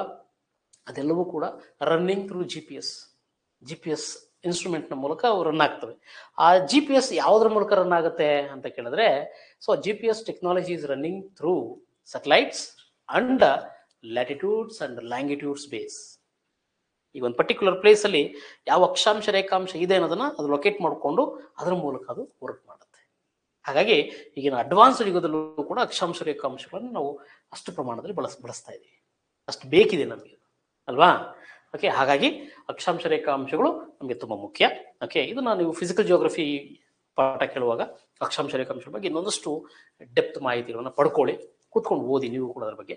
ಇಲ್ಲಿ ನಮ್ಗೆ ಏನ್ ಬೇಕು ಅಂತ ಬಂದ್ರೆ, ಈ ಅಕ್ಷಾಂಶ ಮತ್ತು ರೇಖಾಂಶಗಳನ್ನ ಆಧರಿಸಿ ನಮ್ಮ ಕರ್ನಾಟಕ ಭಾರತದಲ್ಲಿ, ಪ್ರಪಂಚದಲ್ಲಿ ಎಲ್ಲಿದೆ ಅನ್ನೋದನ್ನ ನಾವು ಗುರುತಿಸ್ಕೋಬೇಕಾಗುತ್ತೆ. ಅದರ ಆಧಾರದ ಮೇಲೆ ಹೇಳಬೇಕು ನಾವು. ಪ್ರಪಂಚದಲ್ಲಿ ಕರ್ನಾಟಕ ಎಲ್ಲಿದೆ ಅಂತ ನಾವು ಹುಡುಕ್ಬೇಕಾದ್ರೆ ನಾವು ಅಕ್ಷಾಂಶ ರೇಖಾಂಶಗಳಿಗೆ ಹೋಗ್ಬೇಕು. ಇಷ್ಟು ಡಿಗ್ರಿ ಅಕ್ಷಾಂಶ, ಇಷ್ಟು ಡಿಗ್ರಿ ರೇಖಾಂಶ ಅಂತ ಹೊಡೆದ್ರೆ ಅದು ನಮ್ಮ ಕರ್ನಾಟಕದ ಲೊಕೇಶನ್ ಅನ್ನು ತೋರಿಸುತ್ತೆ ಅಲ್ವಾ. ಹಾಗಾಗಿ ಅಕ್ಷಾಂಶ ರೇಖಾಂಶಗಳು ಒಂದು ಪ್ರದೇಶದ ಸ್ಥಾನ ಗುರುಸೋದಕ್ಕೆ ತುಂಬಾ ಅತಿ ಪ್ರಮುಖವಾದಂತಹ ನಿರ್ದೇಶಾಂಕಗಳು. ನೆನಪಿರಲಿ, ಇವು ಕಾಲ್ಪನಿಕ ರೇಖೆಗಳು, ಇವು ಭೂಮಿಲಿ ಇಲ್ಲ. ಇವುಗಳನ್ನ ನಾವು ಜಸ್ಟ್ ನಮ್ಮ ನಕಾಶೆಗಳ ಮೇಲೆ ಅಥವಾ ಭೂಪಟಗಳ ಮೇಲೆ ಅದನ್ನ ಬರೆಯೋದಕ್ಕಷ್ಟೇ ಬಳಕೆ ಮಾಡ್ಕೊಳ್ತೀವಿ. ಓಕೆನಾ. ಅಕ್ಷಾಂಶಗಳು, ರೇಖಾಂಶಗಳು ಎರಡೂ ಕೂಡ ಕಾಲ್ಪನಿಕ ರೇಖೆಗಳು. ಅಕ್ಷಾಂಶಗಳು ಅಂದ್ರೆ ಪೂರ್ವ ಪಶ್ಚಿಮವಾಗಿ ಎಳೆದಿರ್ತೀವಿ, ರೇಖಾಂಶಗಳು ಅಂದ್ರೆ ಉತ್ತರ ದಕ್ಷಿಣವಾಗಿ ಎಳೆದಿರ್ತೀವಿ. ಅವುಗಳನ್ನ ಕಾಲ್ಪನಿಕ ರೇಖೆಗಳು ಅಂತ ಪರಿಗಣಿಸ್ತೀವಿ. ಈಗ ಅದರ ಆಧಾರದ ಮೇಲೆ ನಮ್ಮ ಕರ್ನಾಟಕ ಎಲ್ಲಿದೆ ಅನ್ನೋದನ್ನು ತಿಳ್ಕೊಳ್ಳೋಣ ಅಲ್ವಾ. That is very important. ಈಗ ಕರ್ನಾಟಕ ಅಂತ ಬಂದಾಗ ಅಕ್ಷಾಂಶಿಕವಾಗಿ ಓಕೆ ಎಲ್ಲಿದೆ ಅಂತ ಕೇಳಿದ್ರೆ ಪ್ರಪಂಚದಲ್ಲಿ ಕರ್ನಾಟಕ ಅಕ್ಷಾಂಶಿಕವಾಗಿ ಇದು ಉತ್ತರಾರ್ಧ ಗೋಳದಲ್ಲಿದೆ. ಉತ್ತರಾರ್ಧ ಗೋಳದಲ್ಲಿ ಕರ್ನಾಟಕ ಕಂಡುಬರುತ್ತೆ ನೋಡಿ. ಅಕ್ಷಾಂಶಿಕವಾಗಿ ಕರ್ನಾಟಕ ಎಲ್ಲಿದೆ ಅಂತ ಕೇಳಿದ್ರೆ ಉತ್ತರಾರ್ಧಗೋಳ. ಈಗ ಭೂಮಿಯನ್ನ ಅಕ್ಷಾಂಶಿಕವಾಗಿ 2 ಗೋಳಗಳಾಗಿ ಮಾಡ್ತೀವಿ. Okay, earth we are dividing into 2 ಹೆಮಿಸ್ಫಿಯರ್ಸ್. 0 ಡಿಗ್ರಿಯಿಂದ ಉತ್ತರಕ್ಕೆ 90 ಡಿಗ್ರಿ, ದಕ್ಷಿಣಕ್ಕೆ 90 ಡಿಗ್ರಿ ಅಂತ ಮಾಡ್ಕೊಂಡಿದೀವಲ್ವಾ ಅಕ್ಷಾಂಶಗಳು. ಅದರಲ್ಲಿ ಈ 0 ಡಿಗ್ರಿ ಏನಿದೆ it is dividing earth into 2 parts. ಒಂದು ನಾರ್ದರ್ನ್ ಹೆಮಿಸ್ಫಿಯರ್, ಸದರ್ನ್ ಹೆಮಿಸ್ಫಿಯರ್ ಅಂತ ಹೇಳಿ. ಹಾಗಾಗಿ ಸೊ ಇದರಲ್ಲಿ ನಮ್ಮ ಕರ್ನಾಟಕ ಎಲ್ಲಿದೆ ಅಂತ ಕೇಳಿದ್ರೆ Karnataka having in the northern hemisphere because India is also located in the northern hemisphere. ಇಡೀ ಭಾರತ ಇರೋದು ಉತ್ತರಾರ್ಧಗೋಳದಲ್ಲಿ. ಓಕೆ, ಹಾಗಾಗಿ ಕರ್ನಾಟಕ ಕೂಡ ಎಲ್ಲಿದೆ ಅಂದ್ರೆ ಉತ್ತರಾರ್ಧಗೋಳದಲ್ಲಿದೆ ಅಲ್ವಾ. ಓಕೆ, ಹಾಗಾಗಿನೇ ನಾವು ಕರ್ನಾಟಕ ಅಕ್ಷಾಂಶಿಕವಾಗಿ ಎಲ್ಲಿದೆ ಅಂದ್ರೆ ಉತ್ತರಾರ್ಧಗೋಳದಲ್ಲಿದೆ ಅಂತ ಬರ್ಕೊಳ್ತೀವಿ. ಹಾಗಿದ್ರೆ ಕರ್ನಾಟಕದ ಅಕ್ಷಾಂಶಿಕ ಸ್ಥಾನ very important. Latitudinal location of Karnataka. Karnataka ಅಕ್ಷಾಂಶಿಕವಾಗಿ ಎಲ್ಲಿಂದ ಶುರುವಾಗಿ ಎಲ್ಲಿವರೆಗೂ ಕರ್ನಾಟಕ ಸಿಗುತ್ತೆ ಅನ್ನೋದನ್ನ ನೋಟ್ ಮಾಡ್ಕೊಳ್ಳೋಣ. ಕರ್ನಾಟಕ ಅಕ್ಷಾಂಶಿಕವಾಗಿ ಓಕೆ ಲ್ಯಾಟಿಟ್ಯೂಡಿನಲ್ಲಿ Karnataka is starting from 11 degree 59 minutes ಅಂತ ಕರಿತೀವಿ. ಕರ್ನಾಟಕ 11 ಡಿಗ್ರಿ 59 ನಿಮಿಷ ಉತ್ತರ ಅಕ್ಷಾಂಶದಿಂದ ಶುರುವಾಗುತ್ತೆ. ಓಕೆ, ನಮಗೆ ಕೆಲವು ಬುಕ್ಸ್ ಅಲ್ಲಿ 11 ಡಿಗ್ರಿ 30 ನಿಮಿಷ, 11 ಡಿಗ್ರಿ 13 ನಿಮಿಷ ಅಂತೆಲ್ಲ ಬರ್ಕೊಂಡಿರ್ತಾನೆ. ಬಟ್ ಇದು exactly satellite okay map point. ಇದು ನಮಗೆ ಈಗಿನ ನಾವು ಗೂಗಲ್ ಮ್ಯಾಪ್ ಅಲ್ಲಿ ನಾವು ಚೆಕ್ ಮಾಡಿದಾಗ ಇದೇ ಪಾಯಿಂಟ್ ಸಿಗುತ್ತೆ. ಕರ್ನಾಟಕ ನಾವು 13 ಡಿಗ್ರಿ ಅಂದ್ರೆ ತಮಿಳುನಾಡು ಹೋಗ್ಬಿಡುತ್ತೆ. ತಮಿಳುನಾಡಲ್ಲಿ ಕರ್ನಾಟಕ ಇಲ್ಲ, ಕರ್ನಾಟಕ ಇರೋದು ಕರ್ನಾಟಕದಲ್ಲೇ. ಓಕೆ, ಹಾಗಾಗಿ 11 ಡಿಗ್ರಿಯಿಂದ ಶುರುವಾಗುತ್ತೆ. 11 ಡಿಗ್ರಿ 59 ನಿಮಿಷದಿಂದ ಶುರುವಾಗಿ okay so up to 18 degree 45 ನಿಮಿಷ ಉತ್ತರ ಅಕ್ಷಾಂಶದವರೆಗೆ ಕರ್ನಾಟಕ ಇದೆ. From 11 degree 59 minutes north latitude to 18 degree 45 minutes north latitude. So our Karnataka latitudinal location. ಕರ್ನಾಟಕದ ಅಕ್ಷಾಂಶಿಕ ಸ್ಥಾನ 11 ಡಿಗ್ರಿ 59 ನಿಮಿಷದಿಂದ ಶುರುವಾಗಿ 18 ಡಿಗ್ರಿ 45 ನಿಮಿಷ ಉತ್ತರ ಅಕ್ಷಾಂಶನೇ. ಯಾಕೆಂದ್ರೆ ಸಂಪೂರ್ಣ ಭಾರತ ಉತ್ತರಾರ್ಧಗೋಳದಲ್ಲಿದೆ, ಕರ್ನಾಟಕ ಕೂಡ ಉತ್ತರಾರ್ಧಗೋಳದಲ್ಲಿದೆ. ಹಾಗಾಗಿ ಅಕ್ಷಾಂಶಗಳನ್ನು ನಾವು ಉತ್ತರ ಅಕ್ಷಾಂಶಗಳು ಅಂತಾನೆ ಬರ್ಕೊಳ್ತೀವಿ. From 11 degree 59 minutes to 18 degree 45 minutes north latitude. ಓಕೆನಾ. ಹಾಗಿದ್ರೆ ಈ 11 ಡಿಗ್ರಿ 59 ನಿಮಿಷ ಎಲ್ಲಿಂದ ಶುರುವಾಗುತ್ತೆ, 18 ಡಿಗ್ರಿ 45 ನಿಮಿಷ ಎಲ್ಲಿಗೆ ಎಂಡ್ ಆಗುತ್ತೆ ಅನ್ನೋದನ್ನ ಪಾಯಿಂಟ್ ಮಾಡ್ಕೋಣ. ಓಕೆ, ಫ್ರಮ್ ಎಲ್ಲಿಂದ ಅಂತ ಬಂದ್ರೆ it is starting from okay from ನೋಡಿ, ಇಲ್ಲಿ ನಮ್ಮ ಕರ್ನಾಟಕದಲ್ಲಿ ಓಕೆ ಅತಿ ದಕ್ಷಿಣದಲ್ಲಿ ಯಾವುದೇ ಪ್ಲೇಸ್ ಇಲ್ಲ. ಯಾಕೆಂದ್ರೆ ಈ ಚಾಮರಾಜನಗರದ ಕೊನೆ ಅಂತ ಬಂದ್ರೆ ಅರಣ್ಯ, ಬಂಡೀಪುರ ಫಾರೆಸ್ಟ್. ಅಲ್ಲಿ ಯಾವುದೇ ಹಳ್ಳಿ ಇಲ್ಲ, ಏನಿಲ್ಲ, ಸಂಪೂರ್ಣ ಅರಣ್ಯ. ಆ ಅರಣ್ಯ ದಾಟಿದ್ರೆ ಅಲ್ಲೊಂದು ನದಿ ಬರುತ್ತೆ, ಅದೇ ಕೊನೆ ನಮ್ದು ಕರ್ನಾಟಕದ್ದು. ಹಾಗಾಗಿ ಕರ್ನಾಟಕದಲ್ಲಿ ಈ 11 ಡಿಗ್ರಿ 59 ನಿಮಿಷ ಶುರುವಾಗೋದು from Moyar river. From Moyar river ಇಂದ ನಾವು ಪರಿಗಣಿಸ್ತೀವಿ. ಮೋಯಾರ್ ನದಿಯಿಂದ ಕರ್ನಾಟಕ ದಕ್ಷಿಣದಲ್ಲಿ ಮೋಯಾರ್ ನದಿಯಿಂದ from Moyar river to okay Moyar river to Aurad ಅಂತ ಕರಿತೀವಿ. ಔರಾದ್ ಓಕೆ ಔರಾದ್ ನವರೆಗೆ ಉತ್ತರದಲ್ಲಿ ಔರಾದ್ ಅನ್ನೋದು ಒಂದು ಡಿಸ್ಟ್ರಿಕ್ಟ್ ಪ್ರದೇಶ, ಬೆಳಗಾವಿ ಸಾರಿ ಬೀದರಲ್ಲಿ ಬರುತ್ತೆ. ಔರಾದ್ನವರೆಗೆ from Moyar river to Aurad Karnataka is okay so located as a ಲ್ಯಾಟಿಟ್ಯೂಡಿನಲ್ಲಿ. ಅಕ್ಷಾಂಶಿಕವಾಗಿ ಮೋಯಾರ್ ನದಿಯಿಂದ ಉತ್ತರದಲ್ಲಿ ಔರಾದ್ನವರೆಗೆ ಕರ್ನಾಟಕ ಹಂಚಿಕೆಯಾಗಿದೆ ಫ್ರೆಂಡ್. ಓಕೆನಾ. ದಕ್ಷಿಣದಲ್ಲಿ ಚಾಮರಾಜನಗರ, ಉತ್ತರದಲ್ಲಿ ಬೀದರ್ ಜಿಲ್ಲೆ. ಓಕೆ, ಜಿಲ್ಲೆಗಳು ಗೊತ್ತಿರಬೇಕು. ಓಕೆ, ಇಲ್ಲಿ ನಮಗೆ ಮೋಯಾರ್ ನದಿ ನಮ್ಮ ಕರ್ನಾಟಕದ ಅತಿ ದಕ್ಷಿಣದಲ್ಲಿ ಬರುವ ಒಂದು ನದಿ ನೆನಪಿರಬೇಕು. ಕರ್ನಾಟಕದ ಅತಿ ದಕ್ಷಿಣದ ನದಿ ಯಾವುದು ಅಂದ್ರೆ ಮೋಯಾರ್ ನದಿನೇ. ಇದು ಕರ್ನಾಟಕ ಮತ್ತು ತಮಿಳುನಾಡಿನ ಗಡಿಯಾಗಿ ಹರಿಯುತ್ತೆ. The river flowing as a border between Karnataka and Tamil Nadu. ಕೇಳ್ತಾನೆ ಎಕ್ಸಾಮ್ ಅಲ್ಲಿ, ಕರ್ನಾಟಕ ಮತ್ತು ತಮಿಳುನಾಡಿನ ಗಡಿಯಾಗಿ ಯಾವ ನದಿ ಹರಿಯುತ್ತೆ ಅಂತ ಕೇಳಿದ್ರೆ ಮೋಯಾರ್ ನದಿ. ಓಕೆ, ಮೋಯಾರ್ ನದಿ ದಟ್ಸ್ ವಂಡರ್ಫುಲ್ ರಿವರ್, ಐಡಿಯಾ ಇರಬೇಕು. ಕ್ಲಿಯರಾ. ಇದು ದಕ್ಷಿಣ. ಉತ್ತರದಲ್ಲಿ ಔರಾದ್ ಅನ್ನುವಂತಹ ಪ್ರದೇಶ. ಓಕೆ, ಅದು ಆಕ್ಚುಲಿ ತಾಲೂಕು. ಅದು ಔರಾದ್ ಅನ್ನೋದು ಯಾವ ಜಿಲ್ಲೆಗೆ ಸೇರುತ್ತೆ, ಬೀದರ್ ಜಿಲ್ಲೆಗೆ ಸೇರಿಕೊಳ್ಳುತ್ತೆ. ಓಕೆನಾ. ಹಾಗಿದ್ರೆ ಕರ್ನಾಟಕ ಈ ದಕ್ಷಿಣದಿಂದ ಚಾಮರಾಜನಗರದಿಂದ ಉತ್ತರದಲ್ಲಿ ಬೀದರ್ನವರೆಗೆ ಎಷ್ಟು ಉದ್ದವಾಗಿ ಹಂಚಿಕೆಯಾಗಿದೆ, ಲೆಂತ್ ಕೇಳ್ತಾನೆ. The total length of the Karnataka from okay south to north ಅಂತ ಬರ್ಕೋಬಹುದು ನಾವು. ಓಕೆ, ದಕ್ಷಿಣದಿಂದ ಉತ್ತರಕ್ಕೆ ಕರ್ನಾಟಕ ಎಷ್ಟು ಕಿಲೋಮೀಟರ್ ಉದ್ದವಾಗಿದೆ ಅಂತ ಕೇಳಿದ್ರೆ ಸುಮಾರು 750 ಕಿಲೋಮೀಟರ್ ಉದ್ದವಾಗಿದೆ. ನೋಡಿ, ಇದು ಎಕ್ಸಾಮ್ ಅಲ್ಲಿ ಕ್ವಶನ್ ಆಗಿದೆ ಸುಮಾರು ಸರಿ, ಐಡಿಯಾ ಇರಬೇಕು. ಕರ್ನಾಟಕದ ಉತ್ತರ ದಕ್ಷಿಣದ ಉದ್ದ ಅಥವಾ ದಕ್ಷಿಣ ಉತ್ತರವಾಗಿ ಕರ್ನಾಟಕ ಓಕೆ ಹರಡಿರುವ ಉದ್ದ ಅಂತ ಕೇಳಿದ್ರೆ 750 ಕಿಲೋಮೀಟರ್ ಉದ್ದವಾಗಿದೆ ಕರ್ನಾಟಕ. ಓಕೆನಾ, clear? That's one of major. From ದಕ್ಷಿಣದಲ್ಲಿ ಚಾಮರಾಜನಗರ ಕರ್ನಾಟಕದ ಅತಿ ದಕ್ಷಿಣದ ಜಿಲ್ಲೆ. ಸೊ ಬೀದರ್ ಅತಿ ಉತ್ತರದ ಜಿಲ್ಲೆ, ನೆನಪಿರ್ಬೇಕು. ಕರ್ನಾಟಕದ ಅತಿ ಉತ್ತರದ ಜಿಲ್ಲೆ ಬೀದರ್, ಅತಿ ದಕ್ಷಿಣದ ಜಿಲ್ಲೆ ಚಾಮರಾಜನಗರ. ಓಕೆ, ಸೊ ಪ್ರಮುಖವಾಗಿ ಹೌದಾ? ರೈಟ್. ಇನ್ನ ಅಕ್ಷಾಂಶಿಕವಾಗಿ ನಮ್ಗೆ ಇನ್ನೇನ್ ಕೇಳ್ತಾನೆ ಇಲ್ಲಿ ಅಂತ ಬಂದ್ರೆ ನೋಡಿ, ಕರ್ನಾಟಕವನ್ನ ಓಕೆ ಉತ್ತರ ಕರ್ನಾಟಕ ದಕ್ಷಿಣ ಕರ್ನಾಟಕ ಅಂತ ನಾವು ಕರಿತೀವಿ ಕಾಮನ್ ಆಗಿ ಅಲ್ವಾ? ಉತ್ತರ ಕರ್ನಾಟಕ ದಕ್ಷಿಣ ಕರ್ನಾಟಕ, ಅದು ಭಾಷಾವಾರವಾಗಿರ್ಬೋದು, ಮಣ್ಣಿನಿಂದ ಆಗಿರ್ಬೋದು, ಅನೇಕ ವೈವಿಧ್ಯತೆ ಇದೆ. ಹಾಗಾಗಿ ಉತ್ತರ ಕರ್ನಾಟಕ ದಕ್ಷಿಣ ಕರ್ನಾಟಕ ಅಂತ ಡಿವೈಡ್ ಮಾಡ್ಕೊಳ್ತೀವಿ. ಹೀಗೆ ಕರ್ನಾಟಕವನ್ನ ಓಕೆ ಎರಡು ಭಾಗವಾಗಿ ವಿಭಜಿಸುವ ಅಕ್ಷಾಂಶ ಯಾವುದು ಅಂತ ಕೇಳ್ತಾನೆ. Which latitude is separating Karnataka into 2 part? ಅಕ್ಷಾಂಶ 11 ಡಿಗ್ರಿಯಿಂದ ಶುರುವಾಗಿದೆ, 18 ಡಿಗ್ರಿವರೆಗಿದೆ. ಅದರಲ್ಲಿ ಯಾವ ಅಕ್ಷಾಂಶ ಕರ್ನಾಟಕವನ್ನು ಎರಡು ಭಾಗ ಮಾಡುತ್ತೆ ಅಂತ ಬಂದ್ರೆ 15 degree. 15 degree north latitude is dividing Karnataka into 2 part. Idea ಇರಬೇಕಿದು. ಕರ್ನಾಟಕವನ್ನ ಎರಡು ಭಾಗವಾಗಿ ವಿಭಜಿಸುವ ಅಕ್ಷಾಂಶ latitude. Okay, so 15 degree latitude is separating Karnataka into 2 part. ಇದರಿಂದ ಉತ್ತರಕ್ಕೆ ಉತ್ತರ ಕರ್ನಾಟಕ, ದಕ್ಷಿಣಕ್ಕೆ ದಕ್ಷಿಣ ಕರ್ನಾಟಕ ಅಂತ ಕರೀತೀವಿ. ಅವನೇನ್ ಮಾಡ್ತಾನೆ, ಒಂದೊಂದ್ಸರಿ ನದಿ ಕೇಳ್ತಾನೆ. ಕರ್ನಾಟಕವನ್ನ ಎರಡು ಭಾಗವಾಗಿ ವಿಭಜಿಸುವ ನದಿ ಯಾವುದು? ಯಾವ ನದಿನ ಬೇಸಿಟ್ಕೊಂಡು ಇದು ಉತ್ತರ ಕರ್ನಾಟಕ ದಕ್ಷಿಣ ಕರ್ನಾಟಕ ಅಂತ ಹೇಳ್ತೀವಿ ಅಂತ ಕೇಳ್ತಾನೆ ಎಕ್ಸಾಮ್ ಅಲ್ಲಿ. ಕರ್ನಾಟಕವನ್ನ ಎರಡು ಭಾಗವಾಗಿ ವಿಭಜಿಸುವ ನದಿ ತುಂಗಭದ್ರಾ ನದಿ. ತುಂಗಭದ್ರಾ ನದಿ okay is separating Karnataka into 2 part. ಇಲ್ಲಿ ತುಂಗಭದ್ರಾ ನದಿ ಹರಿಯುತ್ತಲ್ಲ, ಈ ತುಂಗಭದ್ರಾ ನದಿಯಿಂದ ಉತ್ತರಕ್ಕೆ ಉತ್ತರ ಕರ್ನಾಟಕ, ದಕ್ಷಿಣಕ್ಕೆ ದಕ್ಷಿಣ ಕರ್ನಾಟಕ ಅಂತ ಕರಿತೀವಿ. ಓಕೆ, ನದಿ ಕೇಳಿದ್ರೆ ತುಂಗಭದ್ರಾ ನದಿ, ಅಕ್ಷಾಂಶ ಕೇಳಿದ್ರೆ 15 ಡಿಗ್ರಿ ಅಕ್ಷಾಂಶ ಅನ್ನೋದು ನೆನಪಿರ್ಬೇಕು ನಮ್ಗೆ. ಹೌದಾ? ಇದು ಕರ್ನಾಟಕದ ಅಕ್ಷಾಂಶಿಕ ಸ್ಥಾನ friend, latitudinal location of our Karnataka. ಅರ್ಥ ಆಯ್ತಾ? ಓಕೆ, ನೆಕ್ಸ್ಟ್ ಕರ್ನಾಟಕದ ರೇಖಾಂಶಿಕ ಸ್ಥಾನ, ಲಾಂಗಿಟ್ಯೂಡಿನಲ್ ಲೊಕೇಶನ್ ಅಂತ ಬರ್ಕೊಳ್ಳೋಣ. ಕರ್ನಾಟಕದ ರೇಖಾಂಶಿಕ ಸ್ಥಾನ, ರೇಖಾಂಶಿಕವಾಗಿ ಕರ್ನಾಟಕ ಹೇಗಿದೆ, ಹೇಗೆ ಹಬ್ಬಿದೆ ಅನ್ನೋದನ್ನ ಒಂದಷ್ಟು ಪಾಯಿಂಟ್ಸ್ ನಾವು ನೋಟ್ ಮಾಡ್ಕೊಳ್ತಾ ಹೋಗೋಣ. ರೇಖಾಂಶಿಕ ಸ್ಥಾನಕ್ಕೆ ಬಂದ್ರೆ Karnataka okay it is starting. ರೇಖಾಂಶಿಕವಾಗಿ ಎಲ್ಲಿದೆ ಕರ್ನಾಟಕ? ಯಾವ ರೇಖಾಂಶದಲ್ಲಿದೆ? ಓಕೆ, ಯಾವ ಗೋಳಾರ್ಧದಲ್ಲಿದೆ? ಉತ್ತರಾರ್ಧಗೋಳನ, ದಕ್ಷಿಣಾರ್ಧಗೋಳನ, ಪೂರ್ವಾರ್ಧಗೋಳನ, ಪಶ್ಚಿಮಾರ್ಧಗೋಳನ? ನೋಡಿ, ರೇಖಾಂಶಿಕವಾಗಿ ಕರ್ನಾಟಕವನ್ನ ಓಕೆ ಸೊ ನಾವು ನೋಡಿದಾಗ ರೇಖಾಂಶಿಕವಾಗಿ ಲಾಂಗಿಟ್ಯೂಡಿನಲ್ಲಿ Karnataka is located in the eastern hemisphere. ರೇಖಾಂಶಿಕವಾಗಿ ನಮ್ಮ ಭಾರತ ಕೂಡ, India is located in the eastern hemisphere. ನೀವು ಭೂಪಟಗಳನ್ನು ನೋಡಿ, ಅಟ್ಲಾಸ್ ಅನ್ನು ನೋಡಿದಾಗ ನಿಮ್ಗೆ ಗೊತ್ತಾಗುತ್ತೆ. ಭಾರತ ಅಕ್ಷಾಂಶಿಕವಾಗಿ ಉತ್ತರಾರ್ಧಗೋಳ, ರೇಖಾಂಶಿಕವಾಗಿ ಪೂರ್ವಾರ್ಧಗೋಳದಲ್ಲಿ ಬರುತ್ತೆ.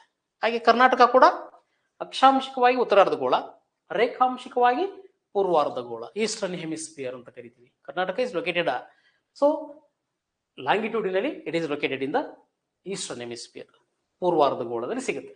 ಹಾಗಿದ್ರೆ ಕರ್ನಾಟಕದ ರೇಖಾಂಶಿಕ ಸ್ಥಾನ ಲಾಂಗಿಟ್ಯೂಡಿನಲ್ ಲೊಕೇಶನ್ ಅಂತ ಬಂದಾಗ ಓಕೆ ಎಲ್ಲಿಂದ ಶುರುವಾಗುತ್ತೆ ಅಂತ ಬಂದ್ರೆ it is starting from 74 degree 10 minutes, 74 degree 10 ನಿಮಿಷ ಅಂತ ಕರಿತೀವಿ. 74 degree 10 minutes okay East longitude, ಪೂರ್ವ ರೇಖಾಂಶ ಅಂತ ಕರಿತೀವಿ ಅದನ್ನ, ಈಸ್ಟ್ ಲ್ಯಾಂಗಿಟ್ಯೂಡ್. ಓಕೆ, 74 ಡಿಗ್ರಿ 10 ನಿಮಿಷ ಪೂರ್ವ ರೇಖಾಂಶದಿಂದ ಶುರುವಾಗಿ okay so nearly 78 degree 58 minutes, 78 degree 58 ನಿಮಿಷ ಪೂರ್ವ ರೇಖಾಂಶಗಳವರೆಗೆ ಕರ್ನಾಟಕ ರೇಖಾಂಶಿಕವಾಗಿ ಸಿಗುತ್ತೆ. 74 degree 10 minutes to 78 degree 58 minutes east longitude, ಪೂರ್ವ ರೇಖಾಂಶದಲ್ಲಿ ಕರ್ನಾಟಕ ಇದೆ. ಇದು ಕರ್ನಾಟಕದ ರೇಖಾಂಶಿಕ ಸ್ಥಾನ. 74 ಇಂದ ಶುರುವಾಗಿ 78, 74 10 ಡಿಗ್ರಿಯಿಂದ ಶುರುವಾಗುತ್ತೆ, 78 58 ಡಿಗ್ರಿವರೆಗೂ ಕಂಡು ಬರುತ್ತೆ. ಹಾಗಿದ್ರೆ ಕರ್ನಾಟಕ ಈ ಒಂದು ರೇಖಾಂಶಿಕವಾಗಿ ಎಲ್ಲಿಂದ ಎಲ್ಲಿಗೆ ಓಕೆ ಹಂಚಿಕೆಯಾಗಿದೆ ಅಂತ ಬಂದ್ರೆ it is starting from okay Karwar ಅಂತ ಕರಿತೀವಿ. From Karwar to okay, Karwar ಎಲ್ಲಿದೆ? ಪಶ್ಚಿಮದಲ್ಲಿ, ಉತ್ತರ ಕನ್ನಡದಲ್ಲಿ ಸಿಗುತ್ತೆ ಕಾರವಾರ ಅಲ್ವಾ? ಕಾರವಾರದಿಂದ ನಮಗೆ ಎಲ್ಲಿವರೆಗೂ ಅಂತ ಬಂದ್ರೆ ಮುಳಬಾಗಿಲುವರೆಗೂ, ಮುಳಬಾಗಿಲು ಅಂತ ಕರಿತೀವಿ. ಓಕೆ, ಮುಳಬಾಗಿಲು ಎಲ್ಲಿದೆ? ಕೋಲಾರದಲ್ಲಿದೆ. ಕೋಲಾರದಲ್ಲಿ ಬರುವಂತಹ ಒಂದು ಓಕೆ ತಾಲೂಕು ಮುಳಬಾಗಿಲು ತಾಲೂಕು ಅಂತ. Okay, Mulbagal okay so taluk Dakshina of major ಪ್ರಮುಖವಾಗಿ ನಮಗೆ ಸಿಗುತ್ತೆ. ಓಕೆ ನೋಡಿ, ಸೊ ಕಾರವಾರದಿಂದ ಮುಳುಬಾಗಿಲುನವರೆಗೆ ಸೊ ಕರ್ನಾಟಕ ರೇಖಾಂಶಿಕವಾಗಿ ಸಿಗುತ್ತೆ, ಪೂರ್ವ ಪಶ್ಚಿಮವಾಗಿ ಈಸ್ಟ್ ವೆಸ್ಟ್ ಅಂತಾನೆ ನಾವು ಪರಿಗಣಿಸ್ತೀವಿ ಅಲ್ವಾ. ಕಾರವಾರ ಬಂದು ಉತ್ತರ ಕನ್ನಡ, ಮುಳುಬಾಗಿಲು ಬಂದು ಕೋಲಾರ. ಓಕೆ, ಕಾರವಾರ ಪಶ್ಚಿಮದಲ್ಲಿದೆ, ಮುಳುಬಾಗಿಲು ಪೂರ್ವದಲ್ಲಿದೆ ಅಲ್ವಾ. ಹಾಗಿದ್ರೆ ಕರ್ನಾಟಕದ ರೇಖಾಂಶಿಕ ಸ್ಥಾನ ಅಂತ ಬಂದಾಗ ಈ ಕಾರವಾರದಿಂದ ಮುಳುಬಾಗಿಲುವರೆಗೆ ಪೂರ್ವ ಪಶ್ಚಿಮವಾಗಿ ಕರ್ನಾಟಕ ಎಷ್ಟು ಉದ್ದವಾಗಿ ಅಥವಾ ಎಷ್ಟು ಅಗಲವಾಗಿದೆ, ಉದ್ದಕ್ಕಿಂತ ಅಗಲ ಅಂತ ಬರ್ಕೋಣ, ಎಷ್ಟು ಅಗಲವಾಗಿದೆ. The width of the Karnataka from west to east. The width of the Karnataka, ಕರ್ನಾಟಕದ ಪೂರ್ವ ಪಶ್ಚಿಮದ ಅಗಲ 400 ಕಿಲೋಮೀಟರ್ ಅಗಲವಾಗಿದೆ. 400 ಕಿಲೋಮೀಟರ್ ಕರ್ನಾಟಕದ ಪೂರ್ವ ಪಶ್ಚಿಮದ ಅಗಲ ವಿಡ್ತ್ ಅಂತ ಬಂದಾಗ. ಓಕೆನಾ, 400 ಕಿಲೋಮೀಟರ್ ಅಗಲಾಗಿದೆ, 750 ಕಿಲೋಮೀಟರ್ ಉದ್ದವಾಗಿದೆ Karnataka. So that's one of the major. ಎಲ್ಲಿಂದ? ಉತ್ತರ ಕನ್ನಡದಿಂದ ಕೋಲಾರದವರೆಗೆ ವಿಡ್ತ್ ಅಂತ ಬಂದಾಗ. Okay, that's very important. ಹಾಗಾಗಿ ಕರ್ನಾಟಕದಲ್ಲಿ ಪೂರ್ವ ಪಶ್ಚಿಮ ಅಂತ ತಗೊಂಡಾಗ ಕರ್ನಾಟಕದ ಅತಿ ಪೂರ್ವದ ಜಿಲ್ಲೆ ಯಾವುದು ಹೇಳ್ತಾನೆ? ಅತಿ ಪೂರ್ವದ ಜಿಲ್ಲೆ ಕೋಲಾರ ಅಲ್ವಾ. ಸೊ ಅದೇ ರೀತಿ ಕರ್ನಾಟಕದ ಅತಿ ಪಶ್ಚಿಮದ ಜಿಲ್ಲೆ ಯಾವುದು ಅಂದ್ರೆ ಉತ್ತರ ಕನ್ನಡ. ಉತ್ತರ ಕನ್ನಡ ಕರ್ನಾಟಕದ ಅತಿ ಪಶ್ಚಿಮದ ಜಿಲ್ಲೆ ಅಂತ ಲೊಕೇಟ್ ಆಗುತ್ತೆ. ಹಾಗಿದ್ರೆ ಇಲ್ಲೇನ್ ಮಾಡ್ತಾನೆ ಅಂತ ಬಂದ್ರೆ, ಈಗ ಪೂರ್ವ ರೇಖಾಂಶಿಕವಾಗಿ ಅಂತ ಬಂದಾಗ ರೇಖಾಂಶಗಳು ಸಮಯವನ್ನು ನಿರ್ಧಾರ ಮಾಡ್ತವೆ, ನಮ್ಗೆ ಗೊತ್ತಿರಬೇಕು. ರೇಖಾಂಶಗಳನ್ನ ನಾವು we are measuring purpose for okay time. Longitudes we are using measuring purpose for time. ಸಮಯವನ್ನ ನಾವು ನಿರ್ಧಾರ ಮಾಡೋದಕ್ಕೆ ರೇಖಾಂಶಗಳನ್ನು ಪ್ರಮುಖವಾಗಿ ಬಳಸ್ತೀವಿ. ಏನ್ ರೇಖಾಂಶಗಳಿದ್ದಾವೆ? ಸೊ ಸೂರ್ಯ ಭೂಮಿಯ ಸುತ್ತ ಭೂಮಿಯ ಸುತ್ತ ಏನು 360 ರೇಖಾಂಶಗಳನ್ನು ಮಾಡ್ಕೊಂಡಿದೀವಿ. ಆ 360 ರೇಖಾಂಶಗಳು ಕೂಡ ಭೂಮಿ ಏನ್ ಪಶ್ಚಿಮದಿಂದ ಪೂರ್ವ ತಿರುಗ್ತಾ ಇರುತ್ತೆ. ಆಗ ಆ ತಿರುಗೋದ್ರಿಂದ ಪ್ರತಿ ರೇಖಾಂಶನೂ ಕೂಡ ಸೂರ್ಯನಿಗೆ ಎದುರಾಗುತ್ತೆ. ಯಾವ ಭಾಗ ಎದುರಾಗುತ್ತೆ ಸೊ ಅದನ್ನು ನಾವು ಮಧ್ಯಾಹ್ನ ಅಂತ ಕರಿತೀವಿ. ಮತ್ತೆ ಒಂದು ರೇಖಾಂಶದಿಂದ ಇನ್ನೊಂದು ರೇಖಾಂಶ ತಗೊಳ್ಳೋದಕ್ಕೆ, ಅದು ಸೂರ್ಯನ ಕಿರಣ ಪಡ್ಕೊಳ್ಳೋದಕ್ಕೆ 4 ನಿಮಿಷ ತಗೊಳುತ್ತೆ. Every longitude getting direct Sunrise ಇನ್ 4 minutes. 4 ನಿಮಿಷಕ್ಕೊಮ್ಮೆ ಪ್ರತಿ ರೇಖಾಂಶ ಸೂರ್ಯನಿಂದ ನೇರ ಕಿರಣ ಪಡ್ಕೊಳ್ಳುತ್ತೆ. ಅಂದ್ರೆ ಸೊ ಹೀಗೆ ತಿರುಗಬೇಕಾದ್ರೆ 4 ನಿಮಿಷ ಬೇಕು ಒಂದು ರೇಖಾಂಶದಿಂದ ಇನ್ನೊಂದು ರೇಖಾಂಶ ಸೂರ್ಯನಿಗೆ ಎದುರಾಗೋದಕ್ಕೆ ಅಲ್ವಾ. ಹಾಗಿದ್ರೆ ಸೊ ದಿನದಲ್ಲಿ ಏನು ನಾವು 24 ಗಂಟೆ ಅಂತ ಬರ್ಕೊಂಡಿದೀವಿ. 24 ಗಂಟೆ ಯಾಕೆ ಬರ್ಕೊಂಡಿದೀವಿ ಅಂದ್ರೆ 360 ರೇಖಾಂಶಗಳು ಕೂಡ ದಿನಕ್ಕೊಂದು ಬಾರಿ ಸೂರ್ಯನ ಸುತ್ತ ಸುತ್ತುತ್ತೆ. ಸೂರ್ಯನ ಎದುರಾಗಿ ಡೈರೆಕ್ಟ್ ಸನ್ರೈಸ್ ಅನ್ನು ಪಡ್ಕೊಳ್ಳುತ್ತೆ ಅಲ್ವಾ. 4 ನಿಮಿಷಕ್ಕೆ ಒಂದು ರೇಖಾಂಶ ಎದುರಾಗುತ್ತೆ ಅಂದ್ರೆ 1 ಗಂಟೆಗೆ 60 ನಿಮಿಷ ಅಂತ ಮಾಡ್ಕೊಂಡಿದೀವಿ. 60 ನಿಮಿಷಕ್ಕೆ ಎಷ್ಟು ರೇಖಾಂಶಗಳು ಬರ್ತವೆ? 15 ರೇಖಾಂಶಗಳು ಬರ್ತವೆ. 15 ರೇಖಾಂಶಗಳು 1 ಗಂಟೆಗೆ ಅಂದ್ರೆ ಅಲ್ಲಿಗೆ 24 ಗಂಟೆಗೆ 360 ರೇಖಾಂಶಗಳು. ಇಟ್ ಮೀನ್ಸ್ ಇಡೀ ಭೂಮಿ ದಿನಕ್ಕೆ ಒಂದು ಬಾರಿ ಎಲ್ಲಾ ರೇಖಾಂಶಗಳು ಸೂರ್ಯನಿಗೆ ಎದುರಾಗ್ತವೆ. ಹಾಗಾಗಿ ಅವುಗಳನ್ನ ಮೆರಿಡಿಯನ್ಸ್ ಅಂತ ಕರಿತೀವಿ. ಪದ ರೇಖಾಂಶಗಳು ಅಂತ ಬಂದ್ರೆ ಅವುಗಳನ್ನು ಮೆರಿಡಿಯನ್ಸ್. ಹಾಗಾಗಿ ಈ ರೇಖಾಂಶಗಳ ಆಧಾರದ ಮೇಲೆ ನಾವು ಸೂರ್ಯೋದಯ ಸೂರ್ಯಾಸ್ತ ಪರಿಗಣಿಸ್ತೀವಿ. ಈಗ ನೋಡಿ, ಪ್ರಪಂಚವನ್ನ ಸೂರ್ಯೋದಯದ ನಾಡು ಪ್ರಪಂಚದಲ್ಲಿ ಯಾವ್ದಿರ್ಬೋದು? ಜಪಾನ್. ಯಾಕೆ ಜಪಾನ್ ಅನ್ನ ಕರಿತೀವಿ? ಮೊದಲು ಪ್ರಪಂಚದಲ್ಲಿ ಸೂರ್ಯ ಉದಯಿಸುವುದು ಜಪಾನ್ನಲ್ಲಿ. ಯಾಕೆಂದ್ರೆ ರೇಖಾಂಶಿಕವಾಗಿ ನಮಗೆ ಪೂರ್ವಾರ್ಧಗೋಳ ಪಶ್ಚಿಮಾರ್ಧಗೋಳ ಅಂತ ಮಾಡ್ಕೊಂಡಿದೀವಿ. ಅದರಲ್ಲಿ ನಮ್ಮ ಪೂರ್ವಾರ್ಧಗೋಳದಲ್ಲಿ ಮೊದಲು ಸೂರ್ಯ ಹುಟ್ಟೋದು ಜಪಾನ್ನಲ್ಲಿ. ಅಲ್ಲಿ ಮೊದಲು ಸೂರ್ಯ ಹುಟ್ಟಿ ಆಮೇಲೆ ಬೇರೆ ಬೇರೆ ದೇಶಗಳಿಗೆ ಸೂರ್ಯೋದಯ. ಯಾಕೆಂದ್ರೆ ಭೂಮಿ ಪಶ್ಚಿಮದಿಂದ ಪೂರ್ವಕ್ಕೆ ತಿರುಗುತ್ತಲ್ಲ, ಆ ಡೈರೆಕ್ಷನ್ಸ್ ಅಲ್ಲಿ ಜಪಾನ್ ಆ ದಿನದ ಮೊದಲ ಸೂರ್ಯೋದಯದ ಒಂದು ಪ್ರದೇಶವಾಗಿ ನಮಗೆ ಸಿಗುತ್ತೆ. ಹಾಗಾಗಿ ಅದನ್ನ land of Sunrise in the world ಅಂತ ಕರಿತೀವಿ. ಪ್ರಪಂಚದ ಸೂರ್ಯೋದಯದ ನಾಡು. ನಮ್ಮ ಭಾರತಕ್ಕೆ ಬನ್ನಿ. ಭಾರತದಲ್ಲಿ ಅರುಣಾಚಲ ಪ್ರದೇಶ. ಯಾಕೆ? It is in the East. ನಮ್ಮ ಭಾರತದ ಅತಿ ಪೂರ್ವದಲ್ಲಿದೆ. ಮೊದಲ ಬಾರಿಗೆ ಅಲ್ಲಿ ನಮಗೆ ಸೂರ್ಯ ಉದಯ ಆಗುತ್ತಾನೆ ಅಲ್ವಾ. ಸೊ ಹಾಗೆ ನಮ್ಮ ಕರ್ನಾಟಕಕ್ಕೆ ಬಂದ್ರೆ ಕರ್ನಾಟಕದ ಸೂರ್ಯೋದಯದ ನಾಡು ಅಂತ ಕರೆಯೋದು ಮುಳುಬಾಗಿಲು. ನೆನಪಿರ್ಬೇಕು ನೋಡಿ, ಮುಳುಬಾಗಿಲನ್ನ ಕರ್ನಾಟಕದ ಸೂರ್ಯೋದಯದ ನಾಡು. ಮೊದಲ ಬಾರಿಗೆ ಸೂರ್ಯ ಉದಯಿಸುವುದು ನಮ್ಮ ಕರ್ನಾಟಕದಲ್ಲಿ ಮುಳುಬಾಗಿಲು. ಓಕೆ, ಮುಳುಬಾಗಿಲು ಅಂತ ಕ್ಲಿಯರಾ? ನೋಡಿ, ಮುಳುಬಾಗಿಲಿನಲ್ಲಿ ಈ ನಂಗಳಿ ಅಂತೇಳಿ ಒಂದು ಹಳ್ಳಿ ಬರುತ್ತೆ. That's very important village. ಇದು ನಮ್ಮ ಕರ್ನಾಟಕದ ಅತಿ ಪೂರ್ವದಲ್ಲಿ ಬರುವ ಹಳ್ಳಿ. ಅತಿ ಪೂರ್ವದ ಜಿಲ್ಲೆ ಕೋಲಾರ, ಅತಿ ಪೂರ್ವದ ತಾಲೂಕು ಮುಳುಬಾಗಿಲು, ಅತಿ ಪೂರ್ವದ ಹಳ್ಳಿ ನಂಗಳಿ ಎಂಬ ಹಳ್ಳಿ ಬರುತ್ತೆ. ನೋಡಿ, ಹಳ್ಳಿಗಳನ್ನು ಕೂಡ ನಮಗೆ ಕ್ವಶನ್ ಮಾಡ್ಬೋದು, ತಾಲೂಕುಗಳನ್ನು ಕೂಡ ಕೇಳ್ಬೋದು. ಜಿಲ್ಲೆಗಳು ಗೊತ್ತಿರ್ತವೆ ನಮಗೆ, ಹೌದಾ? ಪೂರ್ವದ ಜಿಲ್ಲೆ ಕೋಲಾರ, ಪಶ್ಚಿಮದಲ್ಲಿ ಉತ್ತರ ಕನ್ನಡ, ದಕ್ಷಿಣದಲ್ಲಿ ಚಾಮರಾಜನಗರ, ಉತ್ತರದಲ್ಲಿ ಬೀದರ್ ಗೊತ್ತಿರುತ್ತೆ ಬೇಸಿಕ್. ಬಟ್ ಅವನೇನ್ ಮಾಡ್ತಾನೆ, ತಾಲೂಕುಗಳು ಕೇಳ್ತಾನೆ. ಅತಿ ಉತ್ತರದಲ್ಲಿ ಯಾವ ತಾಲೂಕಿದೆ? ಔರಾದ್. ಅತಿ ದಕ್ಷಿಣದಲ್ಲಿ ಯಾವ ತಾಲೂಕಿದೆ ಗೊತ್ತಾ? ನೋಡಿ, ಕರ್ನಾಟಕದಲ್ಲಿ ಅತಿ ದಕ್ಷಿಣದಲ್ಲಿ ಚಾಮರಾಜನಗರದಲ್ಲಿ ಬರುವಂತಹ ತಾಲೂಕು ಗುಂಡ್ಲುಪೇಟೆ ತಾಲೂಕು. ಗುಂಡ್ಲುಪೇಟೆ ಬಿಟ್ರೆ ಬಂಡೀಪುರ ಫಾರೆಸ್ಟ್. ಗುಂಡ್ಲುಪೇಟೆ ತಾಲೂಕಲ್ಲಿ ಅತಿ ದಕ್ಷಿಣದಲ್ಲಿ ಯಾವ್ದಾದ್ರು ಹಳ್ಳಿ ಇದೆಯಾ ಕರ್ನಾಟಕದಲ್ಲಿ? ಅಂತ ಕೇಳಿದ್ರೆ ಕರ್ನಾಟಕದ ಅತಿ ದಕ್ಷಿಣದ ಹಳ್ಳಿ ನೋಡಿ, ನಿಮಗೆ ಗೊತ್ತಿರಲಿ, ಮಂಗಳಿ ಹಳ್ಳಿ ಅಂತ ಅಥವಾ ಮಂಗಳಹಳ್ಳಿ ಅಂತ ಕರೀತಾರೆ. ಮಂಗಳಹಳ್ಳಿ. ಮಂಗಳಹಳ್ಳಿ ಗುಡ್ಲುಪೇಟೆ ತಾಲೂಕಿಗೆ ಸೇರ್ಕೊಳತ್ತೆ. ಅದು ಬಿಟ್ರೆ, ಆ ಹಳ್ಳಿ ಬಿಟ್ರೆ ನೆಕ್ಸ್ಟ್ ಫಾರೆಸ್ಟೇ, ಅದೇ ಕೊನೆ ಹಳ್ಳಿ ನಮ್ಮ ಕರ್ನಾಟಕದಲ್ಲಿ. ಓಕೆ, ಮಂಗಳಹಳ್ಳಿ ಅಂತ ಎಲ್ಲಿದೆ? ಚಾಮರಾಜನಗರದ ಗುಂಡ್ಲುಪೇಟೆ ತಾಲೂಕಲ್ಲಿ ಬರುತ್ತೆ ನೋಡಿ, ಅಲ್ವಾ? ಉತ್ತರದಲ್ಲಿ ಬೀದರ್ ಜಿಲ್ಲೆ, ಓಕೆ, ಔರಾದ್ ತಾಲೂಕು ಅತಿ ಉತ್ತರದ ತಾಲೂಕು. ಅತಿ ಉತ್ತರದ ಹಳ್ಳಿ ಅಂತ ಬಂದ್ರೆ ನೋಡಿ, ಇಲ್ಲಿ ಬಾವಲ್ಗಾಂವ್ ಅಂತೇಳಿ ಒಂದು ಹಳ್ಳಿ ಬರುತ್ತೆ. ಇದು ನಮ್ಮ ಕರ್ನಾಟಕ ಮಹಾರಾಷ್ಟ್ರದ ಗಡಿ ಭಾಗದಲ್ಲಿ ಬರುವಂತಹ ಒಂದು ಹಳ್ಳಿ, ಬಾವಲ್ಗಾಂವ್ ಅಂತೇಳಿ. ಆ ಬಾವಲ್ಗಾಂವ್ ಕರ್ನಾಟಕದ ಅತಿ ಉತ್ತರದಲ್ಲಿ ಬರುವ ಹಳ್ಳಿ. ಓಕೆ ನೋಡಿ, ಹಾಗೆ ಅತಿ ಪೂರ್ವದ ಹಳ್ಳಿ ನಂಗಳಿ. ಅತಿ ಪಶ್ಚಿಮಕ್ಕೆ ಬನ್ನಿ, ಪಶ್ಚಿಮದಲ್ಲಿ ಉತ್ತರ ಕನ್ನಡ, ಅತಿ ಪಶ್ಚಿಮದ ತಾಲೂಕು, ಜಿಲ್ಲೆ. ಅತಿ ಪಶ್ಚಿಮದ ತಾಲೂಕು ಕಾರವಾರ ತಾಲೂಕು, ಕಾರವಾರ ಅಂತ ಬರ್ಕೊಂಡಿದೀವಿ. ಹಾಗೆ ಆ ಕಾರವಾರದಲ್ಲಿ ಅತಿ ಪಶ್ಚಿಮದಲ್ಲಿ ಬರುವ ಯಾವ್ದಾದ್ರು ಹಳ್ಳಿ ಇದೆಯಾ ಅಂತ ಹೇಳಿದ್ರೆ ಎಸ್, ಅಲ್ಲೂ ಕೂಡ ಒಂದು ಹಳ್ಳಿ ಸಿಗುತ್ತೆ, ಮಜೋಲಿ ಅಂತ ಹೇಳಿ. Okay, Majali, okay, is a village in the Karwar taluk. Okay, so Uttara Kannada district. ಮಜೋಲಿ ಕರ್ನಾಟಕದ ಅತಿ ಪಶ್ಚಿಮದಲ್ಲಿ ಬರುವ ಹಳ್ಳಿ. ನೋಡಿ, ಯಾವ ನಮಗೆ ಬುಕ್ಸ್ ಅಲ್ಲಿ ಸಿಗಲ್ಲ. ಇವೆಲ್ಲವೂ ನಾವು ಎಷ್ಟು ಚೆನ್ನಾಗಿ ಅಟ್ಲಾಸ್ ಅಲ್ಲಿ ನೋಡ್ತೀವಿ, ಎಷ್ಟು ಚೆನ್ನಾಗಿ ಮ್ಯಾಪ್ ರೀಡಿಂಗ್ ಮಾಡ್ತೀವಿ ಅನ್ನೋದ್ರ ಮೇಲೆ ಹೈಲೈಟ್ ಆಗಿರ್ತವೆ. ಇದ್ರ ಮೇಲೆ ಕಾಮನ್ ಆಗಿ ಒಂದು ಕ್ವಶನ್ ಇರುತ್ತೆ. ಮ್ಯಾಪ್ ಅನಾಲಿಸಿಸ್ ಅಂತಾನೆ ನಮಗೆ ಜಾಗ್ರಫಿಕಲಿ 1 or 2 ಕ್ವಶನ್ಸ್ ಕಾಮನ್ ಆಗಿರ್ತವೆ. ಓಕೆ, ಹಾಗಾಗಿ ಸೊ ನೀವು ಎಲ್ಲರೂ ಒಂದು ಅಟ್ಲಾಸ್ ತಗೊಂಡು, ಅಟ್ಲಾಸ್ ಇಟ್ಕೊಂಡು ಪ್ರತಿದಿನ ಅಟ್ಲೀಸ್ಟ್ ವಾರದಲ್ಲಿ 1-2 ಬಾರಿ ಅಟ್ಲಾಸ್ ಅನ್ನು ಓದೋದನ್ನು ಪ್ರಾಕ್ಟೀಸ್ ಮಾಡ್ಕೊಳ್ಳಿ. ಓಕೆ, ಅದು ಕರ್ನಾಟಕ ಜಿಯೋಗ್ರಫಿಗೆ ಆಗಿರ್ಬೋದು, ಅಥವಾ ನಮ್ಮ ಭಾರತಕ್ಕೆ ಸಂಬಂಧಪಟ್ಟಂತೆ ಆಗಿರ್ಬೋದು, ಏಷ್ಯಾಗೆ ಸಂಬಂಧಪಟ್ಟಂತೆ ಆಗಿರ್ಬೋದು, ಅಥವಾ ಪ್ರಪಂಚದ ಭೂಖಂಡಗಳ ಸಂಬಂಧಪಟ್ಟಂತೆ. ಸೊ ಅಟ್ಲಾಸ್ ಅನ್ನು ಓದೋದನ್ನು ಪ್ರಾಕ್ಟೀಸ್ ಮಾಡ್ಕೊಂಡ್ರೆ ಸೊ ನಮಗೆ ಏನಿಲ್ಲ ಅಂದ್ರೂ ನೀವು ಅಟ್ಲಾಸ್ ಅಲ್ಲೇ ಸುಮಾರು 3-4 ಕ್ವಶನ್ಸ್ಗಳು ಸಿಗ್ತವೆ.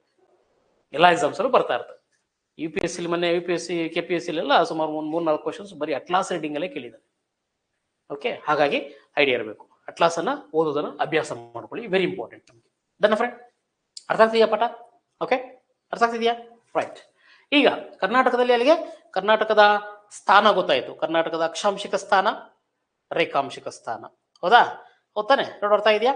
Okay, right. ನೆಕ್ಸ್ಟ್ ಹೋಗೋಣ. ಅಲ್ಲಿಗೆ ಕರ್ನಾಟಕ ಸೊ ಅಕ್ಷಾಂಶಿಕವಾಗಿ ಉತ್ತರಾರ್ಧಗೋಳದಲ್ಲಿದೆ, ರೇಖಾಂಶಿಕವಾಗಿ ಪೂರ್ವಾರ್ಧಗೋಳದಲ್ಲಿದೆ ಅಲ್ವಾ? ಅಕ್ಷಾಂಶಿಕವಾಗಿ 11 ಡಿಗ್ರಿಯಿಂದ ಶುರುವಾಗಿ 18 ಡಿಗ್ರಿವರೆಗೂ ಸಿಗುತ್ತೆ. ರೇಖಾಂಶಿಕವಾಗಿ 74 ಡಿಗ್ರಿಯಿಂದ ಶುರುವಾಗಿ 78 ಡಿಗ್ರಿವರೆಗೆ ಪೂರ್ವಾರ್ಧಗೋಳದಲ್ಲಿ ಸಿಗುತ್ತೆ. ಇದು ನಮ್ಮ ಕರ್ನಾಟಕದ ಅಕ್ಷಾಂಶ ಮತ್ತು ರೇಖಾಂಶಿಕ ಸ್ಥಾನ. ರೈಟ್. ನೆಕ್ಸ್ಟ್ ಕರ್ನಾಟಕದ ವಿಸ್ತೀರ್ಣ ಅಂತ ಹಾಕೊಳ್ಳಿ. ಏರಿಯಾ, ಜಾಗ್ರಫಿಕಲ್ ಏರಿಯಾ, ಕರ್ನಾಟಕದ ವಿಸ್ತೀರ್ಣ. ಓಕೆ, ಸೊ ಭೌಗೋಳಿಕ ವಿಸ್ತೀರ್ಣ, ಕರ್ನಾಟಕ ಭೌಗೋಳಿಕವಾಗಿ ಓಕೆ ಸೊ ಹೇಗಿದೆ ಅದರ ವಿಸ್ತೀರ್ಣ ಅನ್ನೋದು ನೋಟ್ ಮಾಡ್ಕೊಳ್ಳೋಣ. ಓಕೆ, ಕರ್ನಾಟಕದ ಭೌಗೋಳಿಕ ವಿಸ್ತೀರ್ಣ ಅಂತ ತಗೊಂಡಾಗ ಓಕೆ ಹೌದಾ? ಓಕೆ, ಕರ್ನಾಟಕದ ಭೌಗೋಳಿಕ ವಿಸ್ತೀರ್ಣ, ಜಾಗ್ರಫಿಕಲ್ ಏರಿಯಾ. ಓಕೆ, ಆಯ್ತು, ಅಲ್ಲಿಗೆ ನಿಲ್ಸಿರೋಣ. ಒಂದು 5 ನಿಮಿಷ ಬ್ರೇಕ್ ತಗೊಳ್ಳಿ, ಕಂಟಿನ್ಯೂ ಮಾಡೋಣ. ಓಕೆನಾ? ರೈಟ್.